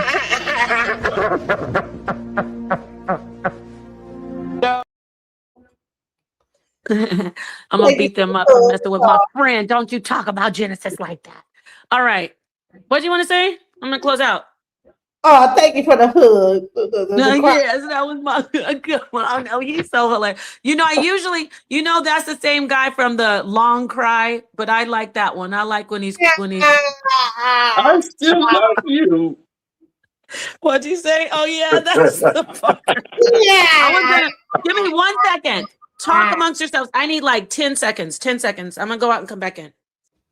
But you know what? I will say this is that, as time is going on, I think that it grows me a thicker skin, because you know what? I don't really care. It does hurt a little bit. When I take a glance at some words that people are saying, it do kind of hurt. Like certain things people are saying, like, damn, what did I do to this person? Why are they saying this? So I ain't gonna lie. Like but I try to ignore the chat, because it can be so toxic. So, and then the pod will say, well, these people are saying really jacked up things. And I'm like, oh, they are? Because I'm not even watching it. Because I think that people, like some of these people are probably even kids. I don't even think they're even real people, or they're trolls that are just like, they'll get like multiple accounts and just troll my account with evil things. So I just have to like ignore it, because I'm like, okay, well, if that's what they get off on, fine. Can I tell you something? Channel. Yeah, this will be. Your photo go ahead and close out, and then I'm gonna doesn't- play the song. This song is gonna be dedicated to the sisters. Sonetter and I put this song together, and I do want to say the song says about the Bible, but it's really about everything. Just sisters, stay strong, wake up, brothers. Come on out of your coma. We got to do this together. All right. So go ahead, say what you need to say, Hotspot. I was just gonna tell her, DJ, I saw you on this live. You're a really pretty woman, and your photo does you no justice. Like seriously, you're attractive woman. You could make me start crying. Yeah. So cute. She is pretty. She's Yeah. pretty. No She joke. knows she's pretty. Listen, Genesis knows she's pretty. Go I'm ahead, Genesis. not like this old crazy looking person. People want to, and I don't care about camming up or showing myself. It's like, okay, but a lot of people, you don't even know how they look. And I had no makeup on. I ain't got no weave in my hair. Oh, stop! Y'all gonna leave makeup and y'all are gonna leave makeup and weave alone in 2026. But I want to say this: Genesis is not. She is not lacking. She is not lacking in male suitors, and they're not just coming for sex. Men do try to actually be in relationships with her, so it's all good. And let me say this: I did buy a weave. I did go and buy a weave. Damn!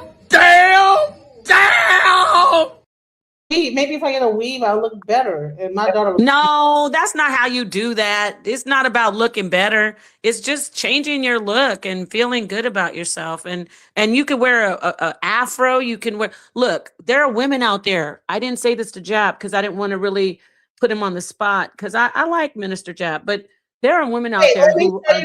I'm gonna get my weave. Go ahead. Okay, there are women out there who are dealing with traction alopecia, health reasons, losing their hair, alopecia from a lot of reasons, chemo, their hair, they got sick. There are women out there who don't have any hair, and it's not just Black women. Guess what? Let me tell you some facts. When we look into, just if you don't have to believe me, do your own research, but listen to me, everyone listen. When we talk about the studies on hair loss, for decades, studies on hair loss have only mostly been focused on male hair loss. But now they're doing studies on female hair loss, and it shows that genetically and biologically, I have to say this 3 times, biologically and genetically, when it comes to biology and genetics, it is Asian women who deal with alopecia in middle age, and they deal with the most hair loss as after pregnancies. So really for hormonal reasons. With that said, the women who are leading in hair loss, though, are Black women, and it is from hairstyles. Now let that just sink in. Black women are leading in hair loss because of traction alopecia, from relaxers and hair dye and pulling their hair up in cornrows and micro braids. That is why Black women are losing your hair. What am I saying? Stop destroying your hair and your scalp. Just put on a wig if you want to change your hair color. Keep your hair thick and beautiful. Take care of your scalp. If you want to change your hairstyle, look at all the units. If you don't want to straighten your hair, you have beautiful, curly, lovely, amazing coils on your crown. Don't mess up your curl pattern. Even white girls are saying, I don't want to mess up my curl pattern. I don't want to mess up my curl pattern. And we have Black women who have been trying to straighten their hair and with chemicals and heat, right? So don't have alopecia anymore, sisters. Get your hair washed, put it in a protective hairstyle. It doesn't have to be cornrows, put it in plaits. Singles, section it off, oil your scalp, let your scalp be clean and dry, and then and moisturize, and then put yourself on a cap, and then put your beautiful wig on, and then have people just talk the shit all they want, because at the end of the night, you could take that wig off and you have hair down to your ass. Yes, let me drop a bomb on that one. So my point is, all this stuff about wigs, stop damaging your hair and going bald, Black woman.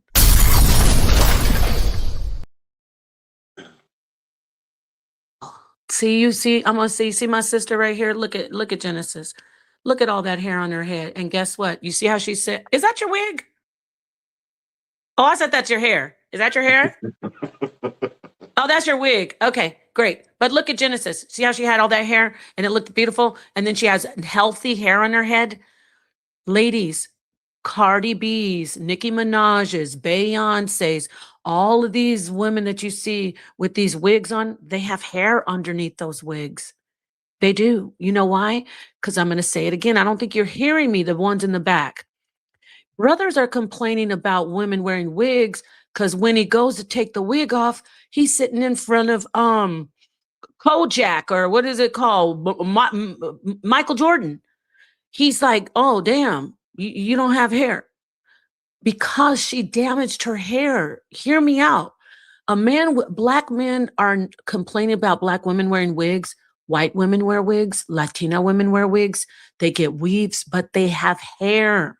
So the thing you're going to do is stop damaging your hair, wear your wig, let him see it. And when you take your hair off, he's going to go, oh my God, I love your hair. It's so beautiful. He's going to play in it. Oh, baby, you don't have to wear this wig, but I know you wear it for a style because that's your business. So that's the only real reason Black men are complaining about wigs, because they're saying that you're tricking them and being deceptive and that you don't have any hair. You get what I'm saying? This is for my sisters. You can give me pushback if you want, brothers, but ladies, don't let anybody tell you about wigs in 2026, but don't be bald as a naked mole rat underneath the wig, damaging your scalp smelling like a pair of dirty gym socks that have been thrown into the locker and forgotten, mildew on your scalp. Don't do that. You know what I'm saying? That was gross. But anyway. I don't want peace. I want problems always. I'm not bald headed. I just want people. I want all the smoke on the wigs. I gotta maybe do my own smoke session. But All right. I did get me a Temu wig. I got me a little wig. Oh God. Oh, I got to talk about that. Be careful getting Temu wigs. There could be some of them with cancer. Some of them have BPA and some of them cause cancer. My daughter saw that. She was like, no, just go ahead and No, spend the money on the wig. No. For me, I say average about anywhere from like, I don't believe in people spending like hundreds and thousands of dollars on wigs. I might spend $60 to $100 on a wig, and that's it. Because for me, I don't fall in love with wigs like women be like, that's my girl here, there. I'll wear a wig, and then if it's like maybe a month, I'll throw it away and just go buy another one. But that's me. That's me. We'll have a wig show. All right, everyone. I love everybody here. I know the brother's quiet as hell. He's like, don't wear wigs. We'll talk about it. Just take care of your scalp. But remember, ladies, like I said, Black women aren't. Minister Jap actually said this in a different way. Minister Jap actually said, just grow your hair. But my thing is, you can grow your hair and you can wear any hairstyle you want. And that goes for brothers too. If you want to put on a man unit and it looks good, let me tell you what they do. They shave their side, the horseshoe, because the horseshoe grows on the sides. They get all the particles from the horseshoe when it's short. And then what they do is they'll put like a, how do you say, not a bad glue, but like a glue for skin. Don't use that latex stuff. I'm talking for the men. The stylist will put it all over the bald spot area, and then they'll sprinkle his actual hair onto the glue, and then they'll edge it up just like a regular style. And then they'll put on a cap and let it get waves. It's amazing. And then if you want to have your hair looking like it used to look in the 90s, brothers, don't be mad. Don't let anybody stop you. Don't do it. As long as you take care of yourself and you're healthy. That goes to the women where the brothers are complaining.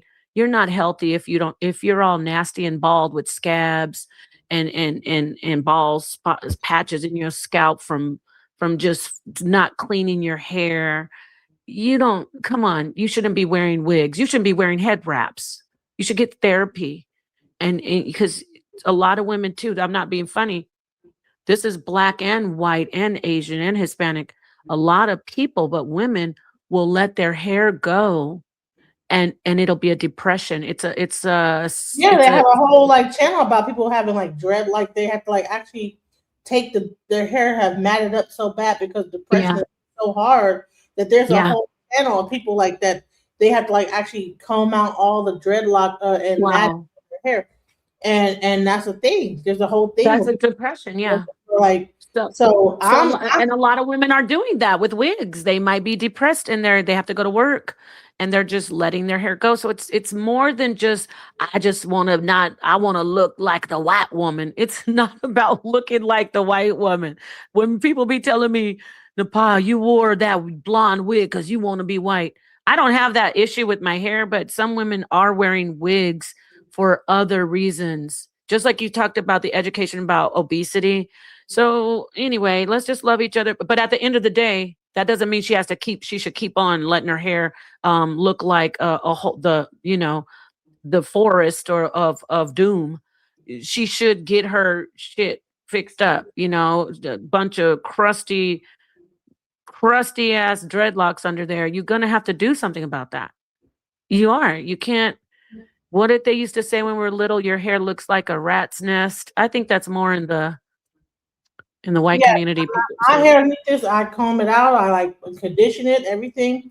But in my religion, I have to wear a head wrap at all times because it's dangerous for me to mean, that's another story, but you know, I used to do that in my belief system. I used to wear a head wrap all the time because I was told that spirits will be able to come at me. I found out that was a lie that men told me because they don't want me to receive all my power. That's a different story. No disrespect to you. I'm talking about my beliefs. Yours beliefs might be something else, but for me, I couldn't receive my full power all the time. Now, there are times when I do enter in situations what I know to cover my head just for respect reasons, you know. But yeah, is that what you're talking about? Spirits attacking well, you? more or less about a respect, you know, because when I walk into a room, Okay. like when I walk into a place, people open the door for me when they see me covered with my head wrap. It's a different level of how they treat you versus when you are uncovered. So that's so crazy. Guess what? Where I live, for years I wore head wraps because of my religious beliefs the beliefs I was following, and people treated me badly here in my town. But when I just said, okay, I'm not going to wear my head wrap and sidebar, letting you know a little bit more about me. There is a part of me that knows. I was kind of being facetious when I said my full power. There are times when you should, as a woman, have your head covered for protective reasons, spiritual reasons, if you even entertain that. And I wear wigs, and wigs are head covers. And guess who else does that? The women over there in the Jewish community. Yeah, they all wear wigs. Like 90% of those women, 100% that are married are wearing wigs when they're out. You just don't know they're wearing wigs because they're Caucasian women. So nobody looks at Caucasian women and think they have on wigs, but they spend. Exact example today, right? So I was going to a Botanica, and then there was a store next to Botanica, and I was it was closed, right? I was trying to get some candles or whatever I like to do because the new moon's about to happen, right? So I just was walking up, and based on how I looked, just even how I wore my hair and everything, the guy that was inside it was like a daiquiri shop, and it was a bunch of kids having a birthday. He could see me all the way outside the door, like he knew that, oh, okay, she must be trying to go to the Botanica. So he came outside and was like, oh, he's not here. Right. So it's almost like, and it was a certain level of respect. And I live in a mostly like Hispanic place. A lot of Hispanic people practice Ifa. So they knew. Thank you. I hear you. Let me address to Black. More Black women should love their natural hair. They do love their natural hair. Black women who wear wigs, that, like I said, don't equate a woman's clothing to her sexual activity. If a woman wears a wig, it has nothing to do with her loving her natural hair or not. It's like saying more women should love their skin. They should walk around naked. If a woman wants to cover her hair or wear a wig for a style instead of damage her hair, my friend, there's nothing wrong with that. And it doesn't mean she doesn't love her natural hair. And then I want to get into this person says, white women wear wigs. Wow. I think I'm going to just interpret that as they're like, I think they're saying, duh. Yeah, of course. Everybody wears wigs. And in fact, I will say this is for Black men, because I guess you love us so much. You focus on us only when it comes to our hair and our bodies, and you critique us. That's great. I'm not even mad at you. So guess what? White girls are always wearing weaves now. You just don't, you're too busy worrying about what we're doing with our hair. A lot of Black women do have real long hair. So when you see a Black woman with long hair, you just think, oh, it's a weave. But when you see a white girl with long hair, you're like, oh, look at that gorgeous long-haired snow bunny. So white girls wear weaves. Black women wear weaves. Hispanic women wear weaves. They all are doing it now. Everybody's doing it because everybody follows the trend, and the trendsetters are Black people, men and women. And there's nothing wrong with being the trendsetters. We are the trendsetters. Everybody's doing everything. And with that said, it's all love, peace to everybody. Let me just go through my anecdote real quick. Yeah, about the fact that even in a place like Texas, right? It's interesting because there's a lot of people in Texas that practice like under the scenes Ifa. So when they see me, I get a different level of respect, open doors. Like it's almost like a secret society of people that like know when they see me walk in, oh, okay. Right. A priest walking in the door. So they open the door for me. It's a different, so people don't even realize that, you know, just based on me covering that Right. I know that, okay, they know. That Everybody makes else sense. might It's your be community. there. Yeah. Yeah. So yeah. Mhm. That's awesome. So shout out to the people who respect the African spiritualist and practitioners.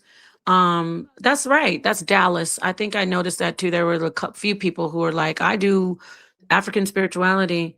Let's see. This last person says, this brother's Tom says, the issue is not wearing wigs. The issue is wearing another demographic type. Well, no, there's no such thing as another demographics hair type. Not in, this is 2026.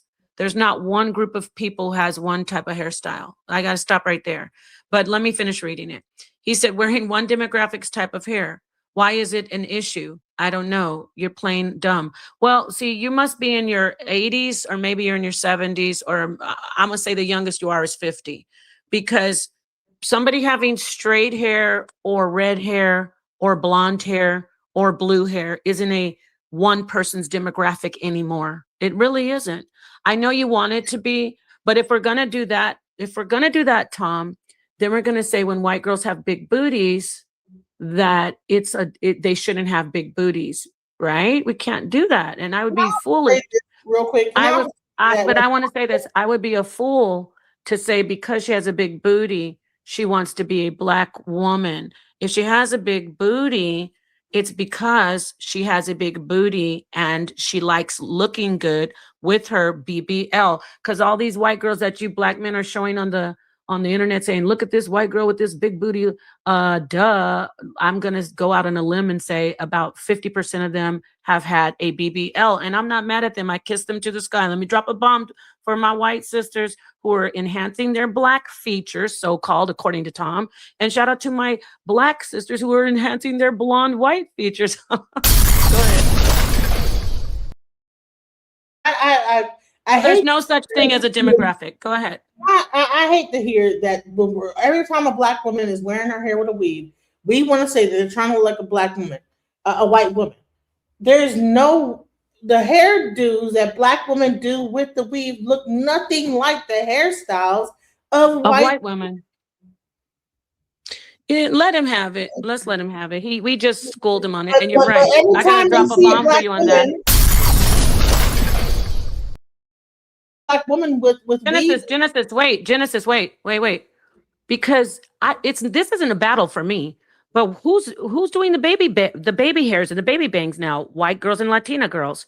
But black girls, do you hear these black men coming in saying, you want to be a black woman wearing those baby bangs to white girls? No, you don't. You don't tell the Hispanic girls you want to be a black woman when they do baby bangs. So forget about that demographic thing. Let's just move forward and let people do what they want to do with their hair. Black women, no, they're not. Black women have their own sense of style, and even though they got the weave in their hair, this is not. Let me just show some images of black women and how they wear their hairstyle. What white woman is? Ew, I'm embarrassed. Can we? You know what I'm saying? And by the way, she had a wig on in that video. That she's wearing a wig. She's the number one. Britney Spears is the number one. And shout out to our white Snow Bunny sisters, Britney Spears and the ones. She says, she wears weaves, she wears hair pieces, she wears wigs. Okay, so get over it, brother. Go ahead. What were you going to show? And then I really got to close out. Thank you so much. When black women style their hairs, this is not like a white woman's hairstyle. That every time that a black woman wears her hair with weave, it is not looking like a white woman. Black women, when they style their hair, they do a different look. Even if they don't do a different look, who cares? It's not you're not trying to be a white woman. They like the style. What white woman looks like has their hair with all this like hairdo. All these are weaved hairdos. That does not look, ain't no white woman with their hair looking like this. Yeah, so thank you very much for showing that, and shout out to all.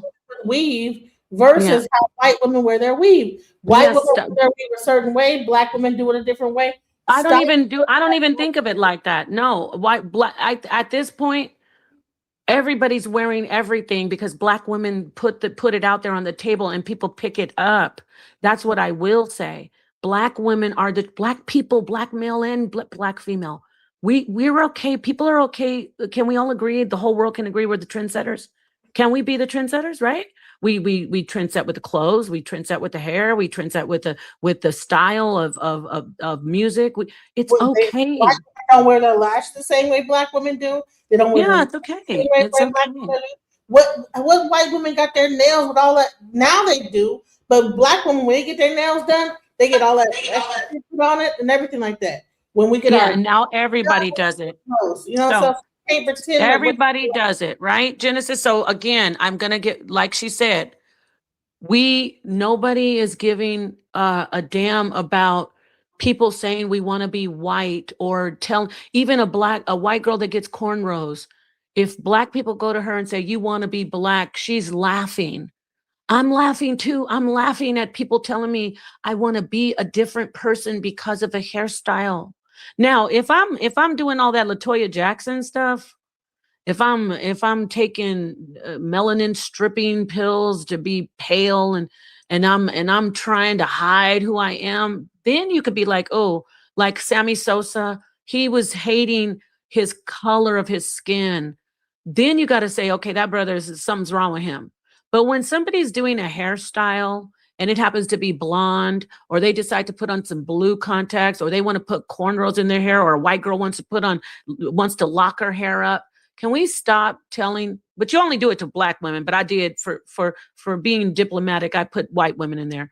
Will you stop telling people that they want to be a different race because of their hairstyle and how they style their hair? Can you please? I'm asking you, brothers, for 2026. Please stop. I love you all. When we're like like split down the middle and baby hairs down the front. Come on now, stop. Okay. With that said, we got to do some more smoke sessions. I didn't want to end our brother Minister Jap's show on that note, because he is somebody who says, listen, take the weave out, take the wigs off, and grow your own hair. And I actually agree with him in a way where we can meet in a middle ground. I say, take care of your hair, love yourself. There's a lot of times I will wear my natural hair, by the way, but it's so fun for me, especially as someone who's always on the camera, to just be able to put on a wig, get it done, and turn up and hit the live button. You know what I'm saying? So anyway, peace and love. Listen, I'm gonna let you have the last word, and then I'm play the music. Listen. If I want to throw this on right quick and do a show, hold on. The comb is showing. But if I want to throw my dang on wig on instead of doing, if I want to throw my wig on, show. There. Oh shoot, you look cute. You know what? It's giving like Sherry Shepherd. Chuck, huh? You know, somebody used to call me Sherry Shepherd all the time and thought it was a diss. I love Sherry Shepherd. She's so beautiful and funny. Chuck, huh? You're giving Sherry Shepherd though. We got to work it out. Get you a little style it up. I will say this though. I'm gonna jump on the brother's side for a second, and the women who know. Please stop putting your wig. Not you, Genesis. You knew it. Please stop putting your wig on like it's a helmet, walking around looking like a complete fool. Your wig is all the way to your eyebrows. And it looks completely wrong, and you just have it on. And I'm wondering, you didn't try to do any baby hair. You didn't try to pull some your own hair out. And if you don't have your own hair, okay, fine. But please have somebody fix your unit before. Please, this is mostly for my African sisters. Please stop walking around with your hair, with your wig on, looking like a helmet. And I love you. A lot of you don't, so don't come for me. But it is a smoke session. Please stop putting your wig on, and it looks like you just put on, something, I don't know, a helmet. It just basically, I always see a helmet, like a hair helmet. So I love you. Your hair looks beautiful, Genesis. I'm going to play the song. Peace to the brothers. It's all good. The smoke session. We'll do it again tomorrow. It's giving share. We got to do our comedy too. Okay, peace, everybody. Listen to this song that's about the sisters, but I love this song. I love it. Peace, everybody.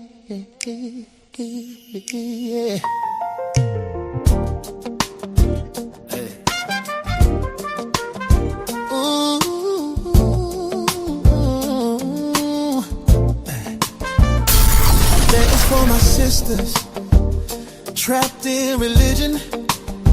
Wake up and free the babies. So let us speak the truth, he's on a mission. The house of consciousness, the final call. Will you Bible thumpers wake up, all just fall? The house of consciousness, the final call. Stop believing in fairy tales, especially Paul.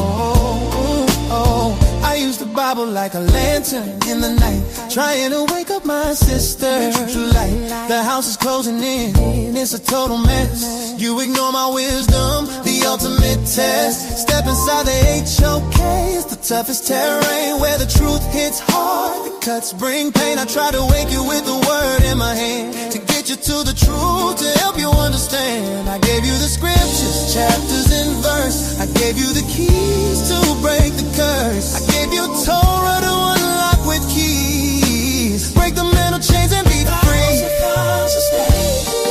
The final call. Yeah, will your Bible thumpers wake up, all just fall? The house of consciousness, the final call. Stop believing in fairy tales, especially Paul. They call you apostle like you a prophet of God, telling lies and fooling people can't be that hard. You're preaching from YouTube, looking for a handout. I'm standing on family, trying to bring the truth out. Welcome to the HOK, where the truth resides. No more hiding in the pews where the dies. We speak against the Bible just to wake the inner sight. Come inside the HOK doors, we bring the light. The house of consciousness, the final call. Will your Bible thumpers wake up, all just fall?